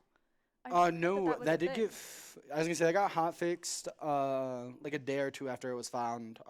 The bug being that, he didn't have his damage increase on his Q, so it was doing the same damage as whether he was juggling an axe or not. But that did get fixed. Like I said, a couple of days after that. He's pretty strong again. Especially with the newer items. I seen a hubris, and then I forgot the item. But it's actually like the jungle lethality item that they've been building. So Is it almost like the two scimitar shaped items that are like in like a U shape? or not the no? I forget- endless hunger. Okay. Or ceaseless hunger, I think is that one. It's the it looks like All right. Senna Viego gone so far. For RU. Roosevelt responding with Mbessa Ori. Pretty good combo bans here so far. Varus going to go down to very strong right now in the meta, especially with the AP build. He is especially flexible since he can fit in multiple lanes. Yeah, I know we've top. taken advantage of it, so Yeah, Oh. we picked it as a flex, but Nyla going to be the ban instead. Maybe looking towards that, they're going to first pick Oh. it.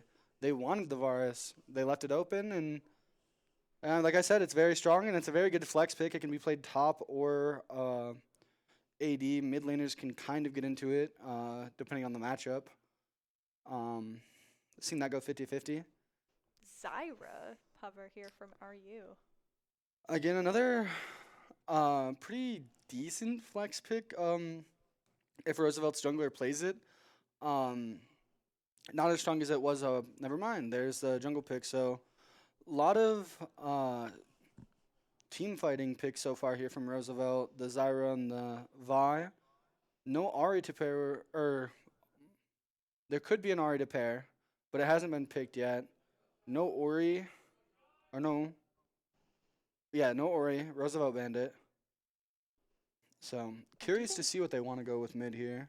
Is Zyra currently up or like currently doing well? I feel like I haven't seen that in a very long time. She's always oppressive just with how much space she can take with her flowers. But Mundo's a really good pick to kind of deny a lot of that pressure, though. Doesn't really care about the wild growth. Well, I guess that's Lulu ult, but I can't think of anything besides Stranglethorn for. I don't remember the name of it either. Zyra is not a character Yeah. I play very often anymore. They Yeah, al- not did also very pick the Milio. popular. So a lot of CC Yeah. cleanse. on the part Varus of MTU Milio here. with Mundo so far. So I mean, if they can get a pretty good engaged tank in the jungle here, I think they'd be like the Wukong. I think is probably what they'll look to pick here. So if I'm Roosevelt here, I'm looking to take away the Wukong. The Mundo is like such a tough like flex pick, and I think you kind of have to respect ban the Wukong at least, because they can still play like Ornn and stuff as well top lane. So maybe like Ornn or Wukong bans. But they Roosevelt with red side might just look to counter pick the top laner and force that Mundo to make a decision. Silas. With the Silas ban, they're looking to play most likely a Malphite. That's a pretty stock standard ban, especially in second rotation if you're looking to play the Malphite. Yeah. Isn't the win rate for Malphite into Silas like insane? It's like 70% or higher.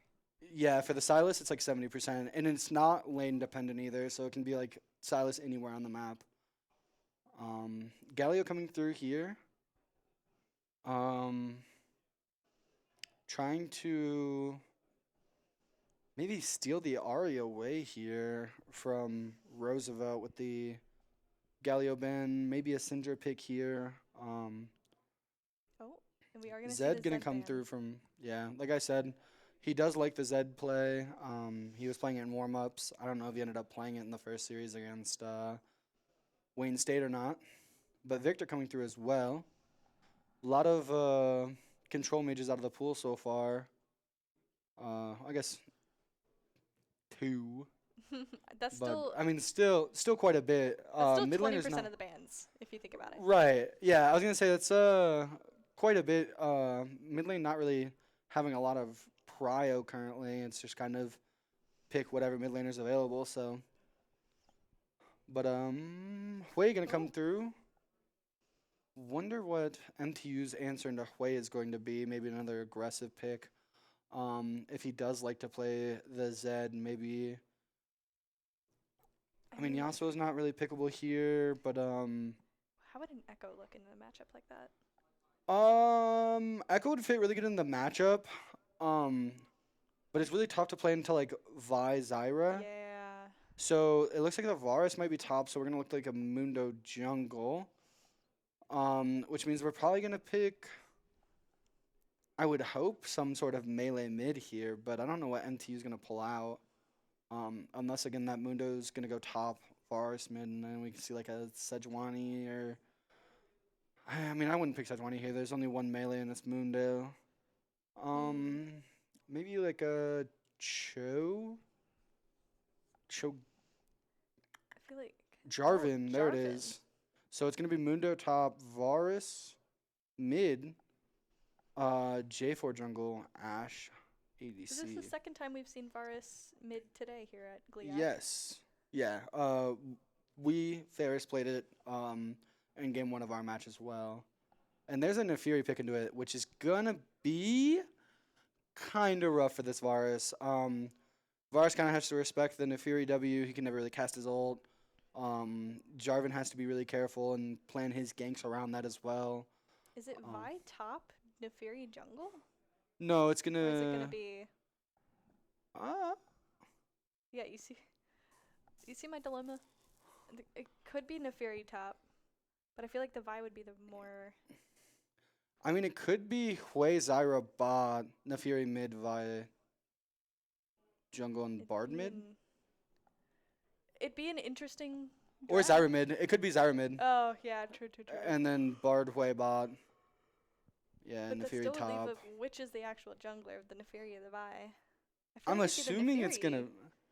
I don't really know because I feel like that's a really tough matchup. Like that's like a really hard counter pick into the Varus. So I feel like it'd be really weird Yeah. to have the Vi there. Unless they didn't expect it to be a top laner, they were expecting ADC. But then again, I feel like Varus top is so prevalent right now that you can't really assume. Yeah, I mean either way. I mean, it could be Hui mid, Nefiri top. They think it's the Varus top. But what does that leave? It's I mean, is it Varus Ashe? Like, I don't know. This comp. both comps are very strange to me. Yeah, I mean, it's very interesting to see so far. RU definitely has a lot more objective setup and a lot easier of a time playing around the Zyra way. They have a And massive Bard. amount of CC overall. Yeah, they have a lot of space control. They have a lot of CC, but not quite a lot of health. MTU definitely has the health advantage. So are you gonna have to play around their spells really well, play around getting to those objectives early, and play around catching this MTU team off guard, face checking some bushes. MTU, pretty good team, gonna be kind of hard to maybe execute that to the fullest potential, but very interesting draft for sure.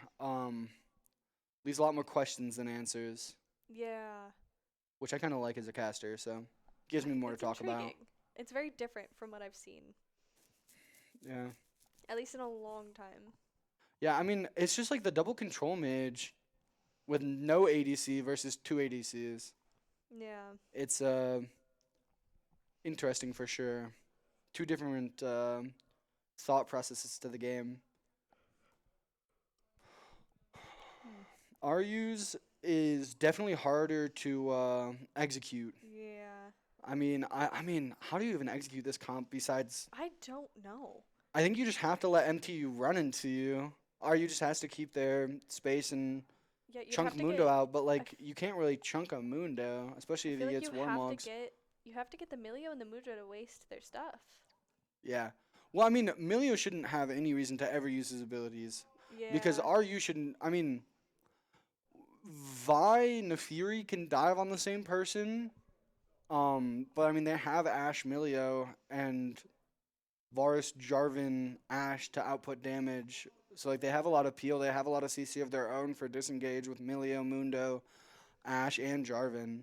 You can even use the Varus ult as disengage. So it's gonna be really hard to look for angles as Roosevelt, and their only really like easy way, like I said, is to drag MTU through a bunch of thorns. So if MTU are able to take the space away from RU, MTU should have a pretty good handle on these team fights. Yeah. You know, it'd be honest to God hilarious Hmm. if it was Neferi support. The I fear was support talking bar about top. it earlier. Yeah, I was having a conversation with Sensei, who is the captain of our Crimson team for Ferris here Mhm. for League, and I was trying to convince him to play some heinous picks. But I think they're fun. Neferi, it wasn't necessarily just suggested, more so a warning on that one. But I wanted to see set support so bad. That's an oldie but a I goodie like for it. sure. You're the one who taught me how to play it too. The good old days. I love set Yes, support. indeed. I miss It's so season funny. 10. Bring back Radiant Virtue, please. Radiant Virtue set. I beg. I will say, as an enchanter player, I adore the spot that we're in currently. Yeah, At no, least for this is a. enchanters. Seraphine went from terrible to amazing. I was gonna say enchanters are in a really good spot. Tanks are in a decent spot. Anything a mobile wants to run as far away from the game as they can currently. Which I mean, in this game, they're all immobile besides the Vi and the Jarvan. Bard has. I mean, would you call His- Milio immobile? Yeah, he has no dashes or anything. Yeah. He has no. I mean, 'Cause he I has was gonna his say, he gets, W like, a movement tiny speed. He also gets a tiny bit of movement from the E, I believe, but even then, it's think not so. enough to call it movement Yeah. based whatsoever. Definitely not the same as like Jarvan or.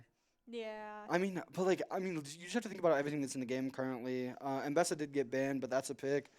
Zaheen, we didn't see get picked or banned. That has a ton of movement right now. I mean, even Kennen, Diana, anything that can build Proto Bell, Echo, like you said, like there's so many blinks and so much damage that if you're caught out and you don't have your flash, you're pretty much dead unless you're playing someone with that can build Zonias or GA. Or your Tryndamere and just hit the R button. Yeah, that's true. But then, I mean, even then, if there's enough CC in the game, you're not running away. So Yeah. they wait yeah. out a few seconds and you fall. That's the same as everybody else. Yeah, I definitely feel like Edge of Night is a lot more popular this season than any of the past ones I've been seeing.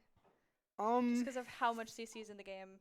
yeah, I mean, it's also a health item, and there's, like I said, a lot of burst in the game currently. Gives you a spell shield, gives you lethality, gives you health. So if you're anyone that, looks for extended fights as a assassin, it's pretty good. Even some bruisers kind of go it now. Um, Jin can go it if he feels like it's better than Yomu's. Like they have a lot of CC, but not necessarily quite the movement speed. And a lot of melees on their team. You want to take that so you don't get stuck out with some CC. Um, yeah, I mean, I'm just really curious about this Zyra because that's like the biggest question mark to me with Bard and with Vi picked. Because the only thing that makes sense for her is mid lane. But Hui Bard bot with Zyra mid and Nefiri top kind of seems... It's just strange regardless. Okay, here we Okay, go. so it's Vi top, Nefiri jungle, Hui, Oh. Zyra Bard bot. So, Huh. Not I what wasn't we predicted. right at all. Neither was I. I mean, the other side, I was right. Mundo top, Jarvan jungle, Varus, and then Ashe Milio support. Yeah. But again, this Nefiri not going into the Varus feels kind of awkward. But I guess they didn't know what else to play top lane besides that Vi. Dex might have wanted it the whole time. Maybe he's a Bowson enjoyer, has the Hellblades, has the Ignite. I would be very nervous if I'm this Mundo playing around level 2. Just because with that Ignite, with the CC from your Q and with your passive on your E, you'd have to have I think you would go WE, poke with your E through lane, level 1, maybe look for an all in level 2 with Ignite. Pretty hard to get the spell shield off, but you should just deal enough damage with your passive. But also, I mean, if you can either 3 shove and look for your back early, try to get your lead that way as the Vi, you can try and hold the wave and play for the Nefiri. Although, I don't know how well that would actually work. Just because Nefiri doesn't really want to gank that early with all of her Yeah. power being put into her ultimate. I mean, I guess the best place for this Neferi to go would be bot here. Yeah. Mid would be okay too. Varus is pretty immobile. You have Hui CC. I'm just so baffled by this Zyra ADC or APC, I guess. Yeah, I mean, again, it seems. I mean, if this Vi isn't able to show up to team fights, they have really. I guess it's like Zyra plants and Hui QE is their only consistent damage, but Ashe with, one item in Milio should just be able to kind of run that over. Varus gets a ult onto. I mean, the Bard pick is so good into the Varus, though. I mean, Varus ever hits anybody with an ult, you can Bard ult them, and then you just have to play around getting them out. Yeah. But, I mean, you have. Yeah, but again, you have no one to really play the front line. I mean, if Mundo and Jarvan are standing on the body, how do you walk into that? I guess you spam your ultimate if you're the Zyra on the thing, and spam EQ flash on Hui. And if you can just, use their W, but I mean, if they're getting hit by something and need the Bard ultimate. Well, it'll be an interesting match, that's for sure. Yeah, for sure. I don't know. I just feel like they have a lack of damage. I don't know how they're gonna kill this Yeah. Mundo late game, especially with Varus and Ashe damage coming over the top and having no front line besides this Bard Vi. I guess if I'm RU here, I would be focusing on either feeding my Nefiri, my Hui, or my Zyra just to get that damage. So I feel like it's gonna be a very gank heavy game because of it, because they kind of Yeah. have to get an early lead of some sort. Oh, and Top's we have a client crash. crashed. We're instantly into a break here. Another one. How much do you want to bet it is the second from the last stage PC? Again, Probably. it's always that PC. That is their side too, I think. MTU's on the close side to us right now. Yeah. So, I very interested to see how Roosevelt plans to play this mid game into this late game here. Especially if they aren't able to get like their leads in these solo lanes,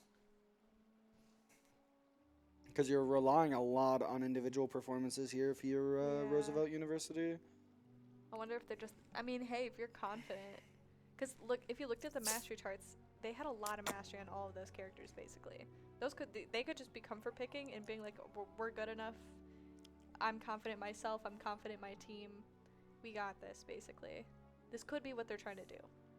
Yeah, I mean, it could also be they had a Vars comp planned or something along those lines, and MTU first picking it, and they just were kind of calling game one almost and saying, we're just going to take as many champions away from your players, like your support and your jungler. And I mean, that kind of seems what this comp is. I mean, you have 2 supports and 2 junglers on one team with a mid laner.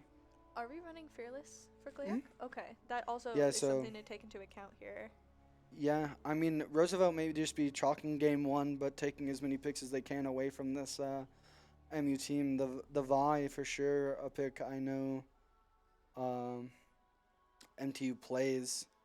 He does like a lot of these bruiser champs, as you can say. Like, as I said, he was playing Xin and Jarvan earlier, or Xin and Wukong earlier, and then now he's playing Jarvan. So Man. Vi and Nefiri being in that list isn't really too surprising. So if that's a threat that Roosevelt has spotted, and that's their plan here, is to just kind of take as much away from them as possible, I can definitely get behind that. 3-game series Fearless, banking on games 2 and 3, and that you can bring it home. Or maybe they just know something I don't. Yeah, I don't. I mean, there's they can- a lot of possibilities here. They can pick one target and blow that person up. They can Vile, Nefirial, Whale anybody, and they can probably die. But at the same time, so can MTU with Jarvan. I mean, pretty much every player on the team besides Mundo and Milio. The 2 M's, not really packing a whole lot of heat in those picks, but Q start here. So I'm wondering if it's going to be a QW, looking for that early level 2.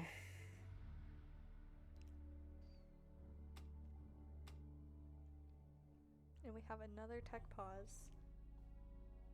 Looks Not entirely sure of why this time. Kinda getting a look at the players now that the camera feed is up and running. In the meantime,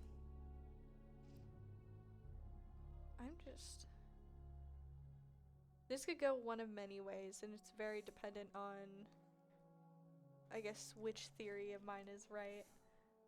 Because I didn't really get to look at the full balance of the lobby, so I just don't know. Roosevelt's support is Grandmaster, their mid laner is Yeah. Challenger, and I think it was their top laner was Masters, or was their jungler, I couldn't tell.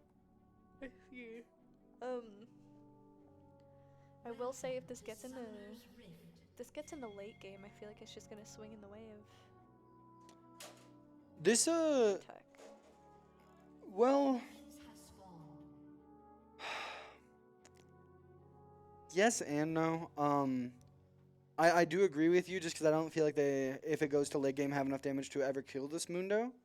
Yeah. But in these mid game fights, if they're even, and Roosevelt is able to kind of find picks by setting up these objectives early, it's really hard once this Jarvan falls or this Mundo falls to walk in.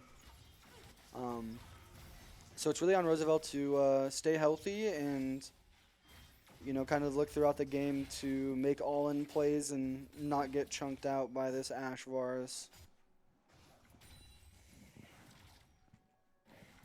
But doesn't really seem like anything too out of the ordinary currently. Seems like a lot of poking. a lot of farming. This Mundo down a little bit of CS early, but the wave is also pushing into him, so he will have more to collect. I will say the biggest disappointment of this game so far is the fact that we are not seeing Glizzy Neferi. True. Ooh, crazy look from Potato there. That was really close to connecting. I'm surprised it didn't on that wall. Played that level 2 really well. Almost able to pick up a kill on Craftinator. A lot of pressure here on the side of RU. Not quite pushing into tower, just trying to build a wave. Yeah, playing towards maybe a Neferi dive. Neferi is pathing towards his bot side.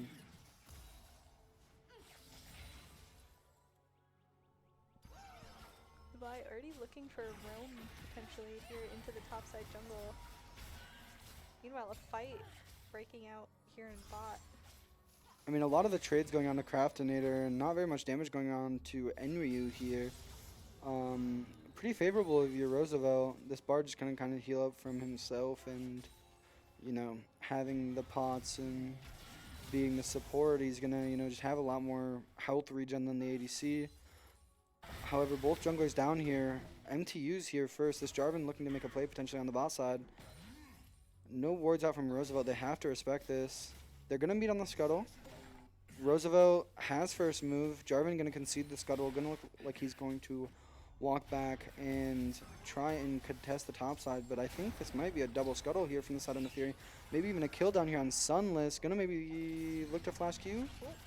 Not quite making it. A huge amount of damage on the Varus, however. And Yeah, another- top again. a Gonna lot go of fighting. low. There's first blood in the top lane.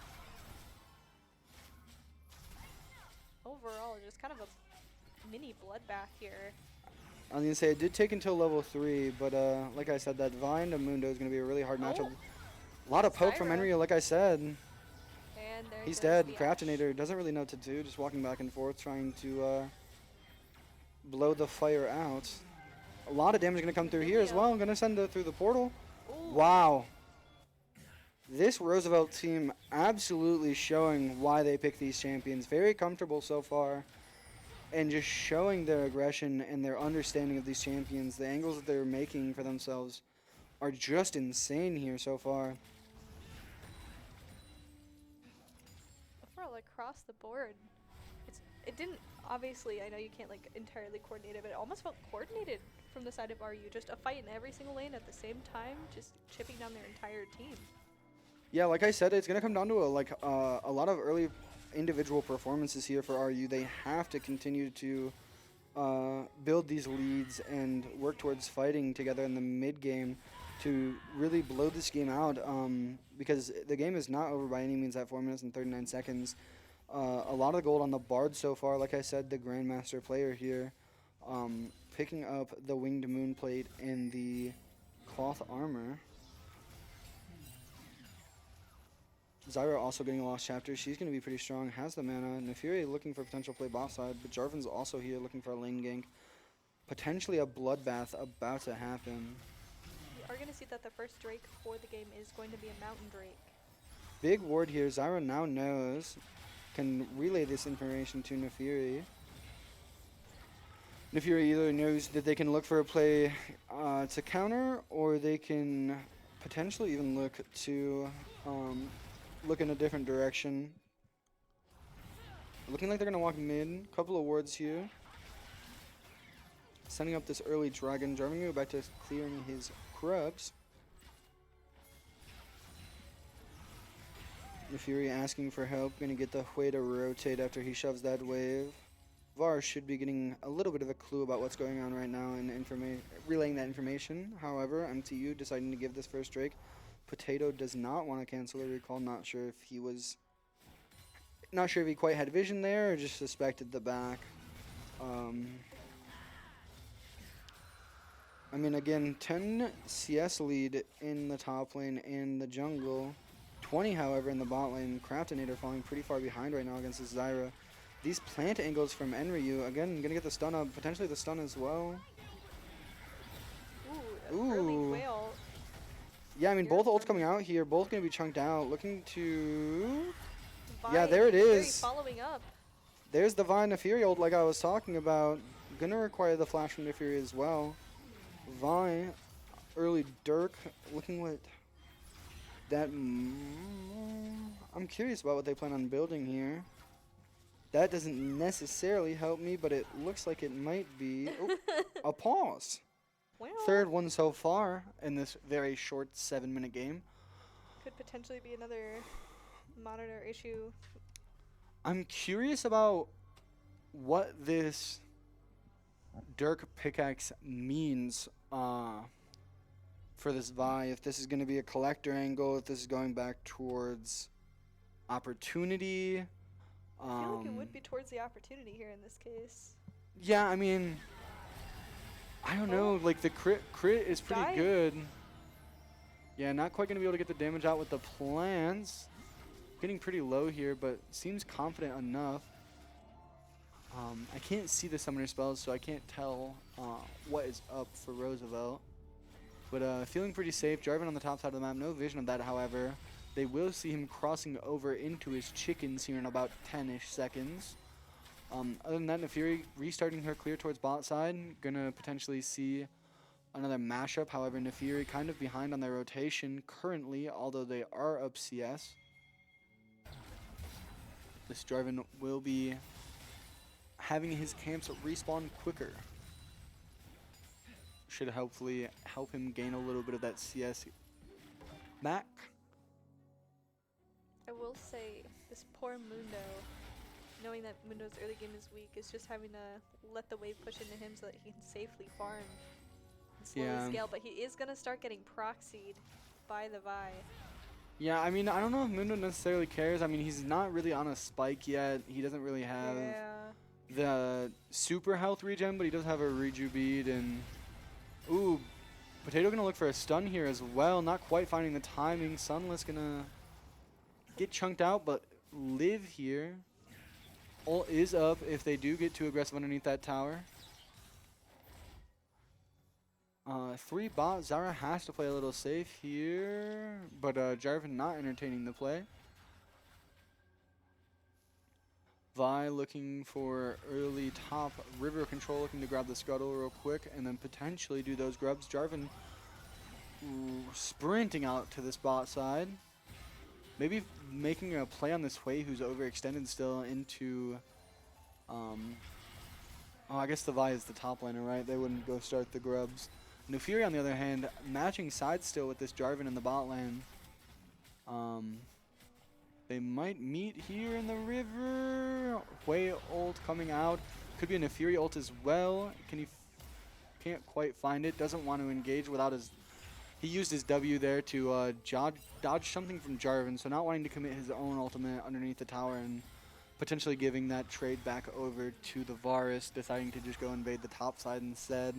Jarvan not really going to be able to walk here. Vi covering this invade. Hui having a pretty good amount of prio as well. I don't know if Vi quite saw Jarvan, but they definitely do now. Going to look to fight on this Gromp. Bot lane. The flash on the Ashe coming out, but gonna just Ooh. barely living the ignite.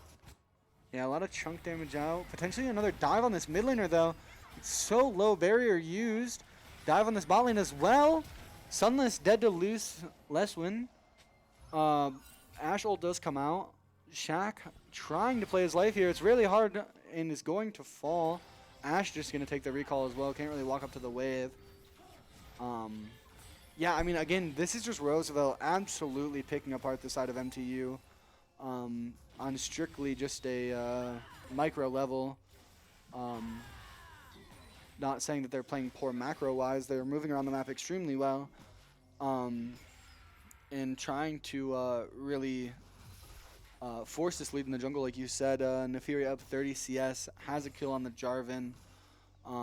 Is now up. It is a collector first item from the Vi. So it looks like we're going to see crit Vi, which it makes a lot of sense. Like I said, not having a lot of sustained damage, you really do have to burst these carries down and hope that somebody will be able to clean up the Mundo before he cleans up the rest of your team. Craftinator looking for a trade. I don't know if he can necessarily win, though, but trying to buy time for this Jarvan. Extended trade here. Enrio going to be potentially in trouble with so much damage. Flash Cleanse coming out. Ooh. And that is going to be the first shutdown of the game, going towards Emilio. Yeah, 150 unfortunately, gold, unfortunately not going on to the Jarvan or Craftinator here, but Craftinator getting pretty close to that Bard Q. Gonna walk away here unscathed. Nefiri not able to make a play here. The Mundo denying the back here, playing a little bit annoying with Dex, trying to see if he can build a little bit of a lead here. Although, like I said, a lot of individual leads here from the side of Roosevelt, nothing is getting out of hand. They are playing a very well bend, don't break so far. 5 deaths, you know, more than you necessarily want in 11 minutes. However, the CS is telling the big story here of a 5k gold lead, 30 CS in the bot lane, 20 CS in the mid lane, 40 CS in the jungle. About to potentially be a second Drake. Yeah, so, you know, only having 250 gold bounties, collecting one of them already, you know, seems almost a little too late, especially with this dive going to come through from onto Craftinator potentially here. A lot of damage coming out on Shaq. Going to commit his ult first, playing his W now, getting a stun on the tower and the champion. Going to try to finish off Shaq. Not quite going to get it. Nefiri looking for a Q. Going to find the ult onto the Emilio and the Q onto Ashe to get the double kill underneath their tower. They should be tower as well for Roosevelt with all the plants that they can spawn. And a potential dive or a kill on the Jarvan as well. Like I said, this Jarvan just being denied from entering his camps. This is starting to get out of hand if you're MTU here. Losing your mid tier 1, losing your bot tier 1, allowing Intra to just have full control of this jungle with an already growing lead. It really just kind of makes you feel bad for this Jarvan. Not really much he can do in this game. I mean, you know, like I said, if this was a play to steal picks away from this Jarvan, thinking that he's their star player, they're doing a good job so far of being 7-2 while doing it. Sunless, really low, gonna have to flash the ult here, barely living. Dex again really controlling this wave. Just kind of permanently shoving this in. He's gonna pop both of his pots, potentially afraid of the freeze here, not really knowing where the Jarvan is, potentially gonna look for some kind of all-in. Just chunking him out to half. This Jarvan coming to cover the top lane, try and provide some sort of relief on the map. Deciding to walk back towards his bot side, Ashe wondering what's going on. Ashe ult coming through onto the Zyra. No cleanse this time. Knock up as well. 2 of them. Emilio Ball. Going to be a big pickup here, but again, Intra walking in. Might find the bleed. It will find it. Jarvan ult coming through, but an ult again on the Craftinator. Going to get the reset and going to look onto the Jarvan now after a beautiful Bard ultimate. If I'm Jarvan, I'm terrified right now. Yeah, I mean, A huge fight here in mid. that Another massive spike. and that's such a good angle for MTU to look for, but they're just so far behind. It almost seems like an overplay, but it's not. In most cases, you would think like, oh, this fight doesn't have everybody. You know, there's a potential like that Well, we could turn this around, but no. Yeah, Like, Arya's Zyra just incredibly living for coordinated. so long. Yeah. Able to find the Nefiri and able to find the Bard to be able to turn the fight 2 for 1 after, you know, layering the CC so well onto the Zyra too. So they're picking their they're picking the fight well. They're, you know, echoing these calls and they're committing to them well. It's just they don't have the gold to back up the play. Which, you know, that can change very quickly though. One of these shutdowns go to the Varus or to this Ashe and suddenly the game becomes a lot more playable, especially with it being on Bard.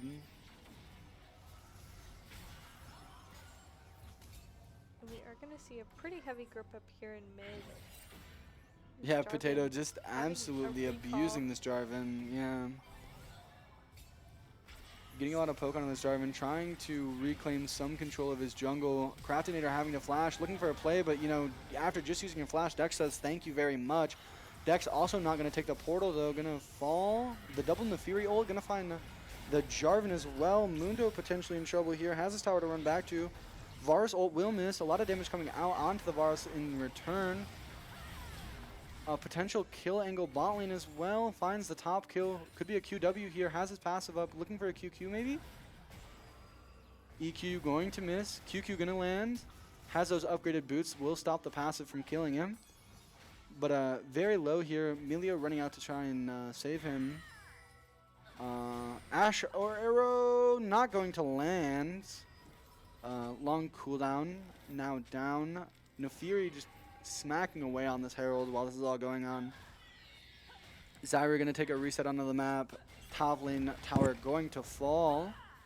No, we are only 16, 17-ish minutes into this game, and RU has already taken pretty much every tier 1 tower, has every objective, and frankly, has almost all of the map under their control. Yeah, so this is a prime example of, you know, this Roosevelt team came into this game with an idea, and they executed it nearly flawless. Enryu and the Bard able to get Enryu and Potato able to get a massive lead on their own in the bot lane. This Nefiri playing really well with this Hui and Vaya in the early game around that mid lane.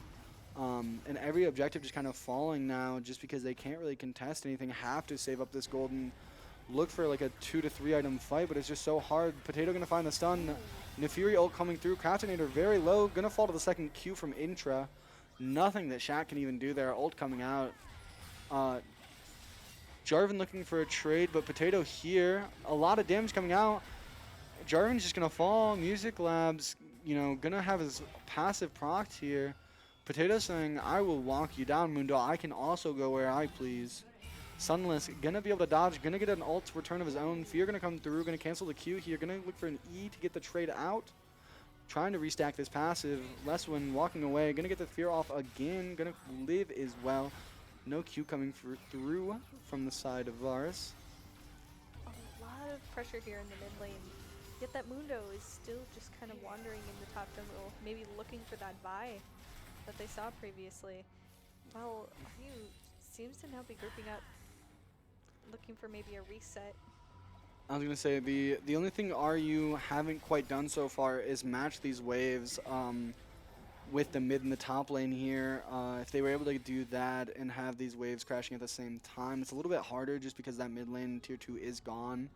But it almost evens it out with the mid lane also being shorter. Something they can potentially do in the future, and if that Mundo tries to walk away like that, you know, you get the top tower. If he doesn't walk away, you get the mid tower. One of the very important thing about matching waves.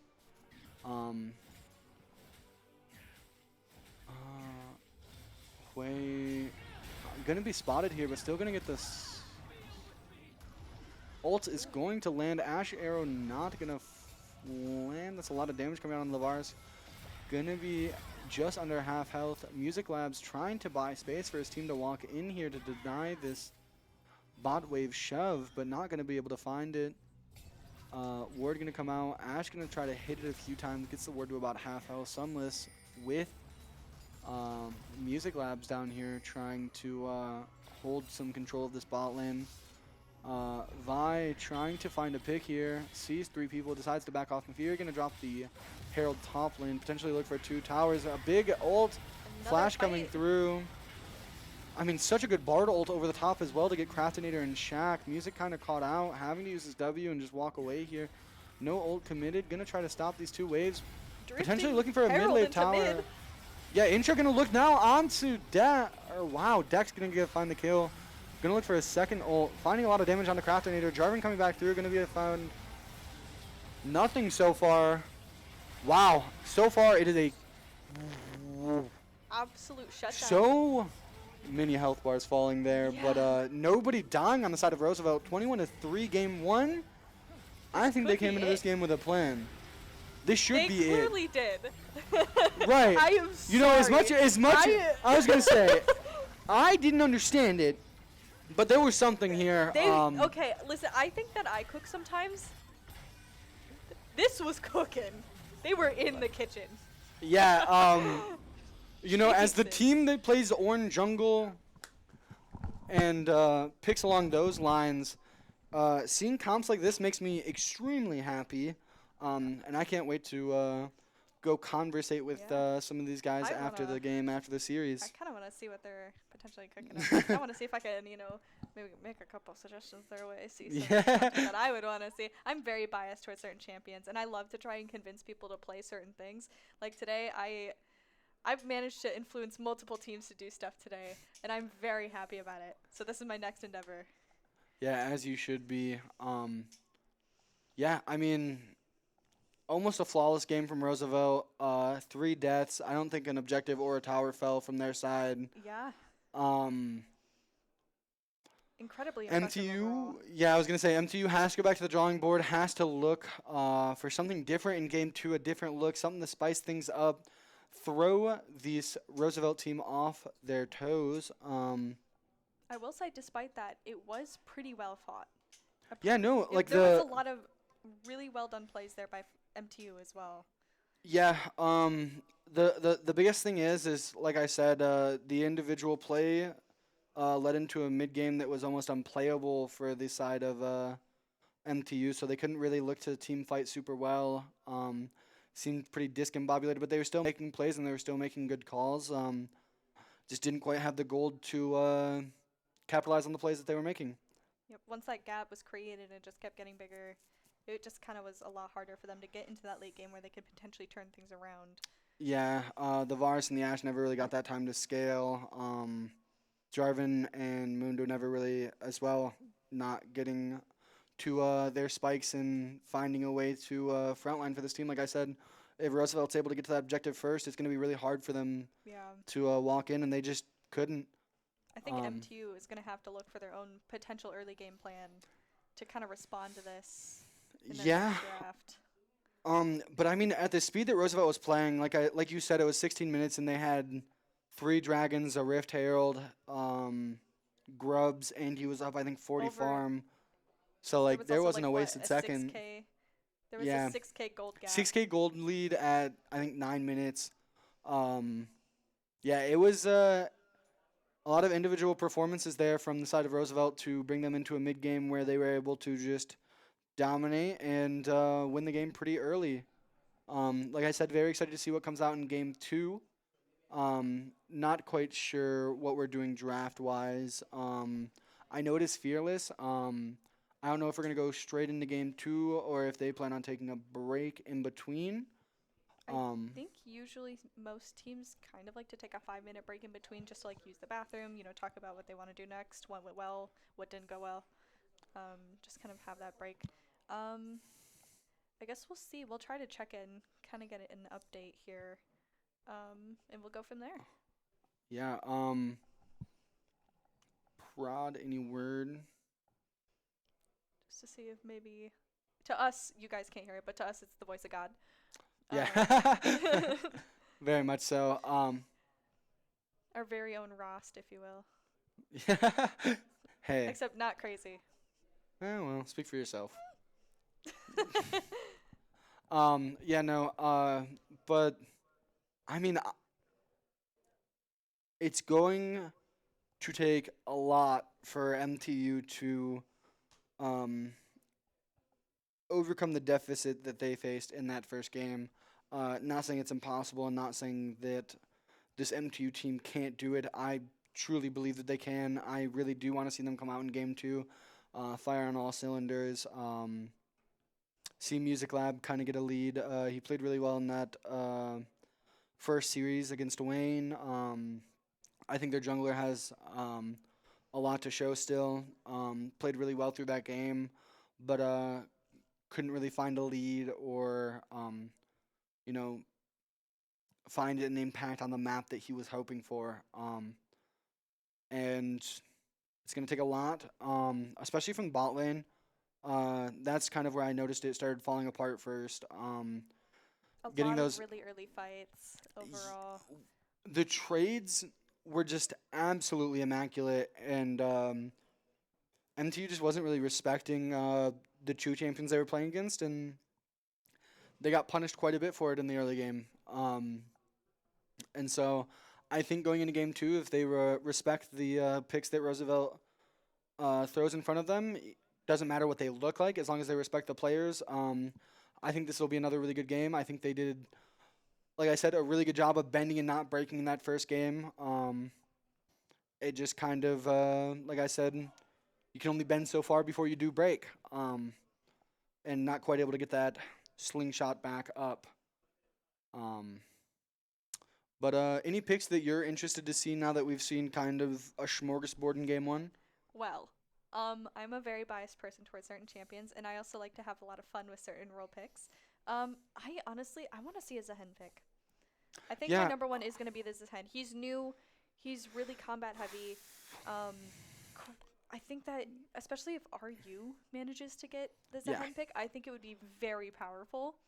Yeah, very very strong in the jungle, very strong in the top lane. 12 hit passive gives him a revive. I think it would just overall be really good with how aggressive it seems like they're playing. Yeah, no, Roosevelt played super aggressive, able to find a lot of angles early with those barred portals, as well as just like the Vi angles through mid lane, like I said.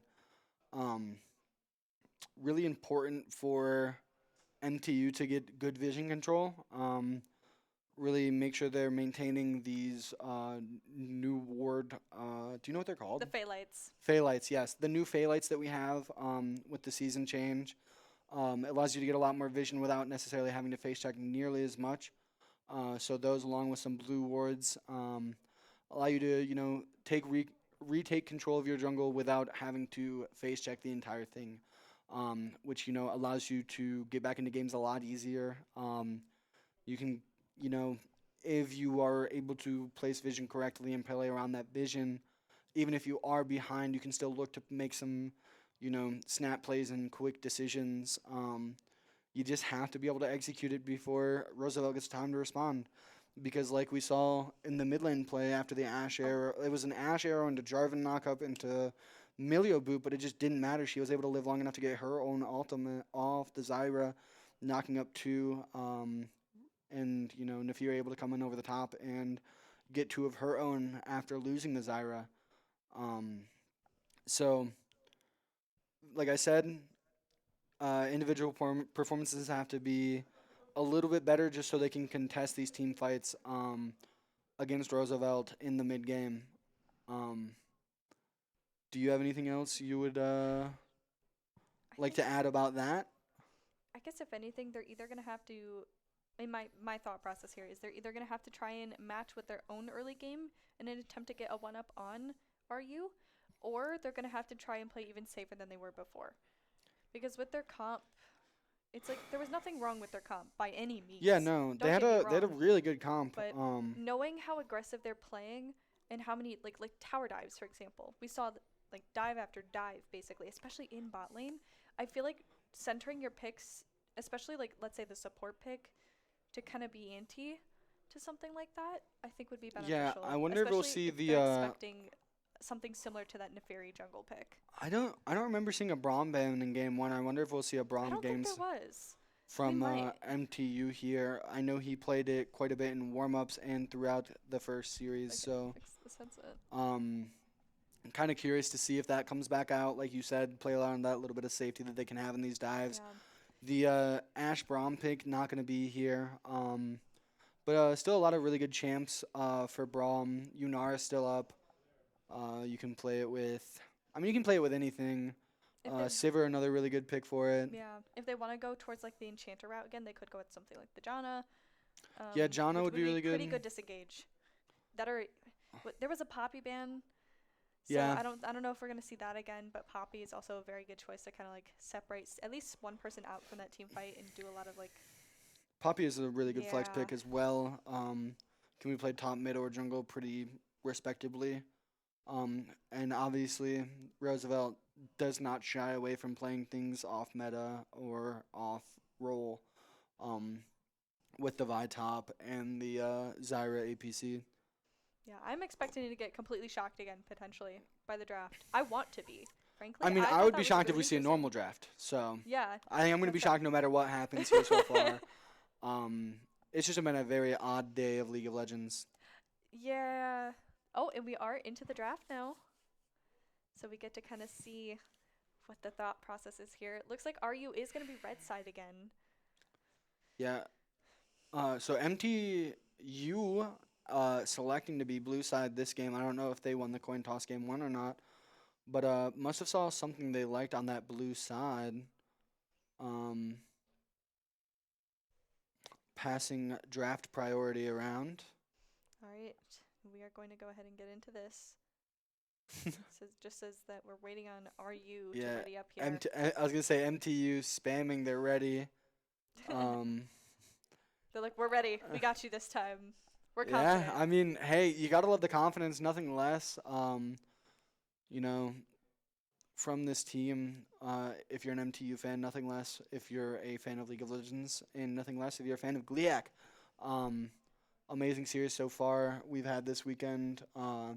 Rocket League, Rocket League Smash, Valorant, and League of Legends so far.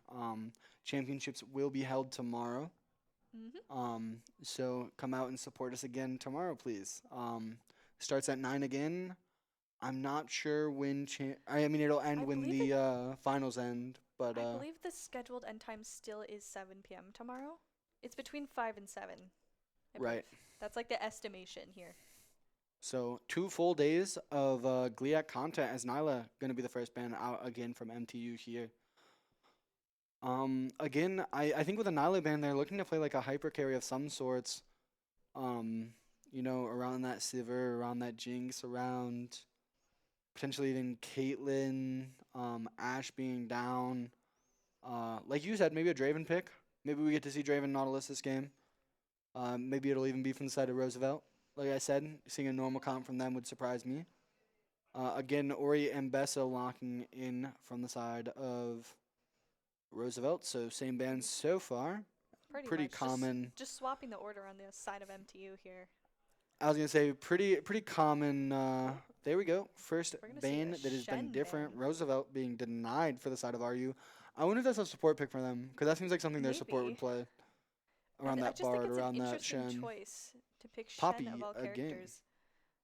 All right, we're gonna get into picks here. This is where the fun starts. So MTU Smolder. locking in Smolder. Again, another pretty versatile champ. Another late scaler. Yeah, I mean, that's what we might see from the side of MTU here. Like I said, they did play a really good bend don't break comp. They just kind of broke a little too early, weren't able to get to their break points. So again, betting on themselves, picking the Smolder. We'll see what they lock around it. Maybe a Janna, like you said. Could be also a Smolder mid. Could see, like you said, maybe the Engage Hypercarry bot lane. A Caitlyn. potentially really good Draven game so far for the side of MTU. Caitlyn into Draven is nearly unplayable. Especially if you can overall- get a Nautilus as well. To me, that's a very scary champ to be seeing because Caitlyn, as is very strong in the current meta. Yes, very easy to abuse the range on Caitlyn, especially if you're into a melee support. Dude, imagine if they had the Milio open too. Yeah. Additional range, that would have been crazy. Caitlyn Orn, Your Roosevelt. boy? I was gonna say Roosevelt said, "If you want to scale, we will scale." Locking in the Caitlyn Orn, 2 of the better scalers. Imagine it's the Orn support. In the Ooh, I'm just, because think about it. We talked about doing Orn support earlier today. Mordekaiser. So we are going to see a top or potentially even a jungle pick here in the Mordekaiser. Yeah. Pretty much, in my mind, it eliminates Smolder top from my brain. yeah. Although MTU could just be picking an order: Smolder top, Mordekaiser jungle. We'll see what their mid lane pick here. Or They could be, we'll see yes. if they could potentially pick the mid laner here. Most likely gonna pick a support though. Oh, There it Rakan. is. There we go. So I mean, Smolder Rakan is a pretty good lane. However, it could still be Smolder Zaya. Sorry. You mean Zyra Khan? Zyra Khan. Smolder could go mid, Mordekaiser, and then we can look for another engaged jungler from the side of MTU here, the Wukong or the Xin Zhao still being up. Vi, Nafiri, and Jarvan falling to Oh, Fearless. Caitlyn Nico. Could still be a Nico mid, but it is not very popular. But it's most likely this Caitlyn Nico. That comp is extremely popular. hard to play against. Yeah. Nico able to CC through minions. Caitlyn able to follow that up with a nice little headshot. Again, banning that Silas, not wanting to give that over with a Nico, an Ornn, and a Caitlyn on their team. Plus, they might still potentially want to lock the Malphite. Malphite and Ornn both able to be junglers and top laners on this current patch. Swain bin. Yeah, don't want to give over the wombo combo of Nico Swain, especially with an Ornn Horn and a Caitlyn ult over the top. They want to go beefy. They do want to lock in Malphite here. Trundle and Silas being banned almost guarantees it. If I'm MTU, I'd ban the Malphite or take it. they don't get first pick. they RU don't gets first really- pick after bans. Oh, they're gonna go with the Victor ban again. This. I'd be really surprised if it's something out If from they the side of don't- Roosevelt here. They set up their last two bans around it pretty well. They also, teased it in game one by banning the Silas as well. However, that could just Oh, Galio. Galio. Still, opportunity to pick the Malphite last and flex that into, or well, not flex it. They'll probably, if they pick the Malphite last, are just going to play it into the jungle here. Potentially waiting to see what they see from the side of MTU here.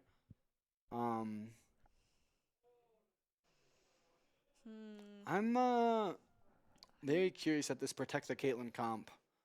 Galio, Nico, Orange kind of playing around this Caitlyn. Like I said, that seemed to be the most abusable lane that they had, and they're going to put all of their eggs in that basket. RU is Zach coming through. Again, Mordekaiser Zach can play either way. Zach obviously preferenced a lot more in the jungle over Mordekaiser. Oh! Zach. Smolder Rakan bot, Zaheen top, or Zach top, Zaheen jungle, Mord mid. I don't know. A lot of flex picks okay, from here okay. from the side of Hear me- hear MTU, me not out, trying to hear me show out. any hands. Mordekaiser top, Zach jungle. Wait. Mm-hmm. Okay, definitely Smolder Rakan bot. Yep. Zach mid. Uh-huh. Zaheen jungle, Zahen more top. jungle more top. Yeah. I could agree, especially. Right. Kane, you wanted it. Club. You got it. It's like they could hear You got me both. through the You roof. got Kane and Zaheen. I wonder if they went in the hallway and heard me talking. Maybe. If so, love y'all. Yeah. Very interesting picks from both sides here. A lot of unorthodox champions coming out. Kane, Zach. Definitely not seeing a lot of pro play, especially in the lane position. Last time he was really getting a lot of pro play. Was around that top lane pick, but that was How many years ago now? around Radiant Two or Virtue three? meta. Yeah. So yeah, not being necessarily favorable besides a few people wanting to, just enjoy their blob boy. So interesting picks nonetheless. Interested to see how MTU plays this game out. I think technically have the advantage in the scaling. However, if this Caitlyn is able to get a lead over Smolder, which is very likely, and if this Caitlyn is able to, get to 2 to 3 items by 20 minutes again, It's looking a little rough. I think we see a repeat of last game, and that's kind of what Roosevelt is set up to do with the Galio, and the rest of their picks. The only thing not really fitting that vibe is the Kane, where I'm curious to see if it's going to be a red Kane. Most likely they are pretty melee heavy. because they're running Kane, Galio, Orn. Support is I forgot. I forgot as well. Okay. Let me run down the line. Galio, Orn, Kane, Galen, Nico. Yep. So Got it. yeah, only having 2 melees, and Nico most of the time going to be disguised as something melee as well. People are gonna have to count really- the minions. Yeah, gonna have to count the minions, especially with the cannon changes. The cannon wave changes, having only 2 siege minions, or no, siege minions are cannons. I think they're just called melee minions. I don't know. So Zac Right? jungle, Zaheen Zaheen mid. mid. Ooh, into the Galio. It makes a lot of sense. The AD pick. Galio gonna be very weak. Not gonna really want to trade into this Zaheen. I really like that pick from NTU there. We'll see if it's able to come into fruition. I mean, I think either way here, even if this Mord does necessarily fall behind to this Ornn, you could potentially see a lane swap. Zaheen not going to do too bad into the Ornn as well. I will say, I also think there's a lot of potential here, because picking Zaheen, I feel will make. It's probably not going to completely deter the Kane from ganking mid, but it's going to probably significantly reduce the motivation to do Wait, so. Kane is running because Ignite fighting- Smite, no flash on this Kane. He's going to be very, very weak early game. Yep. It's going to give MTU a lot more time to kind of be in this game. But I think with that Ignite, I think he does plan on going Rost here. I don't think there plans to be a blue Kane in this game.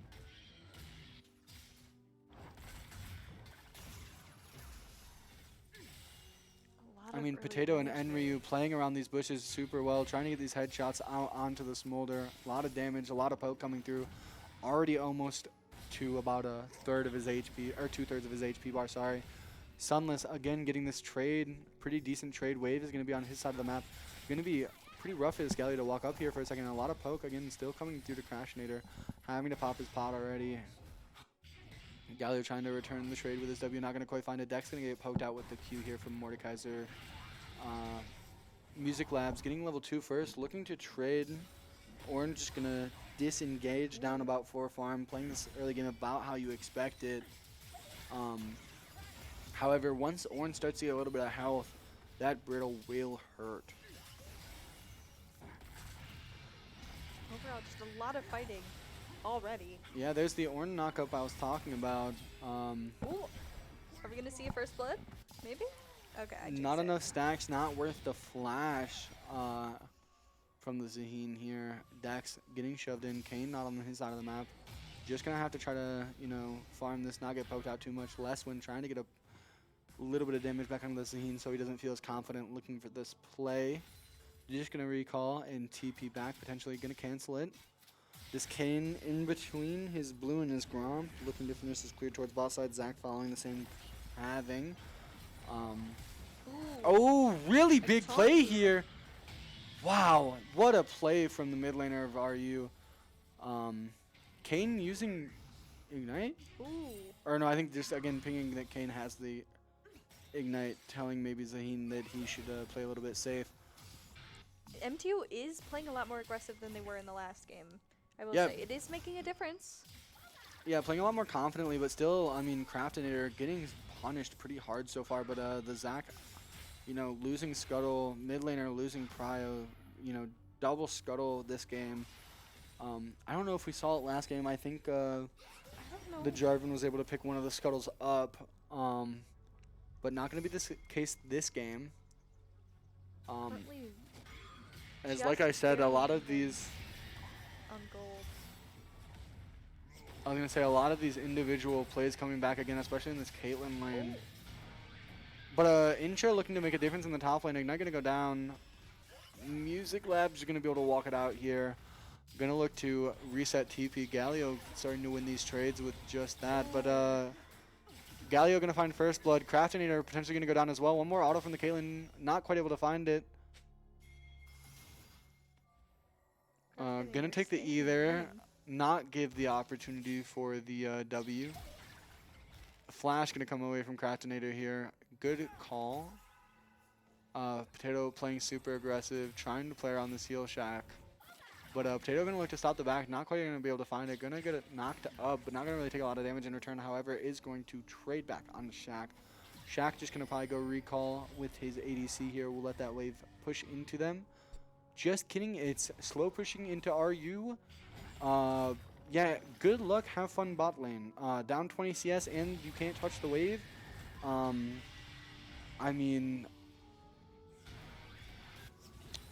Dirk back versus two swords. The wave's pushing into you. Your support's holding the wave as Nico. Like, you know, just the individual play from everybody on Roosevelt really making a big impact here in the bot lane so far.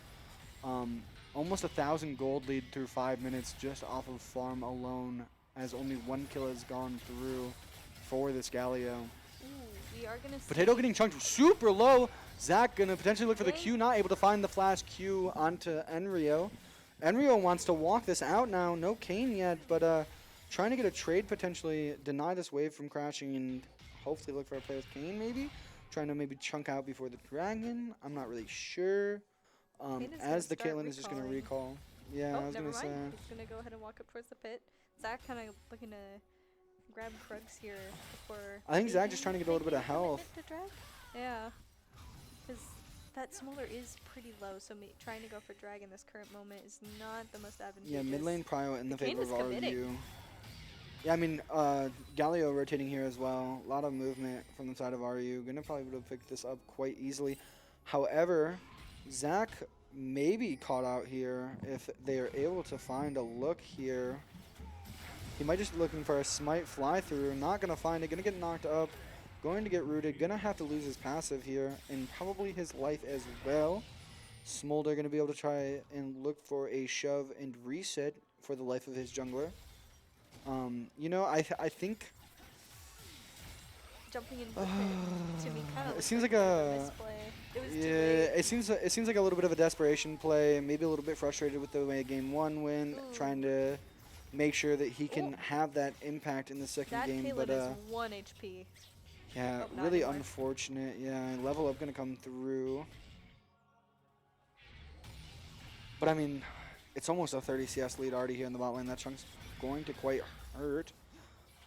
About a third of his health bar gone, bring him down to about half. Then Nico Q brings it down to about a third. Sunless trying to run away from the last one here. Last one pretty out of mana. Sunless couldn't look for some pretty decent trades here, trying to crash this wave. Kane nowhere to be found. Gonna find the crash and the knock up and the pullback. Ooh. Trading under this tower very aggressively. I'm surprised that Galio didn't want to take a piece of that, but Zaheen with his ultimate and pretty close to stacking his passive Nico just deters him. Ornn taking the, little ride on the E here. the Nikos did start to roam through mid here, but then kind of just decided to veer back towards bot lane.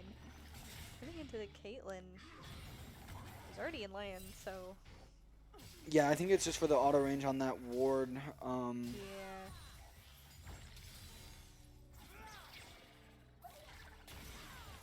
They're trying to play a little bit of mind games with the Nico, sending her clone to stay back and walking forward herself, looking for the angle on the E. Knockup's going to go through here for Roosevelt on the mid laner and the top laner. Sunless walking away from that trade a little unhealthy. Mid lane, or top lane, however, going to be a little bit more even. Zach going to be looking for something here in the bottom lane. Going to land the jump, going to land the knock back. Knockup as well. A really well-designed play here from MTU. However, Intra finding his own play on the top side, but going to fall to Music Labs. The Mordekaiser dragging the Kane back under tower after a semi-unsuccessful dive. I wonder. no, it I was wonder if he tried to get successful. out with I'm his just blind. E. Yeah, I wonder if he tried to get out with his E and just had like a burn, or the passive or something that pulled him out.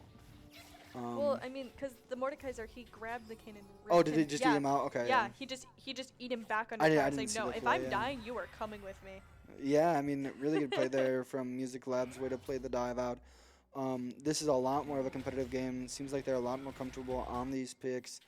Able to make that play bot lane again and going on to the support's a little rough. However, the Smolder not going to complain about the stacks that he is gaining. However, he may complain about being down 30 CS.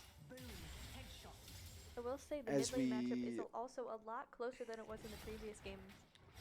Yeah, This Zehen playing super aggressive, just kind of not letting this King have the opportunity to come back at him again. yeah, really big chunk coming out. Craftinator forced to barrier, pretty, you know, exposed now, especially without his support here. Could potentially look for a dive on the side of RU. Kane, not Team quite looking sure. to If, basically guarantee grubs. yeah, I mean, they do, but at the cost of what? I mean, he's trying so hard to clear this wave and not die to the Kane, but Kane's just sprinting straight down. He might die before he even gets there. Kane, just there for moral support, maybe could look mid lane here. Nico gonna have to recall. Could look for a player on that into the next dragon coming up in about 2 minutes. Or no, it's the blue buff, sorry. Next dragon coming up in just under a minute now. Both top lane quests finishing at the same exact time here. Yeah, I mean, pretty even lane, except for this Ornn being down about 20 CS. That's kind of where it evens Better. out in the top lane. They There's your may example have of both- weak side, strong side, yeah. I can't see the summoner spells, so I can't tell if they just both took regular TP as well. I don't remember. I know Kane didn't take TP. I feel He like, didn't I take think flash Mort either. has Ghost. Okay, okay. I'm not sure though. But Kane hovering this top side, trying to take the scuttle and go back into his top, clearing top to bot with this dragon less than a minute. Zaheen gonna try and clear this mid wave. Zach again potentially looking for a bot lane play. Kane on this top side of the map may have to. I mean, he's gonna look for these two camps into a recall, maybe full boots or another half of an item after that. But Zach looking for the play and the dragon in the meantime. Looking to get this lane gank off. But Galio hovering. Galio, I don't know if he knows about the play or not. Gonna take the recall. Gonna shove this wave out. No, I mean, if I'm Nico here, maybe I send the W through the mid brush. You know. Oh, looking on the gauge of their own. Gonna pick the Zach mid E. Finding the Caitlyn, or sorry, the Smolder first. Trying to turn the fight. MTU not quite able to find kills back. Flash forward from Caitlyn, gonna get the first. Now gonna try to walk down the Zach. Flashing, getting the one, potentially looking to get the second as well. Smite comes down, passive gonna be forced. Kane here to back him up. Nobody here to back up the Zach, however. Top lane, Ornn ult coming through, about a half an item down on this Mordekaiser. This Caitlyn, however, very much in a lead right now. 4-1 and 2. Sunless not able to find anything. Trying to look for. Gets his passive up though. Got the Gonna just pop passive. it right away though. Kane again, right place, right time. Gonna look to. Not quite able to find it. Gonna find Poke though. What is Sunless doing? Trying to bait onto this tower. Try to bait Dragging for them his. under tower. That's a lot of damage. Sunless actually gonna live because of the E from the Rakan. Rakan. Yeah, and the heal as Yes. well to stop the ignite. Kane making a little bit of an overplay there, not quite able to find what he was looking for. Sunless going to live the proto belt Q from Nico. Nico now in a tough spot. Galio trying to bail them out. Big root, big taunt, only to flash away. Smolder ult coming over the top. Overall, that was a pretty good fight there Dex. from MTU. Pushed under tower so low. I wonder if Dex was looking for Brittle Comp. Flash, not actually flashing it at all. Flashing after the damage goes through, left on 1 HP. Has to be very careful of this E. Has to be absolutely petrified, especially when you. Whoa! The Brittle doing enough damage to find a kill. Wow. Wow. That was so unbelievably close. Yeah, Bellow's Breath finding the kill there. Not even Brittle, I don't think, procced. That's a lot of damage. Crafton, you're just trying to farm safely in this mid lane. Zaheen gonna go down in this bot lane and try and match the Caitlyn. Smolder, you know, can't really be Smolder if he doesn't get his stacks in that 83 farm at 13 minutes. He's definitely not getting those. About almost done with his first item. Caitlyn about done with her second, probably after this recall, after getting the tower. Has not pinged her gold, so can't quite tell. Galio looking for a play with Intra. Gonna find the knockup, gonna find the taunt, gonna find a lot of damage. Crafton, you're gonna have to flash out. Ooh, Ooh, good dodge there from Sunless. Gonna find the trade on the Craftless. Sunless gonna get traded out here by the Caitlyn. Rakan committing his flash and his ultimate, walking into the trap. You're just gonna fall here as well. Ornn trying to get it away out, walking in between a rock and a hard place. That is this Zac and this Mordekaiser. However, Kane here with him, looking for a play on this Mordekaiser. Maybe an Ornn ult coming through. Here it is. Hits nothing with the secondary cast. Zac gonna cast his ultimate to try to walk away. Intra caught in a weird spot now, but has the Ornn with him. One knock up, two. Trying to get a pull, gonna get unstoppable, not finding any damage, has to blow his W. Has to try to farm this wave and walk out through the top lane. Kane just gonna try to walk through the wall. I think Music Lab is dead here. There it is. Yeah, The Smite there it is. Q coming through for Kane.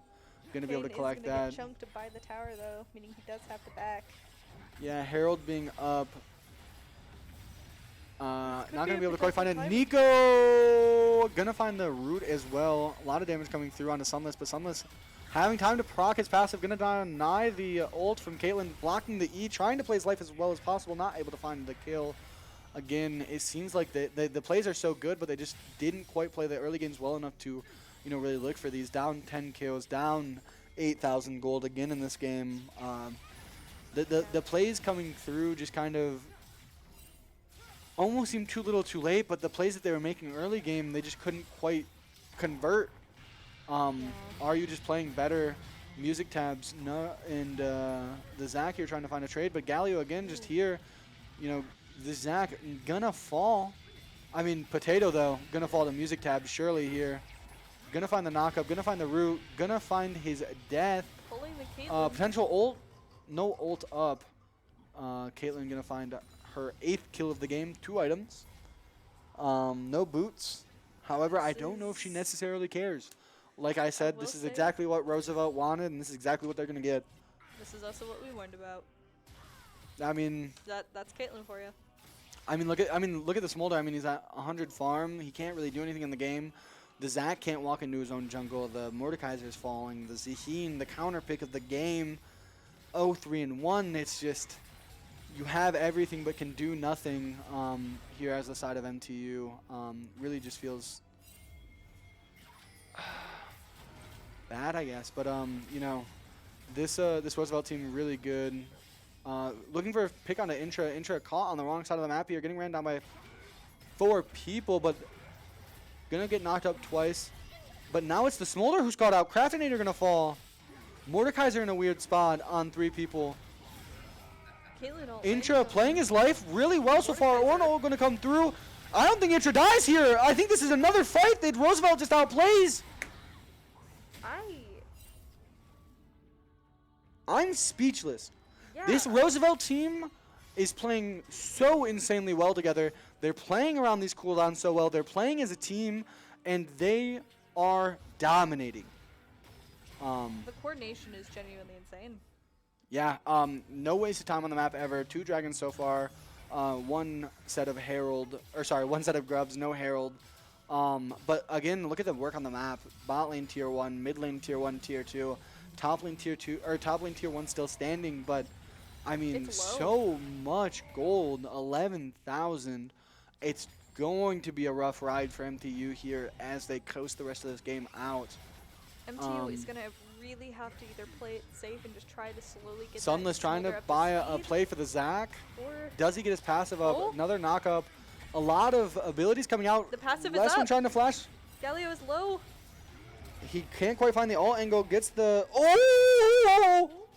He almost outplays the 2v1. Passive would have still been there. But Dex, it looks like TP'd into the fight. Or maybe just walk down. Sunless, no passive. Gonna that- walk away here. That is also a massive shutdown for that Zahendo Collective. That is 496 gold back towards Yeah. MTU. Closing the gap very minimally in this case. But it is Hey, still 1/10 something. of the way is 1/10 of the way. Every little Exactly. bit, call back, fight back, and they're doing an amazing job. No fighting spirit lost on the side of MTU, and that's exactly what we like to see here. Sunless looking for the trades on Dex here. This should be a pretty favorable matchup for Sunless. However, he is still down a level, and this Ornn is extremely tanky.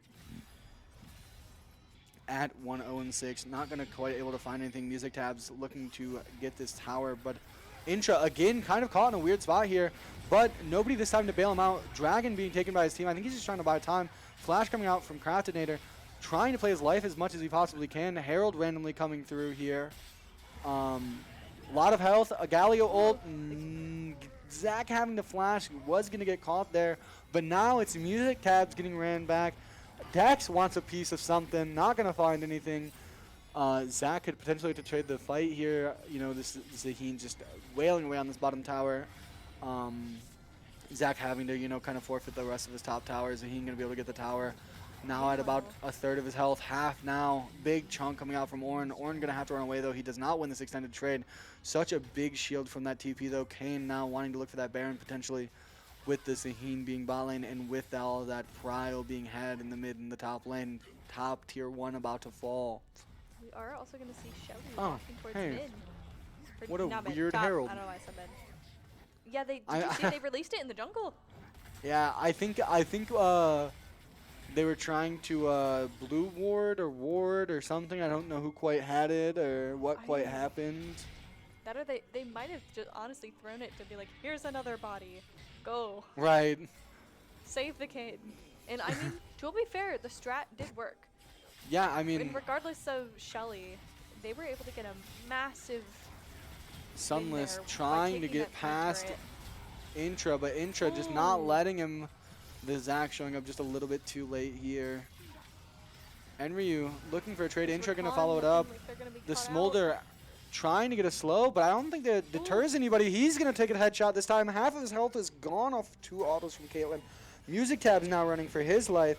Everyone from the side of MTU scared of this Caitlyn, as they should be. 3-item Caitlyn with the upgraded Infinity Edge does in fact hurt you, just so you are aware.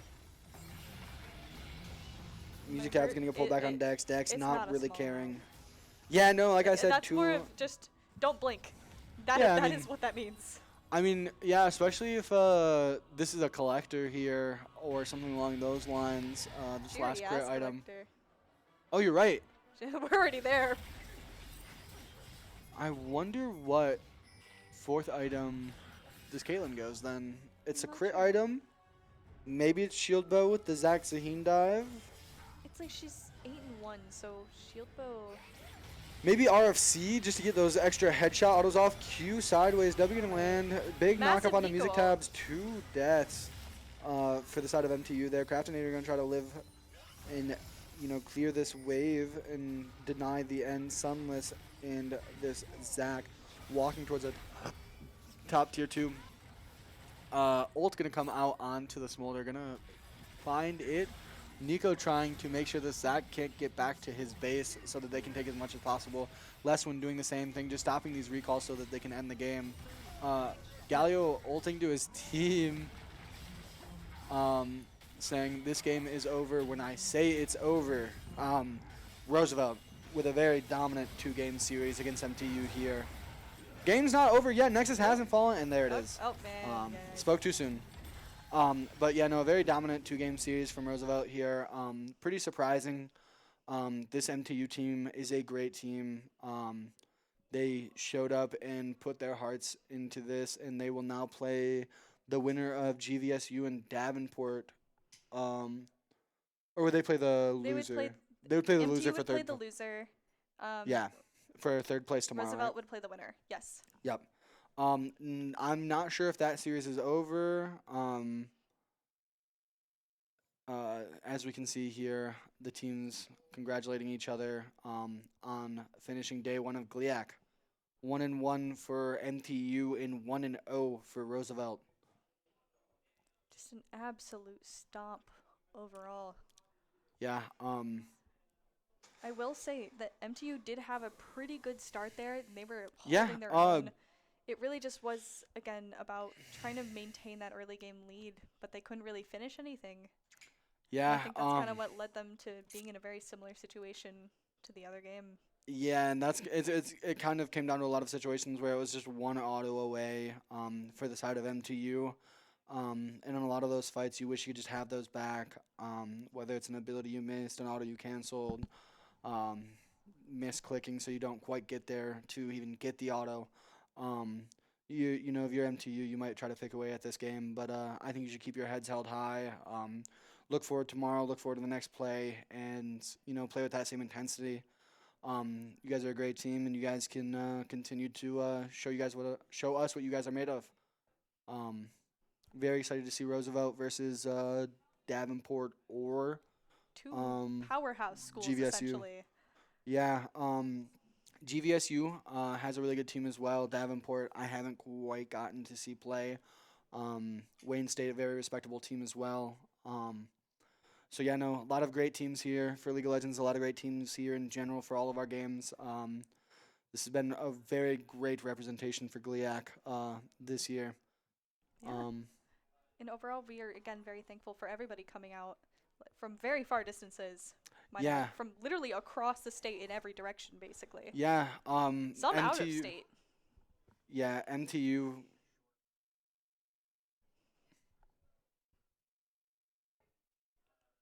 But, all right. Sweet. So Valorant will be up next, and it will be GVSU and Roosevelt. Their directors. The directors are going to be Yeah, the casting. directors will be casting that for us. So we have a treat for you guys coming up next. All right.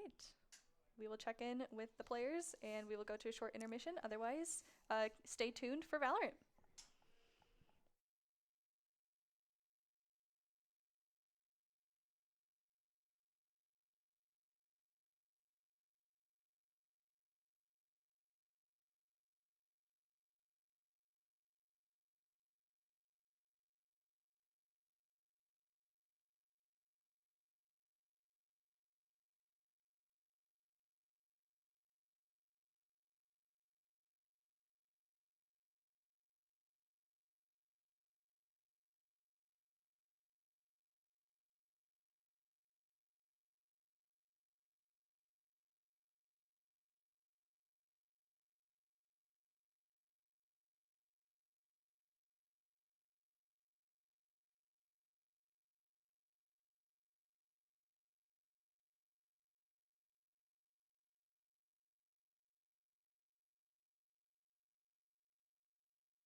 What's up, everybody? Welcome back to the GLIAC Esports Championship. It's Evan Dean from GVSU Esports. I'm John from Roosevelt Lakers Esports. We are both the directors of our individual programs, and those are the schools you're about to see here for the last match of the day, Valorant and every other game, I guess. So there's going to be no bias, 100%, right? No. No bias, absolutely at all. You guys have a little bit of a rank advantage. You have 4 or 5 Radiant players. Yeah, so it's 4 at the moment, but you never know. Okay. You know, In the future, you never you know, know. that's true. That's true. Collegiate, it's a volatile space we work in, man. I mean, students get burnt out. They just fall out of love with it and decide to do something else. So it's a volatile space. But my guys are ready to go. I think everybody watching is ready to go and hoping for an exciting close match, man. Absolutely, yeah. Grand Valley State is fresh off a win earlier today, correct? Yes. Yep. And Roosevelt has not played a game yet today, so it looks like you guys might Okay. have the advantage there. You're a little bit more warm than we are, so I'm looking Alright. forward to seeing how this match goes. Heck yeah, man. So you guys brought what teams did you bring to GLIAC? So this year we brought Smash Bros, League of Legends, and Valorant. Okay, so everything but Rocket League. Correct. Okay, Yeah. One day okay. we'll have all 4, but Heck when we're yeah, ready, man. I think. Heck yeah, you got to find those good players. We're very fortunate. We've had a really great Rocket League program for the last number of years. Got some veterans, some newcomers that are really good. Kind of the same deal with Valorant. One of our players, Pony, is a 3-year veteran now. He's a senior, graduates this year. And then we've got like a core 4 of some younger players, which is really nice. So that kind of veteran presence that's coaching up the younger guys. And same with Smash, so lots of veteran players, a few new freshmen. And our league teams are one of our few like club teams that we bring here to GLIAC since GLIAC offers league. But yeah, we're all doing well and ready to go. So Awesome. And I think for Rocket League, you guys are mostly SSL. Is that correct? yeah, yep, which is crazy to me, man. I mean, the rank disparity in Rocket League, like from Grand Champ to SSL, is just insane. I mean, Crazy. mech wise, game sense wise, everything. It's wild. I heard some of my players talking about the Davenport guys, and they're just like, Oh, you score 1 goal on them, and they're instantly on that the next kickoff. Like they adjust in game. They don't need any time outside of the game to adjust. They just do it right in game. It's crazy, man. Absolutely. Yeah. Yeah, I mean, enough about Rocket League. I think today we're going to play some Valorant. Is that correct? Heck yeah, man. I'm waiting to see what the map pick bans are going to be like. I'm not a huge fan of this map pool. We did a high school Valorant tournament at GV a few weeks ago, and I feel like we saw the same 2 maps over and over again. So Really? hopefully we get something new and exciting. I'm a big Split fan, so I hope we Really? yeah, I enjoy Split. I'm more of an ambiance guy than kind of how the map plays sometimes. It depends. I'm a Pearl enjoyer. We played Pearl earlier today. Okay. So I'm excited, man. Nice. What do you know about your team's map pool? Do you know what they usually ban? They don't want to play bind. No Not bind, bind okay. fans. Yep. Pretty much everything else is kind of in the mix. They're not huge fans of Corrode, but they'll play it. But bind is 100% the big no. So Yep. that would be what I expect to be their first ban. What about you guys? I think as of recently, we are a no Abyss team. Okay. I think that they didn't really change the map enough in the last couple months for us to Yeah. really like it.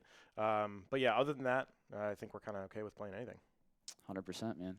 Yeah, the new map pool is just weird. I don't know. You got Corrode, Abyss. Is Sunset in there? Or did they take that out? Yeah, I think it's in. Yep. Like Just no those fracture. 3 most recent maps, in my opinion, are just not it. I'm not a fan of any of them I particularly. think the biggest issue with those is that a lot of people think that those maps aren't ready yet. A lot of people Yeah. think that, to this day, Abyss isn't ready. Some people think Corrode isn't ready yet. You just need a few more changes to the map before it can really be what the players need it to be, and I don't think they're there yet. 100%. Yeah, Riot Games need to keep on making a little bit of some tweaks, some adjustments. Yeah, just a little bit. Just a little bit. I'm not a fan of taking out maps like Ascent that just work well. I mean, those are tried and true Yeah. maps. Although, I mean, if they're in the map pool for forever, it gets a little stale, right? Yeah. But they work. Everybody loves those maps, knows those maps. So I am a huge Sunset hater myself. Really? Yeah. Sunset came out in one of the last acts that I like really played Val. More of a CS player now, but I had like a 25% win rate on Sunset. Ah, Like that whole act. I hated that map. If I saw it pop up in my queues, just go next. yeah. Never a That's fine. dodge. We don't dodge here. No, we don't but dodge. Play it out. Be respectful Exactly. to your teammates. Yeah, Exactly. Yeah. No dodging. 100%. We're 100%. sportsmen, of course. Without a doubt. Without a doubt. Yeah. But do we have any notion, production out there, what we're doing for map pick bans or I would love to see it. 100%? If I were to guess, I think we might pick Sunset, Okay. unless I'm incorrect. But I think we'll We see. shall see. Keys to success for GVSU today. Any idea? Swinging together, playing together, making your trades is big, and then just kind of. I feel like sometimes we get a little in our heads, and kind of just run down sight. So let's play slowly, not get in our own heads too much, and play the game we know how to play. What about you guys? I think for today, I think we're looking to keep the mental strong. We only play one BO3 today, so it's about coming out swinging and saving a lot of our energy for anything that happens next. I believe both of our teams, regardless, will play tomorrow. The winner will play the grand finals match in the afternoon, and the loser will play the third place match in the morning. So definitely don't want to be waking up just to play a third base match. No, man. I mean, that's the one thing that all my players complain about with LANs is we got to be up so early. Like, I know. I feel tired and I'm not playing the game, so I feel for them. But, yeah, 9 a.m., third place match doesn't sound very fun. Yeah, there is an easy solution, though. That's true. Just win. Just win. Just win. Absolutely. 100%. Yeah. Well, what I was about to ask how's the weather. I can't do it. How's the weather today, man? Yeah, I mean, you guys are Grand Rapids. I believe we drove by your campus when we went to Grand Rapids. How is how do things compare to Big Rapids from Grand Rapids? No hate to Ferris or Big Rapids, but Grand Rapids is way up there in terms of how it is, like niceness, things to do, general ambiance. Ferris and GV are big rivals, right? So, I mean, it doesn't really compare. Grand Valley is just better, and so is Grand Rapids. That's how it goes. Except maybe in football, Ferris usually. I mean, they're 3-time champions. I know. I believe it was 21, 22, 24. Is that correct? Yeah, they just won this most previous year. Yeah, all outside. Oh yeah, you can't miss it. You can't miss it. They love to rage bait us a little bit. There's a billboard very close to our campus, and Ferris sometimes will purchase the rights to that billboard and and put something about being national champions up there. Really? Yeah. Now we might not have won a national championship recently, but we did three-peat on Ferris 3 games in a row. It was through 23 and 24. Nice. So that's all that matters. Exactly. We go back and forth, Acrebone Classic, but now in esports, Grand Valley's been dogging Ferris as of recently. No hate, Justin, love you, dude, but we have been dogging Ferris recently. So. And for this weekend, that is all that matters. That's true. Exactly. We're not here for football. No, we're not. Absolutely not. We play some video games. So in this house, that's all that matters. My players love playing Ferris. Love it. Ooh, Justin. Yeah. Heard that? Adam heard that? All right. Well, maybe there might be a new rivalry at the end of today. Roosevelt Grand Valley? Yeah. Heck I will yeah, say, though, in terms of rosters, Valorant, League of Legends, Rocket League, Smash, those things are all great. But geography-wise, geographically, I'm sorry, man. You think no Chicago case. Clears? There's no case. I'm so sorry. I mean, obviously there's more stuff to do in Chicago, so I got to give you that. By a little bit, yeah. Sports teams are better. That's fair. I hope someday we're breaking into the semi-pro. We got the Grand Rapids Gold. We got the Griffins. But I would love like a real pro team to be in Grand Rapids. That'd be awesome. But also, I think you guys deserve it. I mean, it's beautiful.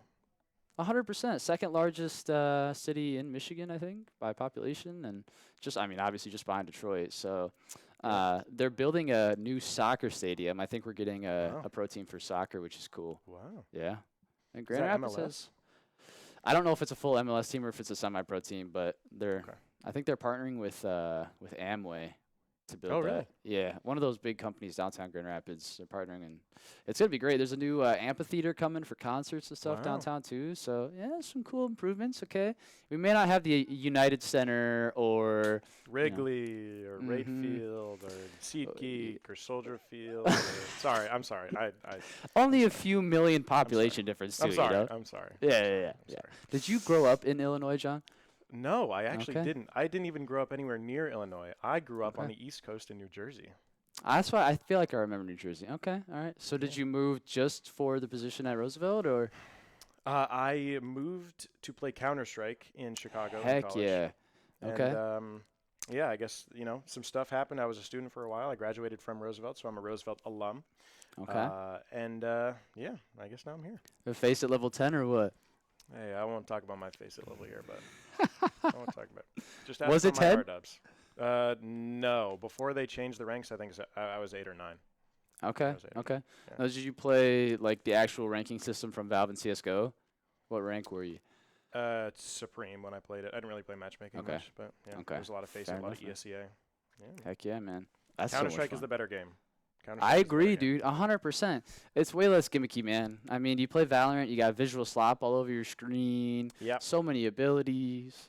Counter-Strike is the same utility for everybody and pure gunplay. Mm-hmm. I love Counter-Strike, man. Absolutely. Love Counter-Strike.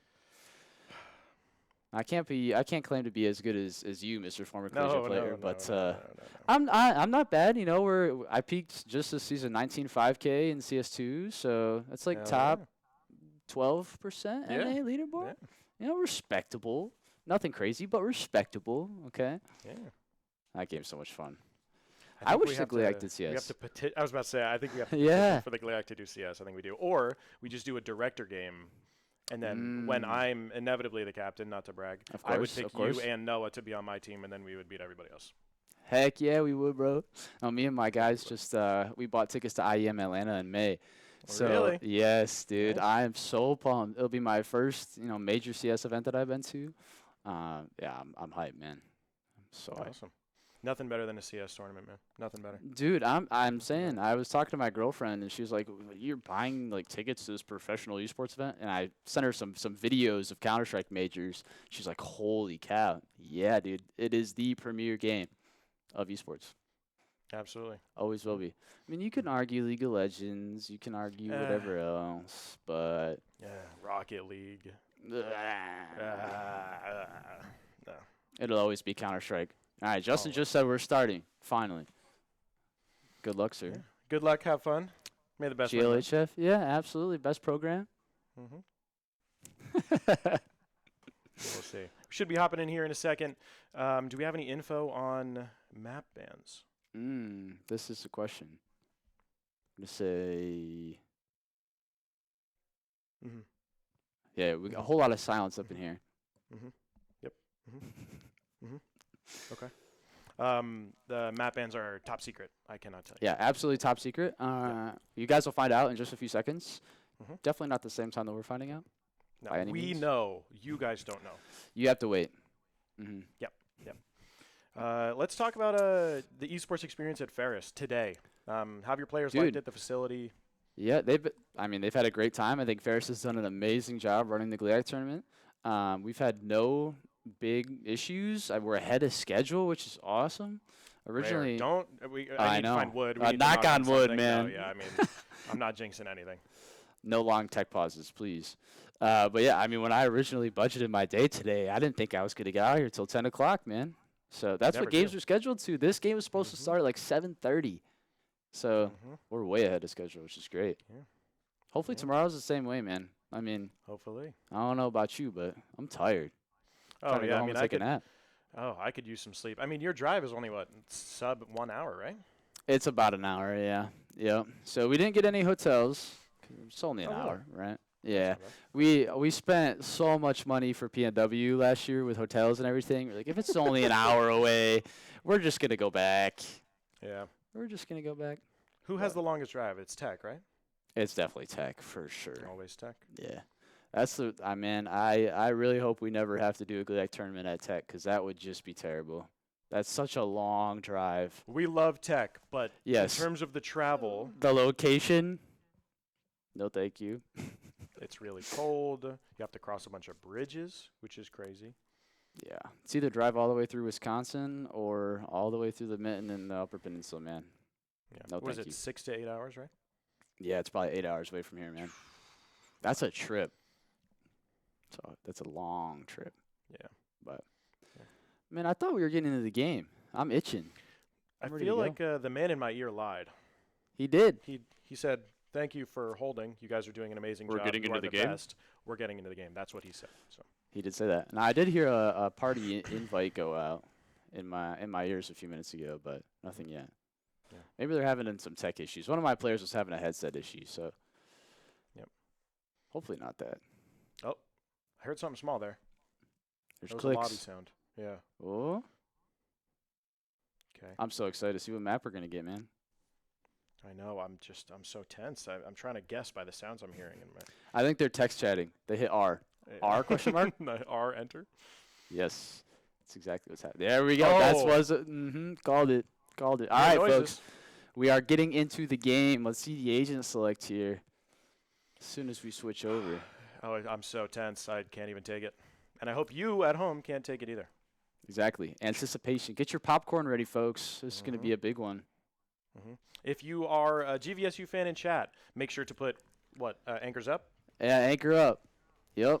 And What then about if for you Roosevelt? are if you are a fan of the black and green, I would just say let's go Lakers in chat. Yeah, so we're Ride the both Lakers, wave. you know.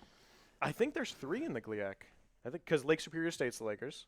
You're the Lakers. Yep. We're the Lakers. Yep. Yeah. The Lakers is the best mascot, man. Someone's let's look gotta at- change. That's true. Me. I love gonna be Pearl, me. by the way, so this is exciting. No, it's not going to be us either. Yeah. Definitely not. Yeah. We see sort of similar comps here. A different Sentinel and one different initiator for both teams. Mhm. Is this a normal comp for you guys? Yeah, so let's see. We have Ain, who's usually our info initiator on Fade. That's a good pick for him.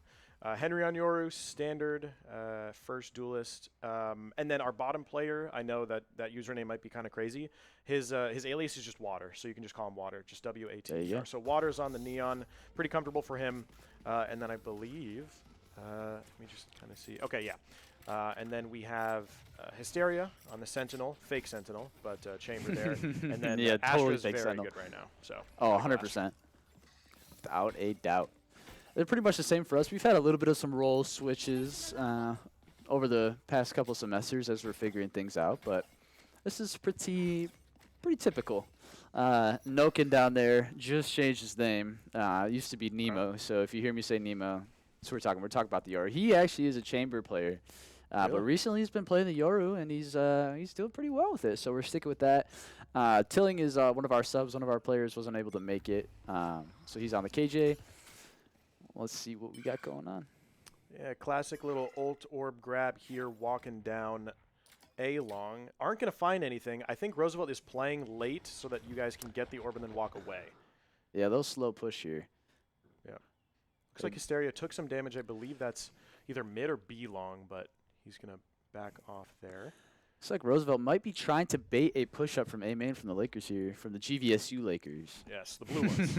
yes. And we are going to see some contact. Uh-oh. Water, opening kill on the classic. On to Neon. Noken gets one, but Henry trades it immediately. 4v3. The side take is out for Roosevelt.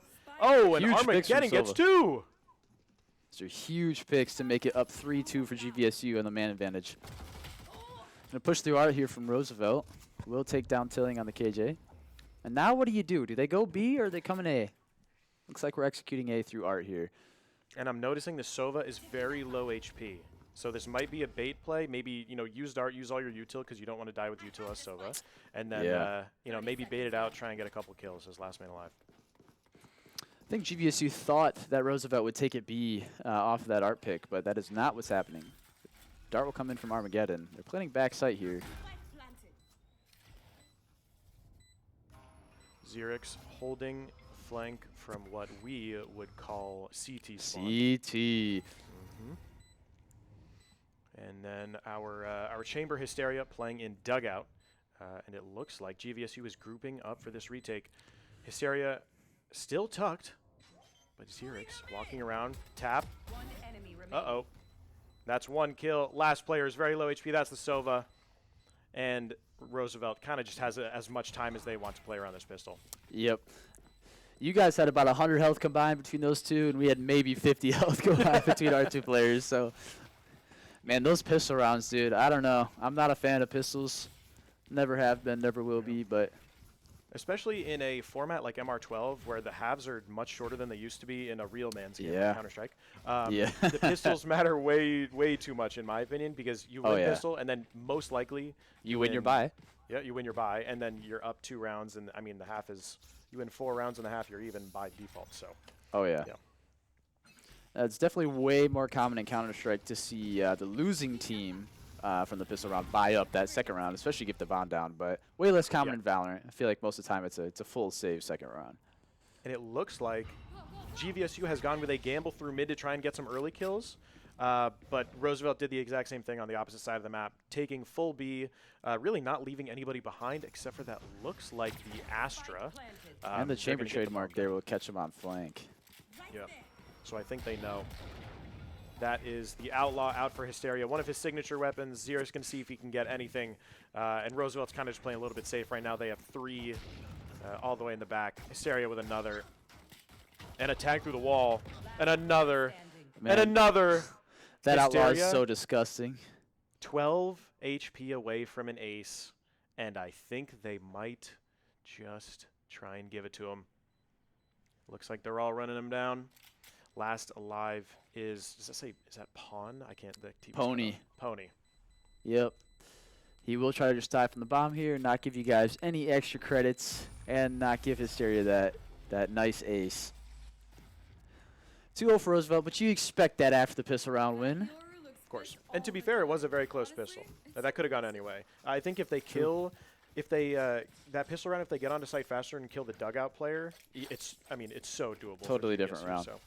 Without a doubt.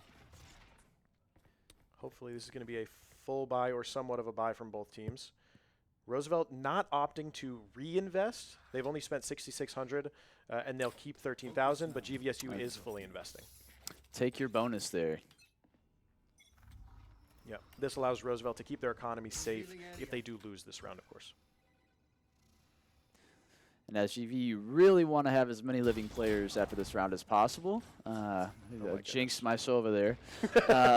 Because you'll have, if you lose this round, or even if you win and you have very low surviving players, you're going to be hurting for certain in the economy next round. So things get super quiet mid-round. Water still lurking mid here. Doesn't know if he expects the Odin of all guns to be near him. But it does look like GVSU is giving up B control yet again. So Roosevelt, of course they don't know it, but they do have free control of the B site. And GVSU will be playing a 4-man retake, trying to get some map control around the map. Just make sure that nobody else is lurking or anything, and do your best to take as many 2v1s or 3v1s as possible to try and defuse the spike. I know that Pony's tucked in that corner there, so this is a very perilous swing from him when he does decide to swing it. Uh-oh. Nemo will get the flank. Yep, that is the smokes player and the person who does have a suck for post plant on Roosevelt's side, which means that if it does come down to it and one of your players taps the bomb, oh my god, look at this, 2 kills come in from GVSU, and the last 2 players are alone. Hysteria basically taking 2v1s. Water's going to go down. Hysteria gets one, and that's going to be it for him. GVSU does take a round. And we did have 3 surviving as well, so the economy is looking at a good spot. Decently good spot, I should say. And they'll save the Odin as well, so prioritize those higher cost weapons. Of course. And 2-1 in favor of Roosevelt.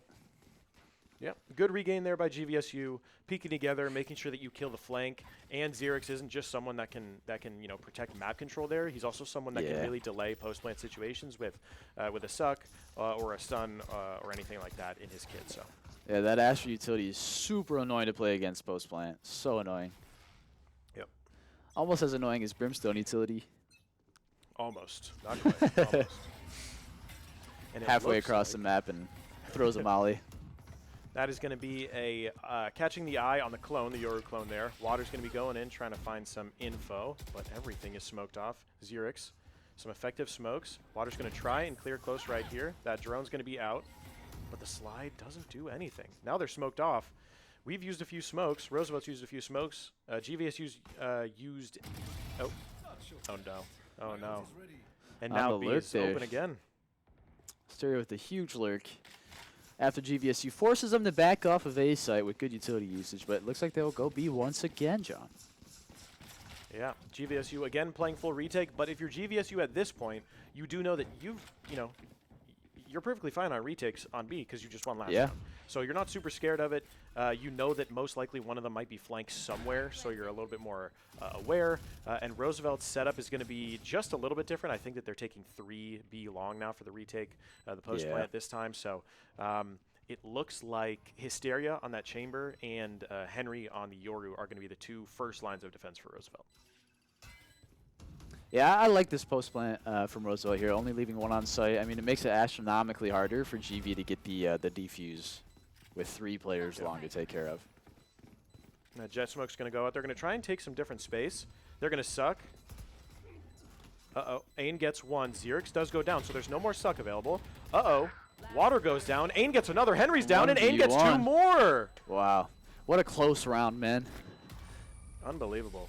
Yeah, these are really, I mean, this is exactly what we kind of hope for. At least make it close, right? You know? 100%.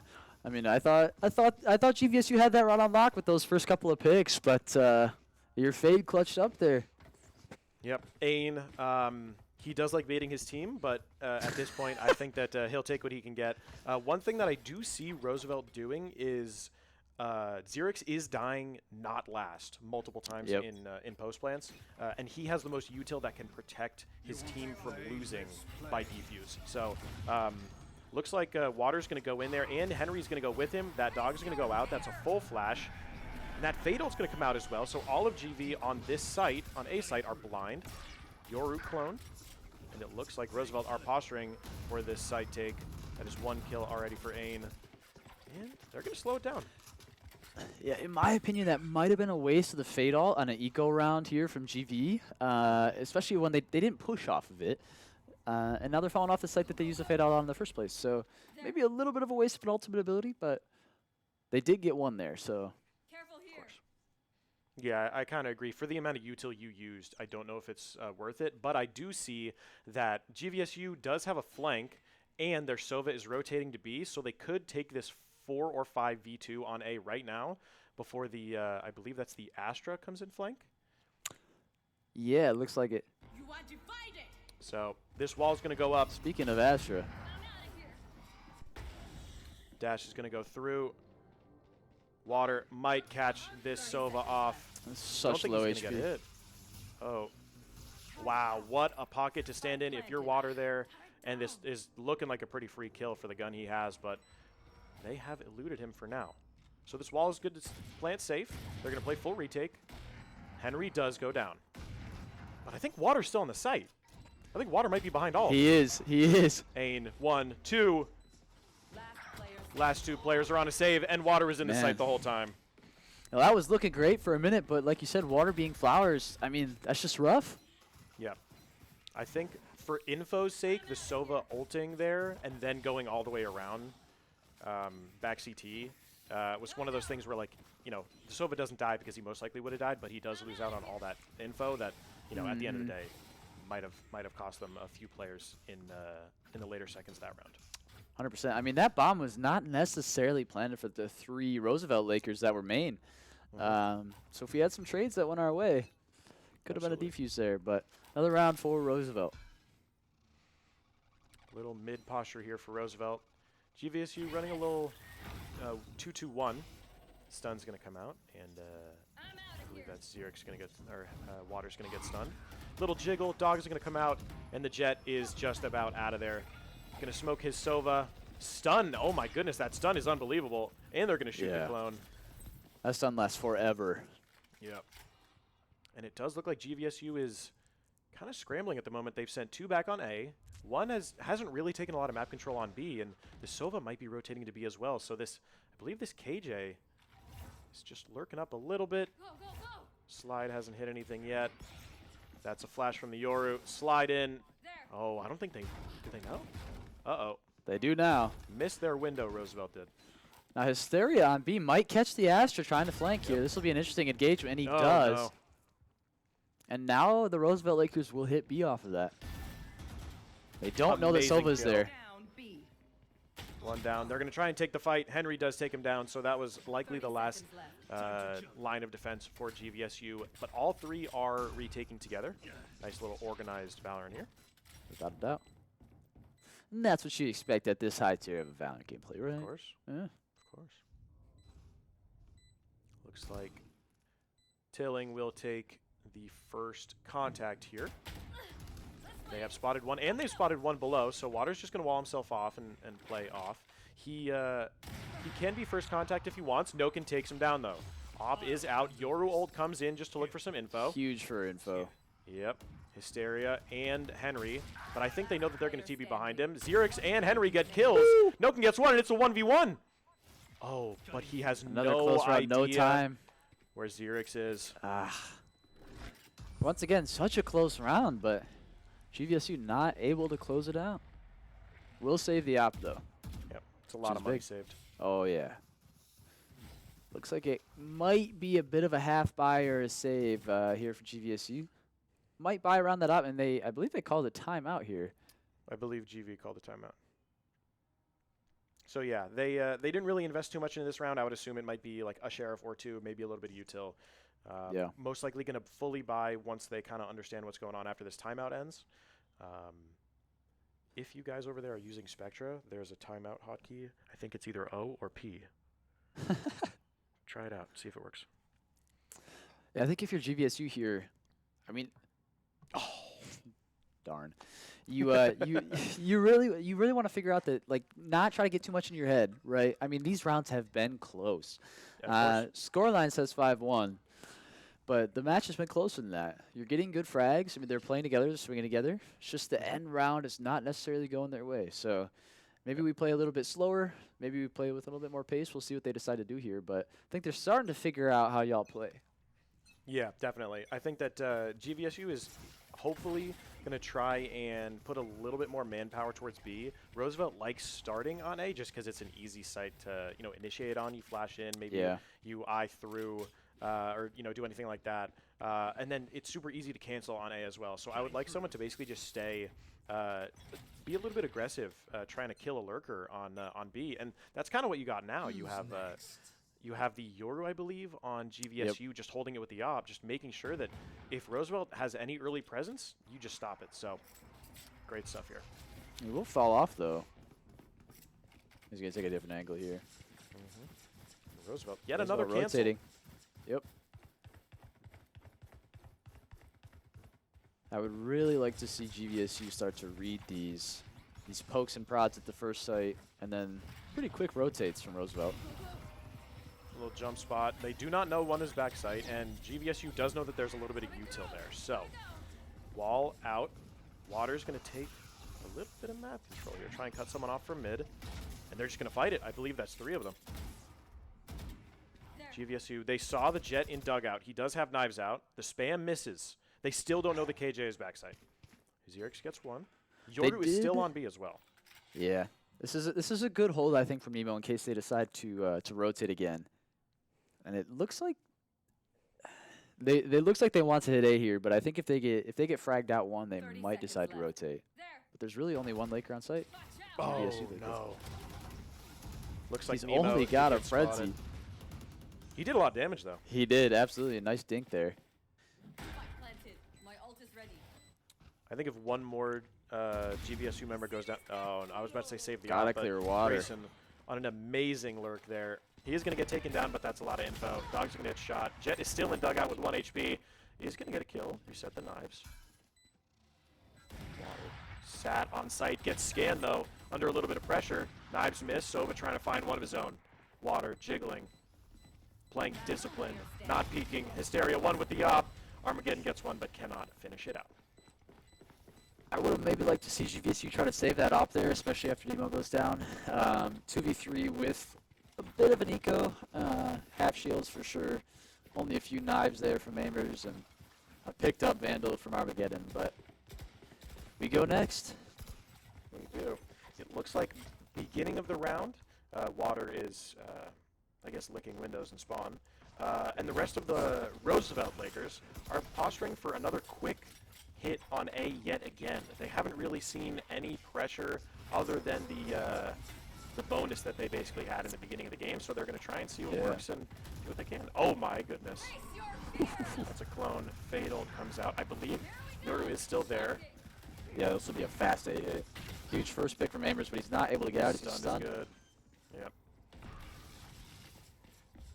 Yoru from GVSU looking to do what he can. Oh my goodness. Oh, Gets dinked still by gets that the neon kill. ult, but This is a 3v3. Xerix does get one though.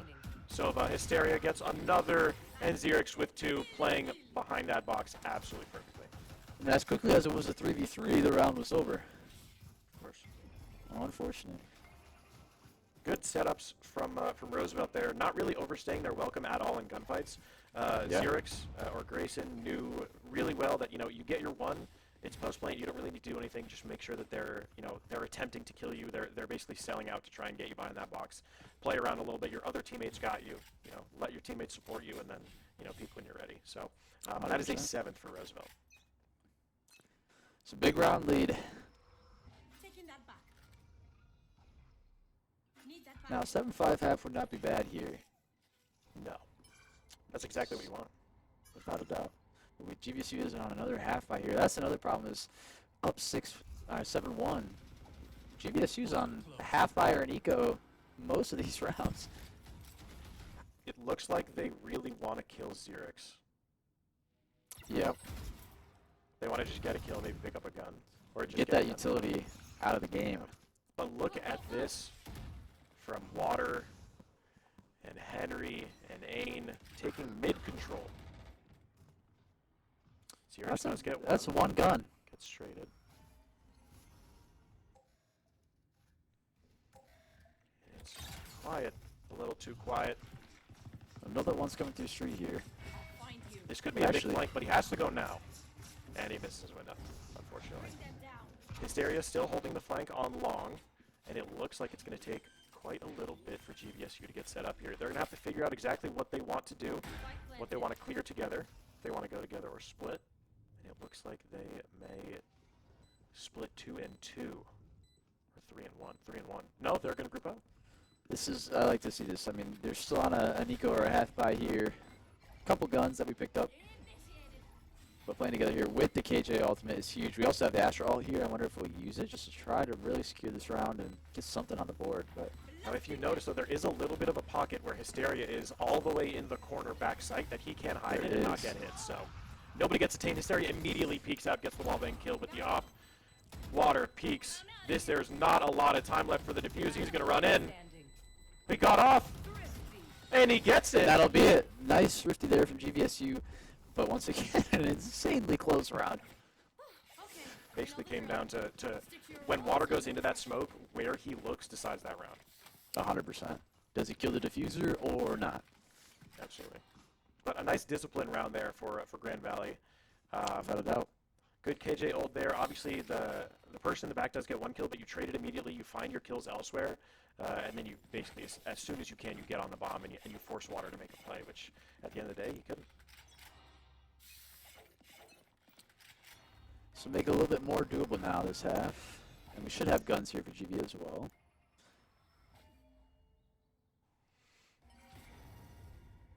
So much A presence. It's just the Yoru on B.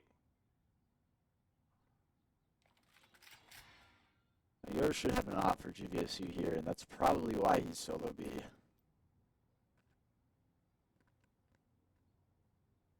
And it is a little bit too quiet. This is when you say Valorant's a horror game, when it's this quiet, and then all of a sudden a crazy execute comes out. A neon might slide across this guy's screen right now. Oh yeah. Because Thinking the about Astra it. isn't looking, he could very well just slide in. He might have a shotgun. I think he has a shorty too. Oh, look at this.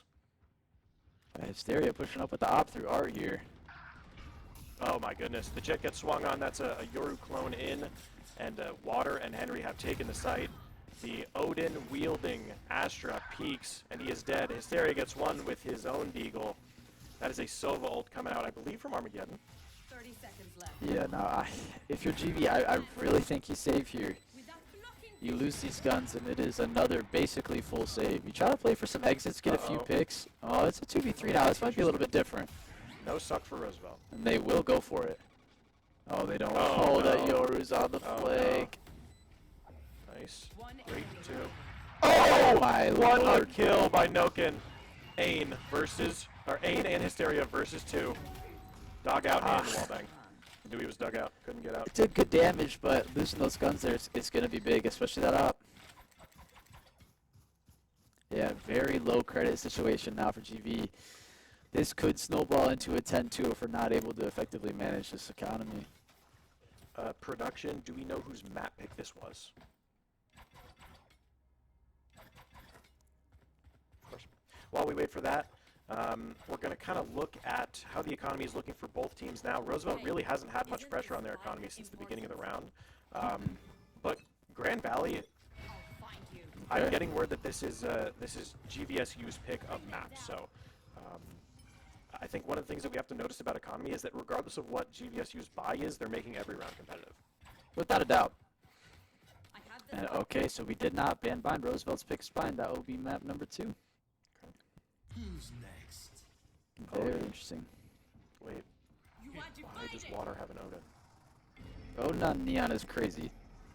What am I looking at, man? Oh, okay, so that's good info. He does see one. I believe that's the Yoru, right on the other side of the wall. So Yep. he might ego shell this. Hoping that a dart or something comes in. It doesn't, and the wall will keep this round nice and quiet for 2 more seconds. Oh my goodness. Now the post-plant retake will come out from GVSU. Here we go. The Odin spam. Oh my Oh goodness, my Hysteria lord, collateral collateral. off. Ain one with the Phantom, Hysteria with another, and Ain cleans up the last, and we didn't see a lick of it. Yeah. that's what I'm saying about this visual slop, man. What do you mean there's a wall across my screen? What do you mean? And 3 smokes and concuss animations. If you're GV, if you win this round, 9-3 is much more doable than 10-2. I mean, if you're 10-2 and you lose that pistol, the game is pretty much closed. Tough. Yep. Very tough to get back into from there. Without a doubt. But there is a curse. That's true. In Valorant that, you know what they call it. I can't say it because then it doesn't happen. I can't say it. I won't say anything either because I want to make sure there's a level playing field. But Water does still have an Odin and just got a kill with it. So. Oh my lord. Uh-oh. Jet's getting out, shooting the clone. W. You gotta check it. You gotta check it. Yep. That Euro change happened all over TikTok. What did we see? We saw fake Euro clone plays. Mm-hmm. Yeah.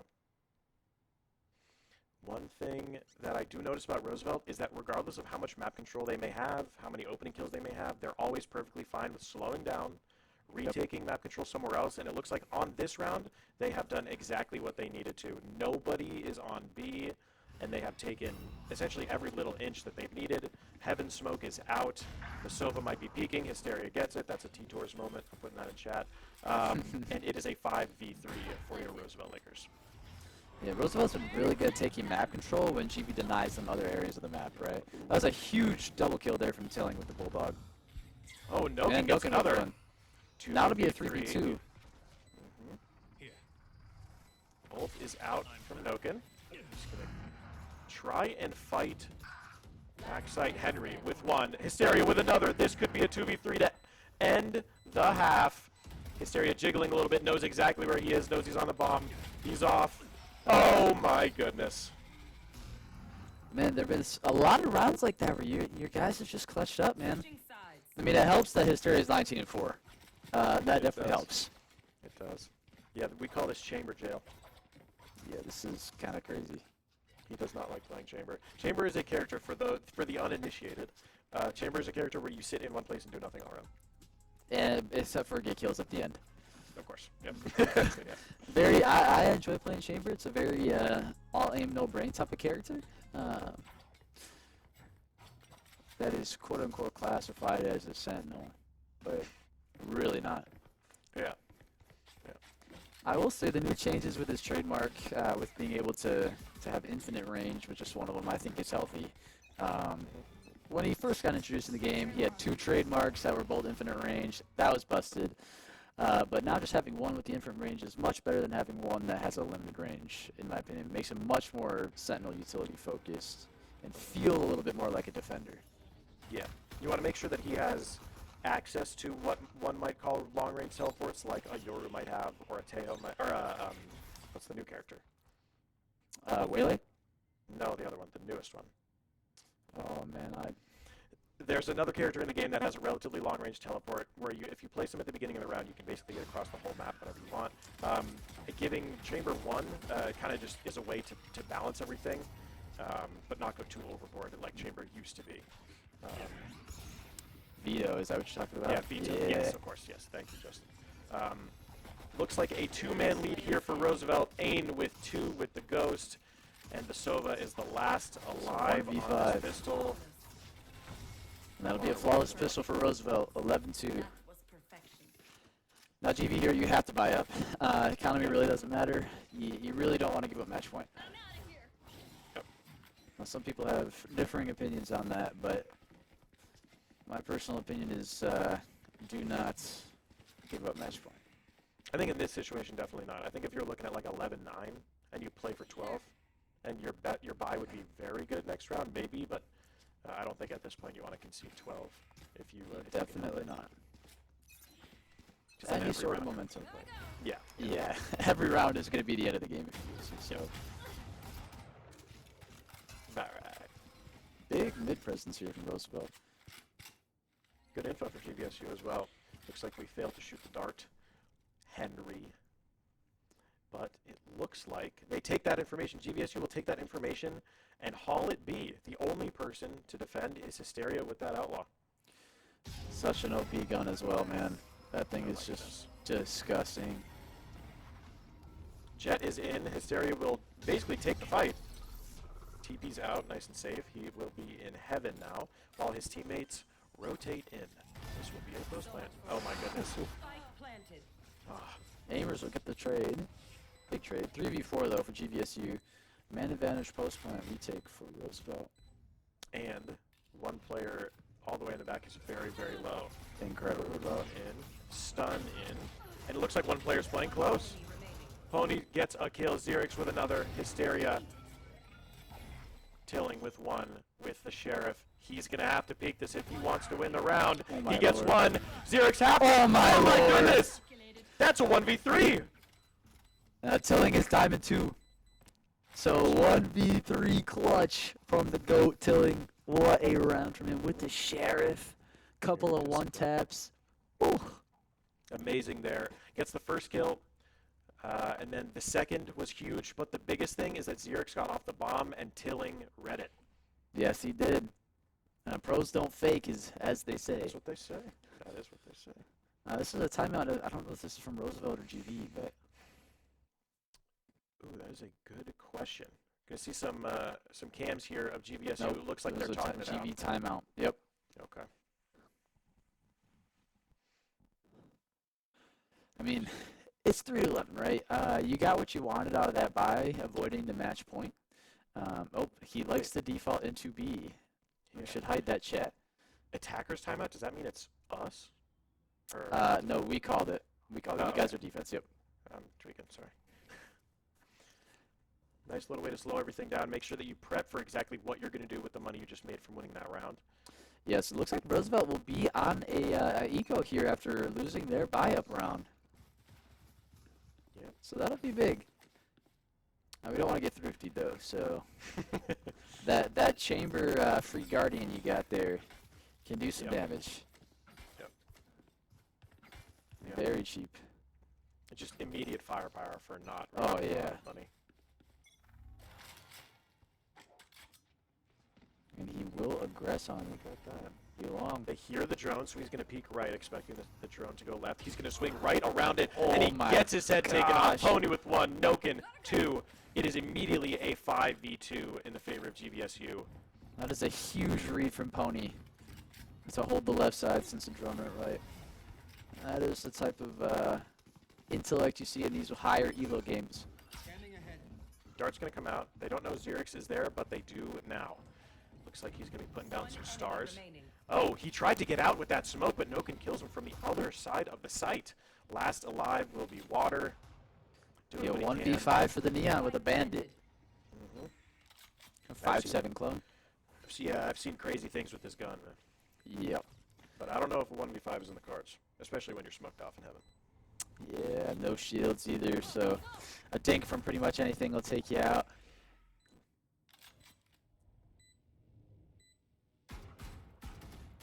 You'll see some pixels there, but we'll get taken out by aimers, and that is a flawless round from GVSU.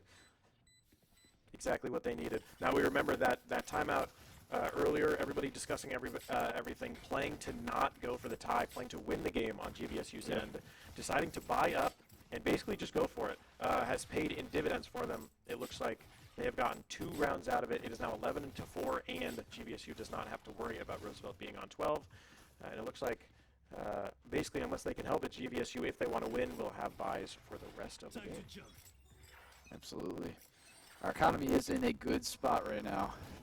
Just need to keep winning these rounds, string them together.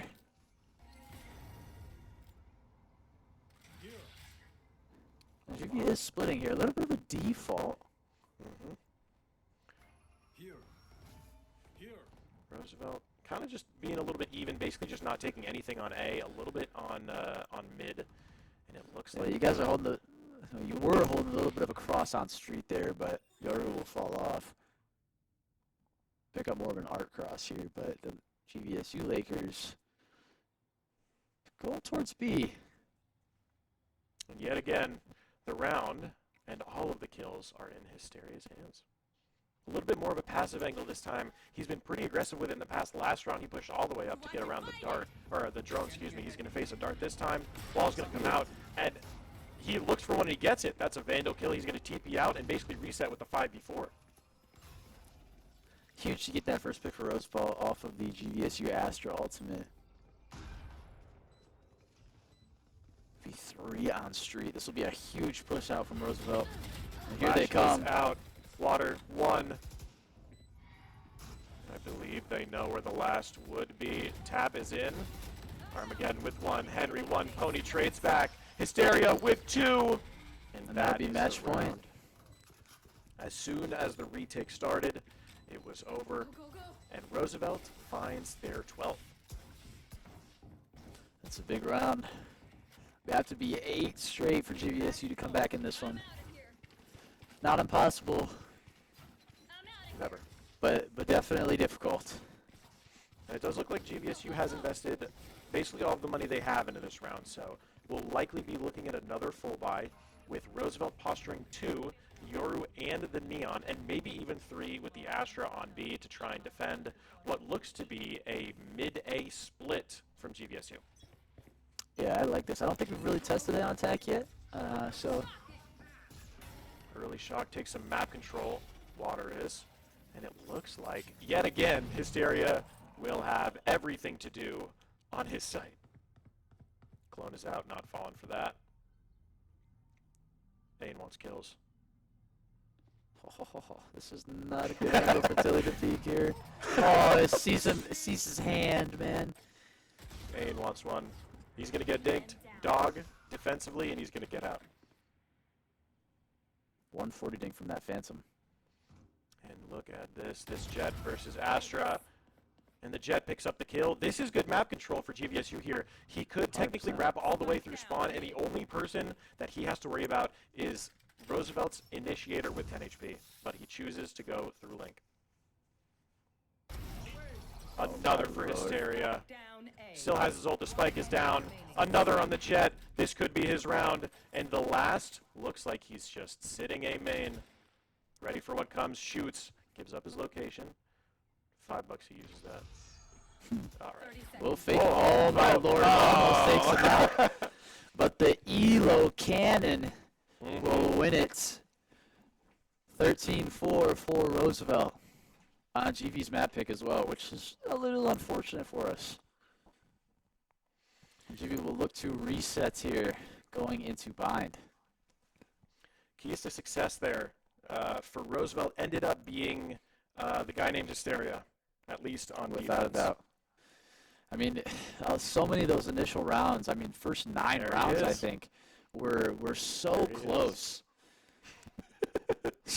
He's so chill. He's so nonchalant. He's so nonchalant. There he is. He is our duelist. He's been our duelist for quite a long time. He's been a major part of this program for quite a bit, but unfortunately we put him on chamber jail because we have too many duelists.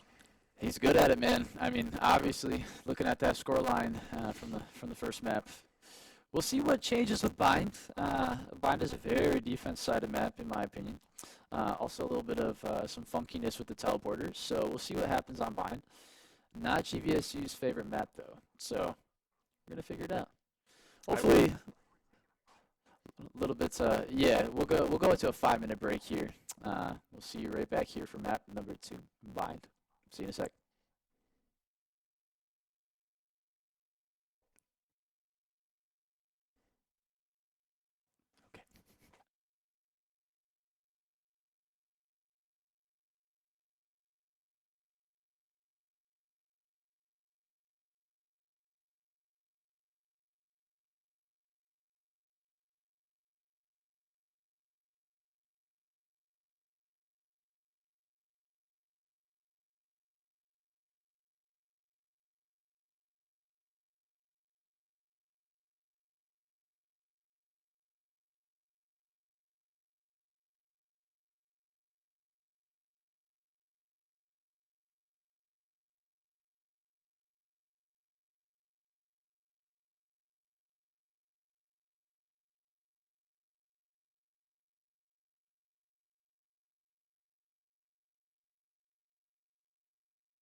What's up, everybody? Welcome back to the stream for map number 2 of the Laker v. Laker showdown. How we doing, everybody? In case you missed it, I believe Roosevelt took a commanding 13-4 victory Yes. on map 1, heading into Roosevelt's map pick of Bind. Bind. Yeah. Bind. How I'm does pretty sure Split's in there too for map number 3. Okay. Yep. So we got a good map pool. Pearl Bind Split. I like it, man. I like it a lot. So that game was maybe a little closer than the scoreline will tell. A lot of those first half rounds were really close. Came down to a last second clutch, a 1v3, whatever it might have been. So I think we're ready to see a reset and get in the game.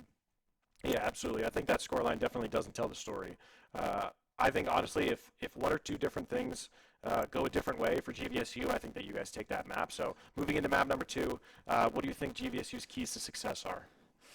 Not ruining the economy. It's hard when you're losing so many rounds, but you got to buy as a team and save as a team.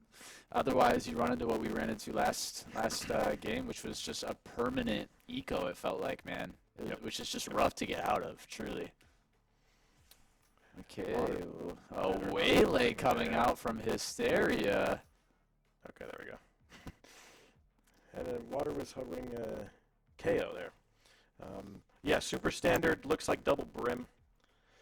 Smokes are just way too good on this map. They last a super long time. They can cover your plant. They can cover your diffuse. They can cut whole sites in half. Viper's really good. The wall is broken on this, but where we Through the differ teleporter. here- absolutely. Yeah, where the teams differ here, though, as you can see, they both have a Yoru, but it looks like it's going to be in the duelist. It looks like Amers is going for a Reyna on Bind, and Roosevelt on the other side is going Waylay.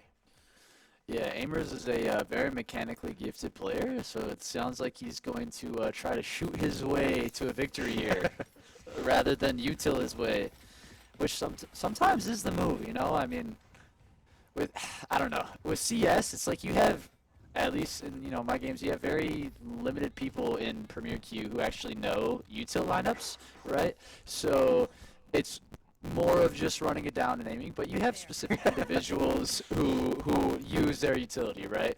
But sometimes, man, like having to think about your utility is just too much, and sometimes I play better if I just shut off my brain and just play the game. So absolutely. That's why entry fraggers have such a good job. It's such an easy job.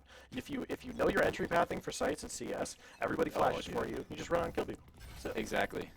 Your whole job is to run and get one and die, essentially. Flash is good. Henry with one. Hysteria another. Water goes down early. That's a lot of flashes, a lot of flexibility positionally. With the Yoru gone early, both Yoru's gone. It does look like smokes are gone for the side of GVSU, though. Yes. That is important. Can't really cut the map off. Post plant. Xerix going in. They're facing 3. That's a right click. He'll get 1, but he will get traded out by Tilling. 3v3. Roosevelt playing 2 showers, but now they're kind of grouping up back on site. GVSU does not know. Hysteria does go down on the Waylay. Tilling with another. I believe that's 2. Jump peaks coming in for Roosevelt. Henry with 1. 2v2. I actually think the graphic was bugged. I was going to say, I thought I saw more than one Laker go down showers. That would make sense. It might just be, Reyna's thing is bugged, maybe. Yeah, I think so. Okay. So she has 0 deaths. So yeah, that would be what that was. Reyna died showers on that initial fight. Convincing pistol for Roosevelt. Post plant, another post plant converted.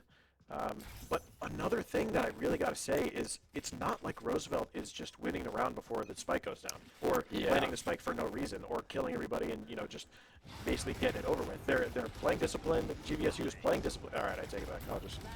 Well, I mean, this is you running it down with guns, right? Like over classics. But yeah, I will agree. It does feel like trades are coming down. GVSU is getting picks. It's just in the post plant, you guys are able to win those fights. A lot of good positioning from Roosevelt in their post plants where they play so that maybe they let one person peek to get info on where everybody is, and then everybody else kind of just tucks and use the util they have without peeking, and gets the job done. 100%. And I believe the econ for Grand Valley State is also bugged. So we'll let you guys know Yeah. if they do invest into rounds when we can see. Looks like Vandals. There we go. Half shields though for Yoru at least. So It's going to be a fake orb. Xerix does go down. That's no smokes early round for Roosevelt. That's very important. And That's I big. believe Noken saw 2 or 3 on long. So we'll have that info. Flash is We'll get out. traded out. Tried to play off of the flash of his clone, but being held by 2. Wall is up. Smokes for Roosevelt's down, and the Yoru is down for GVSU. I think that this does favor GVSU, especially on defense. Yeah. So Molly up, so Smokes up. Uh-oh. Looks like Armageddon's gone down, I believe, on the other side of the map. And it Yeah. looks like... From the lurk, from your fade there. Yeah, I think that was U-Haul. So, and Ain is basically just going to come back all the way around. Ain has successfully pulled 1 from B to A, and then 1 from front side B all the way into CT. Yeah, that is a huge lurk. And a bit of an over-rotate there from GVSU. They kind of realize now. Uh-oh. Big pick from Tilling, but he is low. Oh, no. We'll try to get him with the stake bite. We'll go down, though. Jump peaks with 1 HP gets taken out. Looks like GVSU will play together here. Ain still watching the flank. Going to use their molly early, it looks like. Try and flush someone out behind that orb there. It's not going to hit Hysteria. Henry playing on site. Reyna, prepped, ready to go. And this Chapa is ready to sing. But it's not going to hit anything just yet. Oh, what a great spam! Henry with 1, but Ain is low. So this is a very doable 1v1. Eye comes out, spam misses. Has to shoot the eye. They know where he is. He's marked. This has become very tough. Yeah, reloading that Odin takes just too long, man. And he will go down because of it as well. That was a great spam, though. I mean, Oh, yeah. Ain has 1 HP. Oh, And will go Hysteria down. goes down to the bomb. Now that could be big for economy. Without a doubt.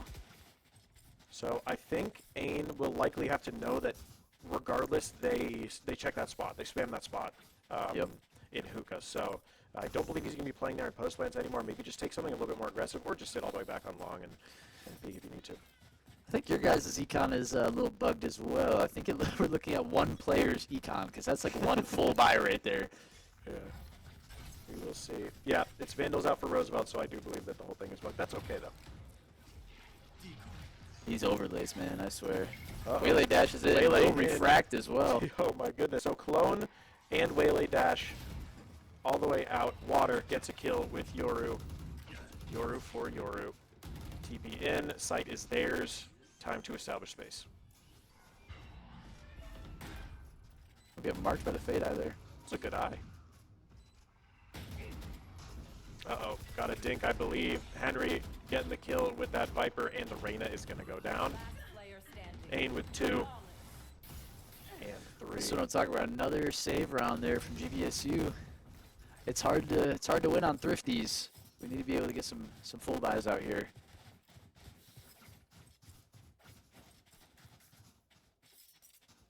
Yeah, way to stifle the retake by Roosevelt.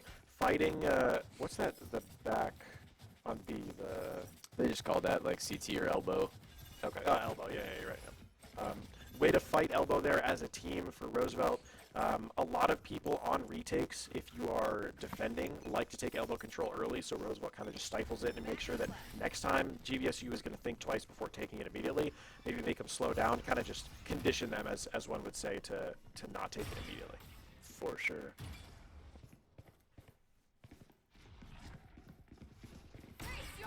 A lot of showers presence here from Roosevelt. They're doing a little short shower split. Pretty typical. Oh my goodness. 2 from Nook and 3 there from GVSU. Nook will go down as well. But it's a 3v2 here. Right here. But look at this. Do they know the Brim is going to be through? I don't think they will be aware of. Oh my goodness. Oh, they actually, do. he might be. Wow. Because they're both there too. Oh! Just takes the aim chow and you wide swing. It is what it is. Swing, man. And Peeker's look at advantage. this. I don't know how he didn't. I don't know how the Brim didn't see both of them swing out there. They're still sitting on A. Yeah, they're waiting for that second. Ugh. And there'll be a lot of time that ticks down off this bomb here until they're able to get to site. So take the TP. Roosevelt will know it was both. And they'll do a bit of a elbow and CT split there to hold. I believe Xerix will still have Molly, and Ain has at least a little bit of util as well. That Eye's gonna miss, but the ult comes out just to delay. Don't really want any kills, you don't really mind. Another Eye comes out, you mark one, they fall. Ain with the kill, and that's it. And this will have to be a save here from Tilling. Sit in the TP room, don't even have to move there, honestly.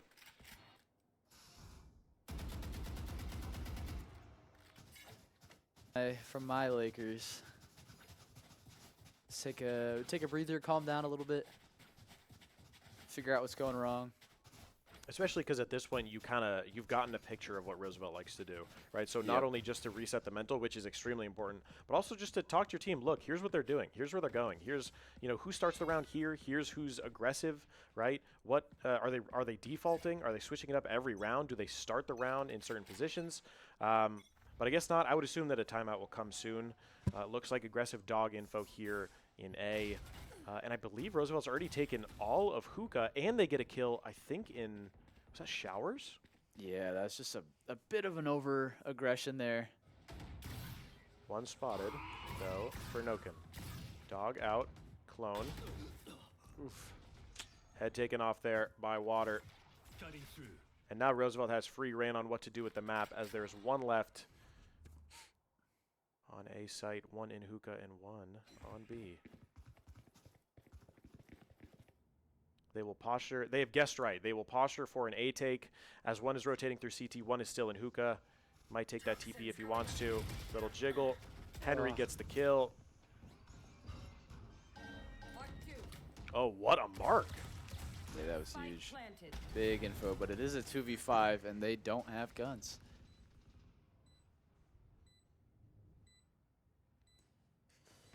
Now, if this is a Counter-Strike Deagle here, this is maybe a little bit more doable than a Sheriff.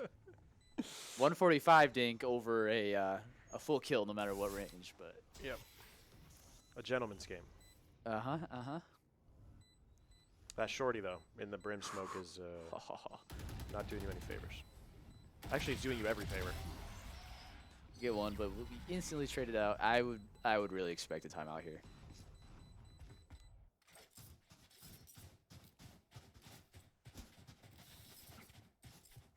And it doesn't look like one's coming. Interesting. Oh, there we good go. Comms. Okay. I mean, to be expected, right? I mean, you're down 6 rounds on defense on bind. So if we're not able to win these next 6, it's gonna be a tough attack half. Yeah, I mean, bind is definitely defense sided. I think we're getting a little bit too over aggressive, taking some fights we don't need to. I mean, you got to kind of shepherd your teammates like you do in ranked, man. Like, if you're on defense and your teammates are just pushing, it's like, guys, we're playing defense, right? Yeah. Play a few rad angles, get a few picks, you'll be fine. Yeah, absolutely. Definitely, if you're GVSU, you want to try and, like Evan said, slow things down. And there's no, your honor isn't at stake here. You can play angles that people don't expect, just what one might call rat angles. Like, if you get the kill, you get the kill, right? 100%. Get the round, reset your economy, and kind of run it back when you're a little bit more comfortable. I mean, especially for Armageddon, having 0 kills 6 rounds through the game might hurt your confidence and might make you a little bit more, weary to peak something. So you never want to have that. You want to try and get 1 or 2 kills on the board. Make sure that you know that you can hang with everybody and do what you can. You gotta trust your mechs, man. Trust you know how to play the game. That is really unfortunate. It's a good eye though for main. So he'll fully leave and go to A. Just try to retake. That'll be a Waylay ult that will hit nobody because nobody's on site for GVSU.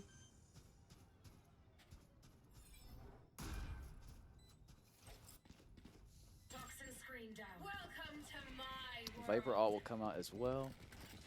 You just want to secure the round. Oh yeah. Well, Yoru ult is good though. Definitely a direct counter.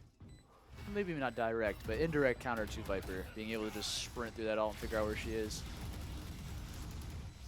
Brimalt still trying to out as flush well. the Viper, does not hit. There's still one hookah. Henry is in the smoke, and it looks like Xerix getting aggressive. Oh my Water lord. gets one, Henry with one, or Hysteria with one, Water with another, Xerix and Ain cleans it up. This Wow. is just kind of how this series has been going, John, is we get to post plant and then a push happens and the round's over. Mm-hmm. They're not these long, drawn out kind of, peek this angle, peek that angle. It's not really happening. This might be a tech. What's the difference between how the screen looks for a tech pause versus a regular pause? Who is pausing? right now? If we were able to see, I don't know if this is a spectator view or not, but usually if it was a called timeout, you would see the timer bar come down. It would say who called it. If it was a tech pause, it would have been the observer that paused the match timer. Okay. One thing that I did notice there, GVSU has now been conditioned to use util early on things like elbow.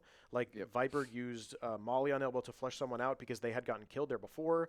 When they swung hookah and wallbanged it, our player, Roosevelt's player, was not playing the same spot, so the wallbang didn't hit. And we just basically they used a Brimalt. Brimalt didn't hit anything. Roosevelt's playing super disciplined post plant. The Viper is ulting, knowing that the Brim on the other team has ult, getting out of the ult, and then coming back in when the ult's over. Brim goes in with the shorty, and then the round is basically done and dusted. 100%.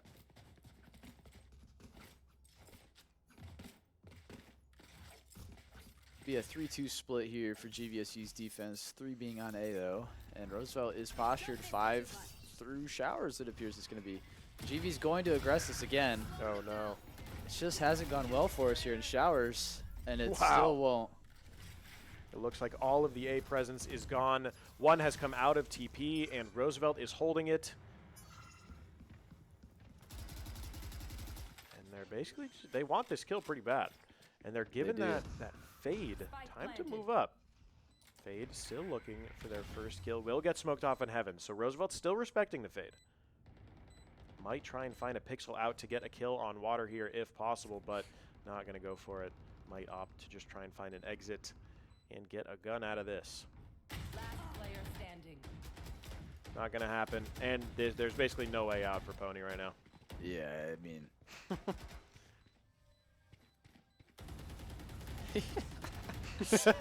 This is just the epitome of fish in a barrel. Yep.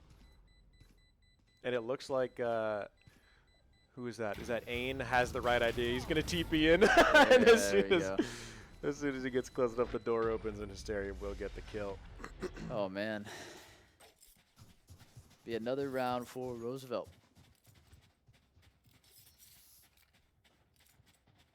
I think one big thing here for GVSU is going to be the confidence. A lot of players on the server really haven't had a lot of impact for quite a bit now. Aimers as just kind of one of those agents where you're kind of playing for yourself. You have an eye to support your teammates, but other than that, it's, that's basically it.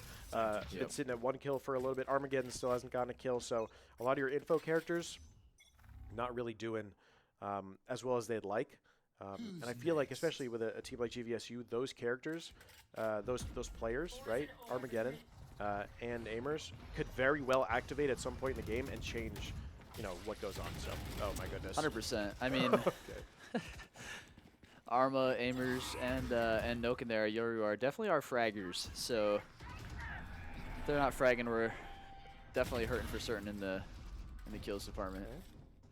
Way to equalize it there. Put the round back into your favor by the Viper for GVSU here. And it looks like they are calling this play correctly, getting immediately off B site and rotating to A. Pony. Yeah, double smoke on that same box.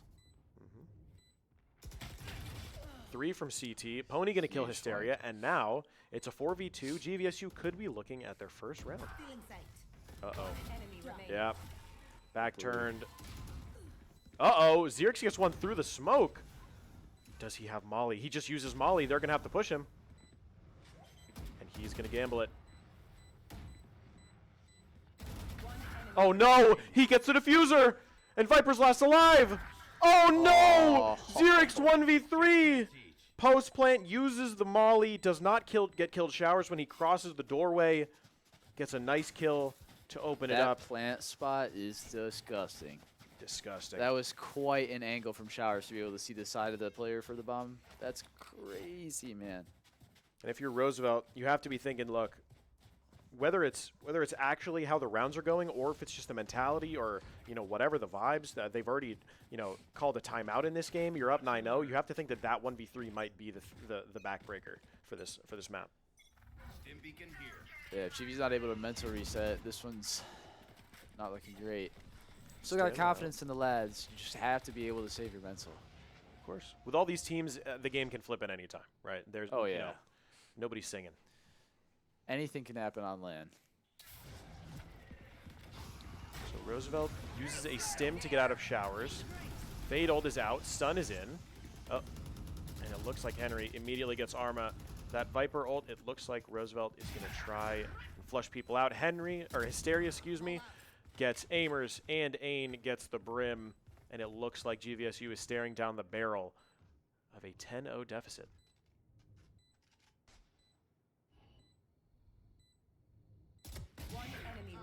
Hysteria with yet another. He's sitting at 13-4, and it looks like he wants the last. Shorty is out.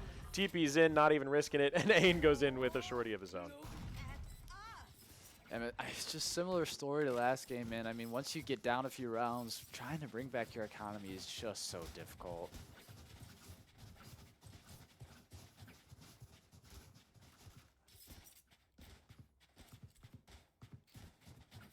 Looks like yet again, Roosevelt being super committed to the sites that they take. GVSU has gambled right? 3 on B, ready for it. It looks like the Viper, that'll be Henry, ready to move up Hookah, maybe wall early, but it's going to be 4 down long for Roosevelt. The dash is in. They mark 4, but the clone's the only one that gets shot. So they complete the goal of getting GVSU off this angle, but it looks like Reyna is still alone. Water wants to try and make a difference here. Roosevelt switched up a little bit towards Hookah, but this crunch from GVSU is really good. Tilling gets one, Ain, Xerix, and Aimers gets another. Ain is dead. Out of the round. Aimers with yet another. Henry is dead, and Xerix in another 1v3. And GVSU with their from first. Aimers. And that's what we talked about, Aimers getting started, right? These individual players from GVSU starting to get started, getting some picks, getting their confidence back. Feels a little bit more doable. And a 4K is a great way to start it. Absolutely. And the map pressure from GVSU is amazing there. As soon as they see a bunch of util use long, everybody is crunching. Everybody is just surrounding the rest of Roosevelt, and they can't even really get out of that mid or Hookah area, really. And GVSU really played that perfectly. Looks like Roosevelt's going back to their tried and true A site. They're going to try to shove it down A. We got 3 GVSU players short. Looks like they're just going to try to push up. That's exactly what worked on B. Roosevelt's more postured towards Showers here. Yet another Showers take, but GVSU has taken control of mid. So they're looking for kills. They're looking to kill Xerix here, but Xerix gets one of his own. Henry does go down. Xerix gets taken down in the flank. Hysteria opens up the site, or at least attempts to. And it looks like it'll be a 3v3 retake, and all of GVSU is coming from the flank. Roosevelt expects it, plays in CT for the post plant. One will likely go Heaven. One is going U-Haul to take that control early. And Water doing his thing. Getting a little bit aggressive now. He's getting curious. There is one scene. Water, takes down one. Stim is out. U-Haul. Ain wants a kill here. But Tilling will get it on him instead. And it looks like it's going to be a 1v2 for Hysteria. Brim ult is in. Oh, no. It's a 1v1, and that last shot almost hit. Hysteria running through the smokes. Oh, that's such good info. He knows he's off the bomb. And the shorty. Oh, no, the knife. Oh, no. That smoke line was good, too. Yeah. What a round. Another insanely close round there. And that'll be an 11-1 half. I mean, if you're GV, you have to win this pistol. You just have to. Yep. I will say, all the credit in the world goes to GV there. They got the kills they needed to in the 3v3 post plant. I think there, if you use that smoke line, you just got to be checking Heaven, because that was the only thing you hadn't checked yet. As the first person that Hysteria killed wasn't even looking at him. And then I think if you're that Brim, there's really not much you can do because Hysteria still had a TP and he had a shorty. So those smokes really don't do anything for you. So Yeah. It's a rough spot to be in.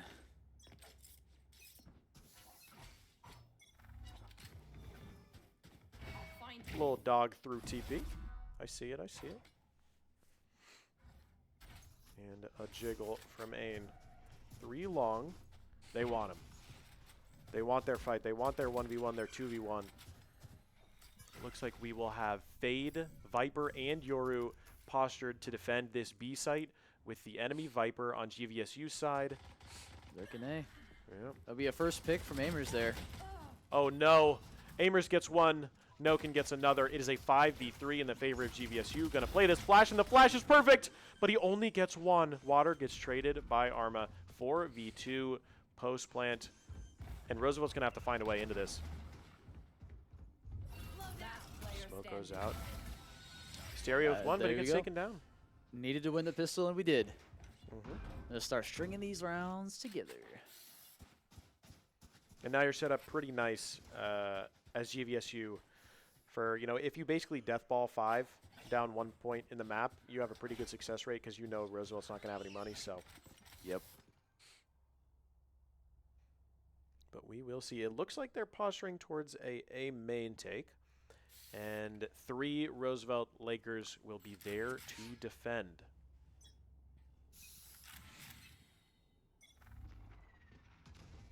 Well, only one's going showers. It looks like Hysteria and Noken will be meeting shortly. Oh, and look at this. This is very aggressive. I don't know if they're going to check him. Water with one. He can't shoot anything. He gets one, but Tilling and Pony get 2 of their own. The shorty does not connect. Noken with his own. It's a 4v2. We're shooting bodies. That's okay. I'm a fan of it. I'm a fan. I'm a fan. I did hear you guys were both of our guys were yelling in there, so no hard feelings. Yep. No love lost. Ain with That one bandit, man. to bring it back, and shooting bodies of our own, all part of the game. And it looks like Henry, the loudest man on the team, I think, will be saving his gun and maybe dying to bomb. Gun here. Good call by GVSU saying, hey, Henry might be looking for this gun. As soon as the bomb goes off, he might go for it. We got to watch this. But they might take TP before. Oh, my goodness. He's going to die to the bomb. Okay. I thought he was going to try and get a gun there. All right, another round. You know what they say in football. What? Move the chain. That's true. That's true. Another That's what they first say. down, basically, right? Patriots 28-3 comeback. You But mean make Drake it- the schedule May? Oh my God! Don't even get me started, bro. Don't even get me started. I have a buddy who's a huge Patriots fan, and I have talked so much smack. They had the easiest route to the Super Bowl of all time. Drake May had They the still worst lost. playoffs of any quarterback ever, bro. It was like painful to watch. Painful. As a And Giants fan, I co-sign that Patriots slander. I do. I do. your final boss in the AFC Championships, Jarrett Stidham, bro. Like, come on. Come on. That's great info there for Water. He jumps through the smoke and he basically immediately TPs. He's not looking for a kill. He's just looking to see who's who. And it looks like all of GVSU is staying. Even with that info, it looks like they're staying to hit this site.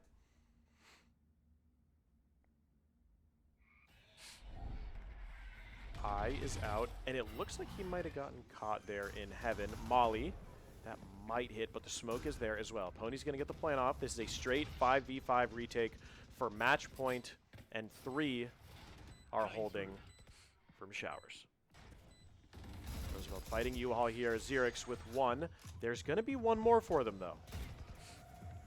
On the other side of the wall, the Viper wall is good. Wall down. Going to check close left. Tilling and Armageddon with 1. Water and Ain down. Xerix with another, though. Hysteria with his own. And it looks like a 3v1 for the post. That Molly, I believe, is going to come out. They're going to have to get off. But they're fighting it. Pony with another. Last 2 players are very low HP. Going to have to get on. They might just go for the kill here. Oh, Nice. my goodness. A I huge believe that's a clutch from 1v3. Pony. 1v4. Yes, it is. 1v3 or 1v4 was that? 1v3. Awesome. A huge round from Pony there. And now the energy shifts. You start to believe if you're GV. When I went back in there, I told him, I said, guys, this was so many of these rounds were so close. Gotta believe. 100%. And now that GV's on the attack side, they can hold those really strong post plants. You know, Pony can do exactly what Xerix did on the first half, where you sit in showers. If you get that first kill and you still have your molly, it's very hard to win that round. 100%.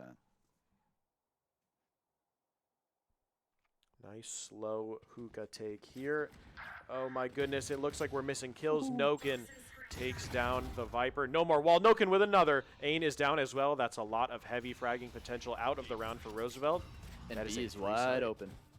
Portal closed. I'm very surprised that Tilling was able to escape A with his life. Cutting through. First order of business for Roosevelt is to somehow get past this brim smoke. Yes. Yeah, B is very hard to retake when you're all coming through CT. Very difficult. Like we see here, 2 pieces of utility are keeping the entire Roosevelt team in Pony spawn. is on. He has been activated. He locked in. And they're going to fight elbow together, I believe, or just die to bomb in the smoke. Looks like it might be 1, 2, 3. He gets one. Aimers. Oh, low BM there. And he might get another. Spam is in. Water with his zone, but Tilling finds the last. That is 11-5. And GVSU have won a few in a row. 4 straight. Starting to feel a little bit better. You know, maybe I was wrong. Maybe Vine's just attacker sided, man. I don't know. Who knows at this point? Who knows? It's all a frame of mind, anyways. Okay, is this a timeout from Roosevelt?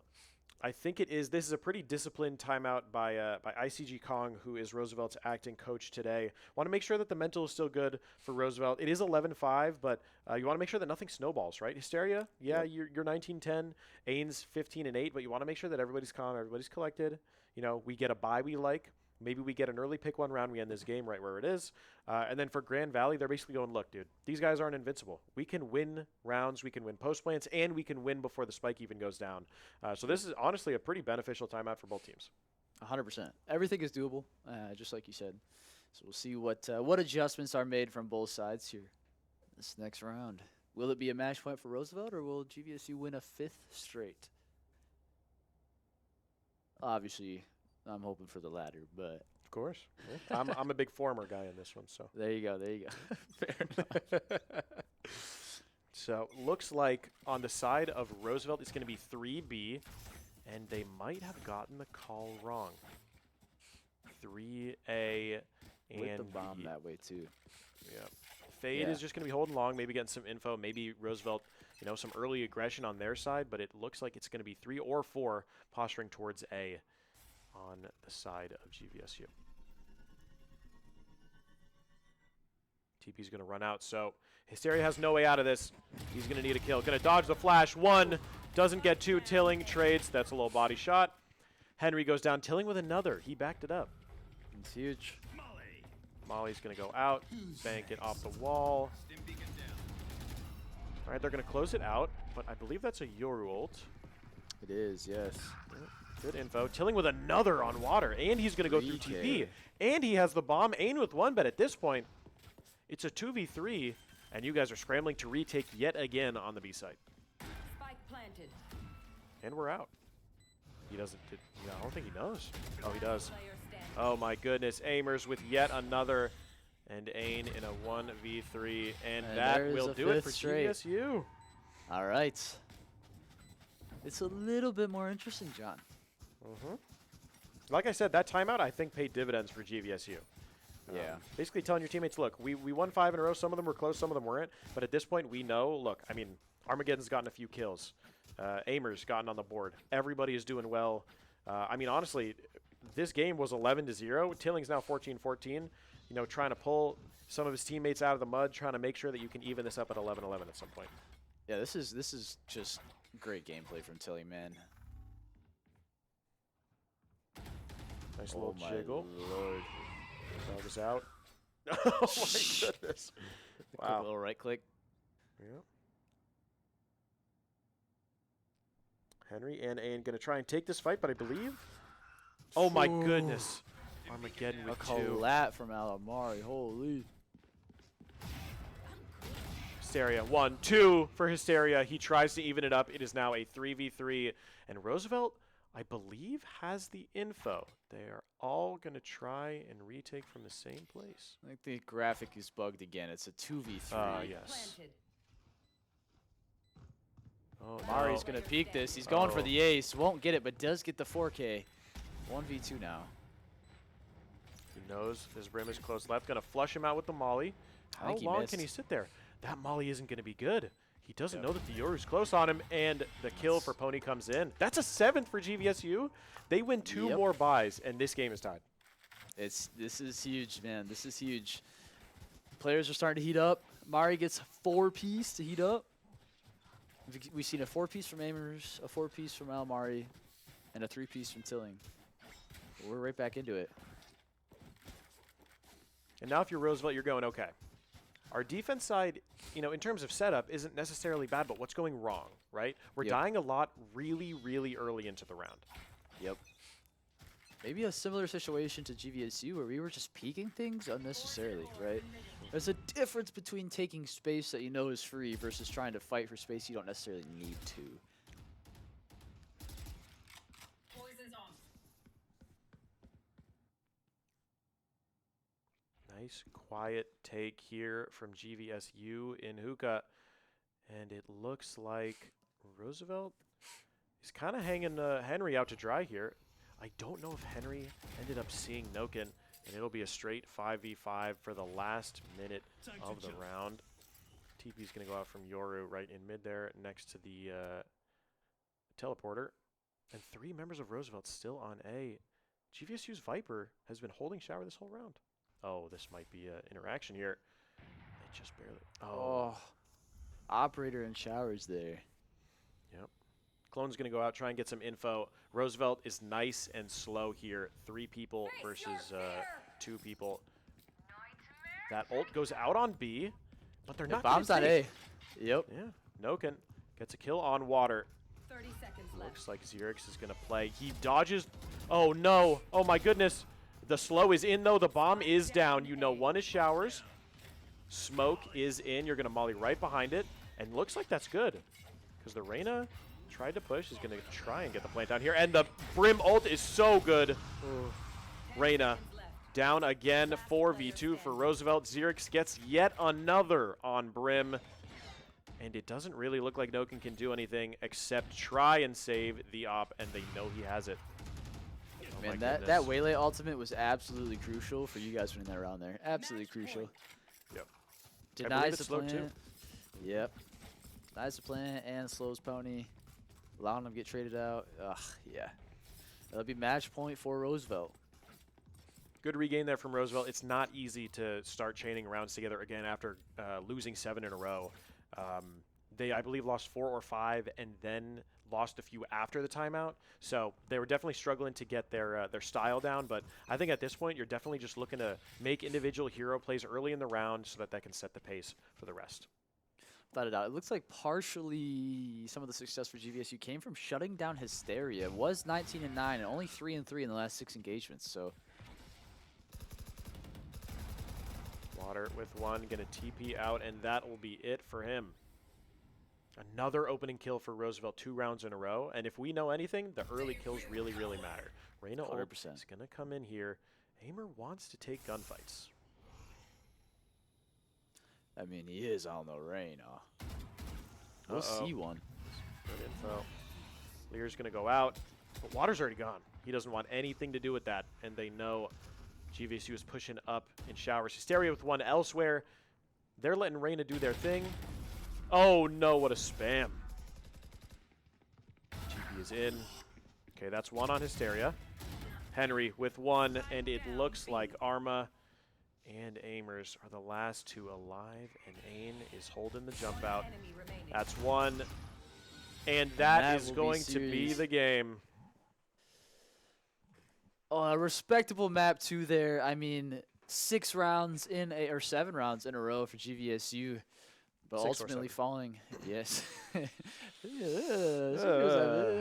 Thank God the camera isn't on us right now.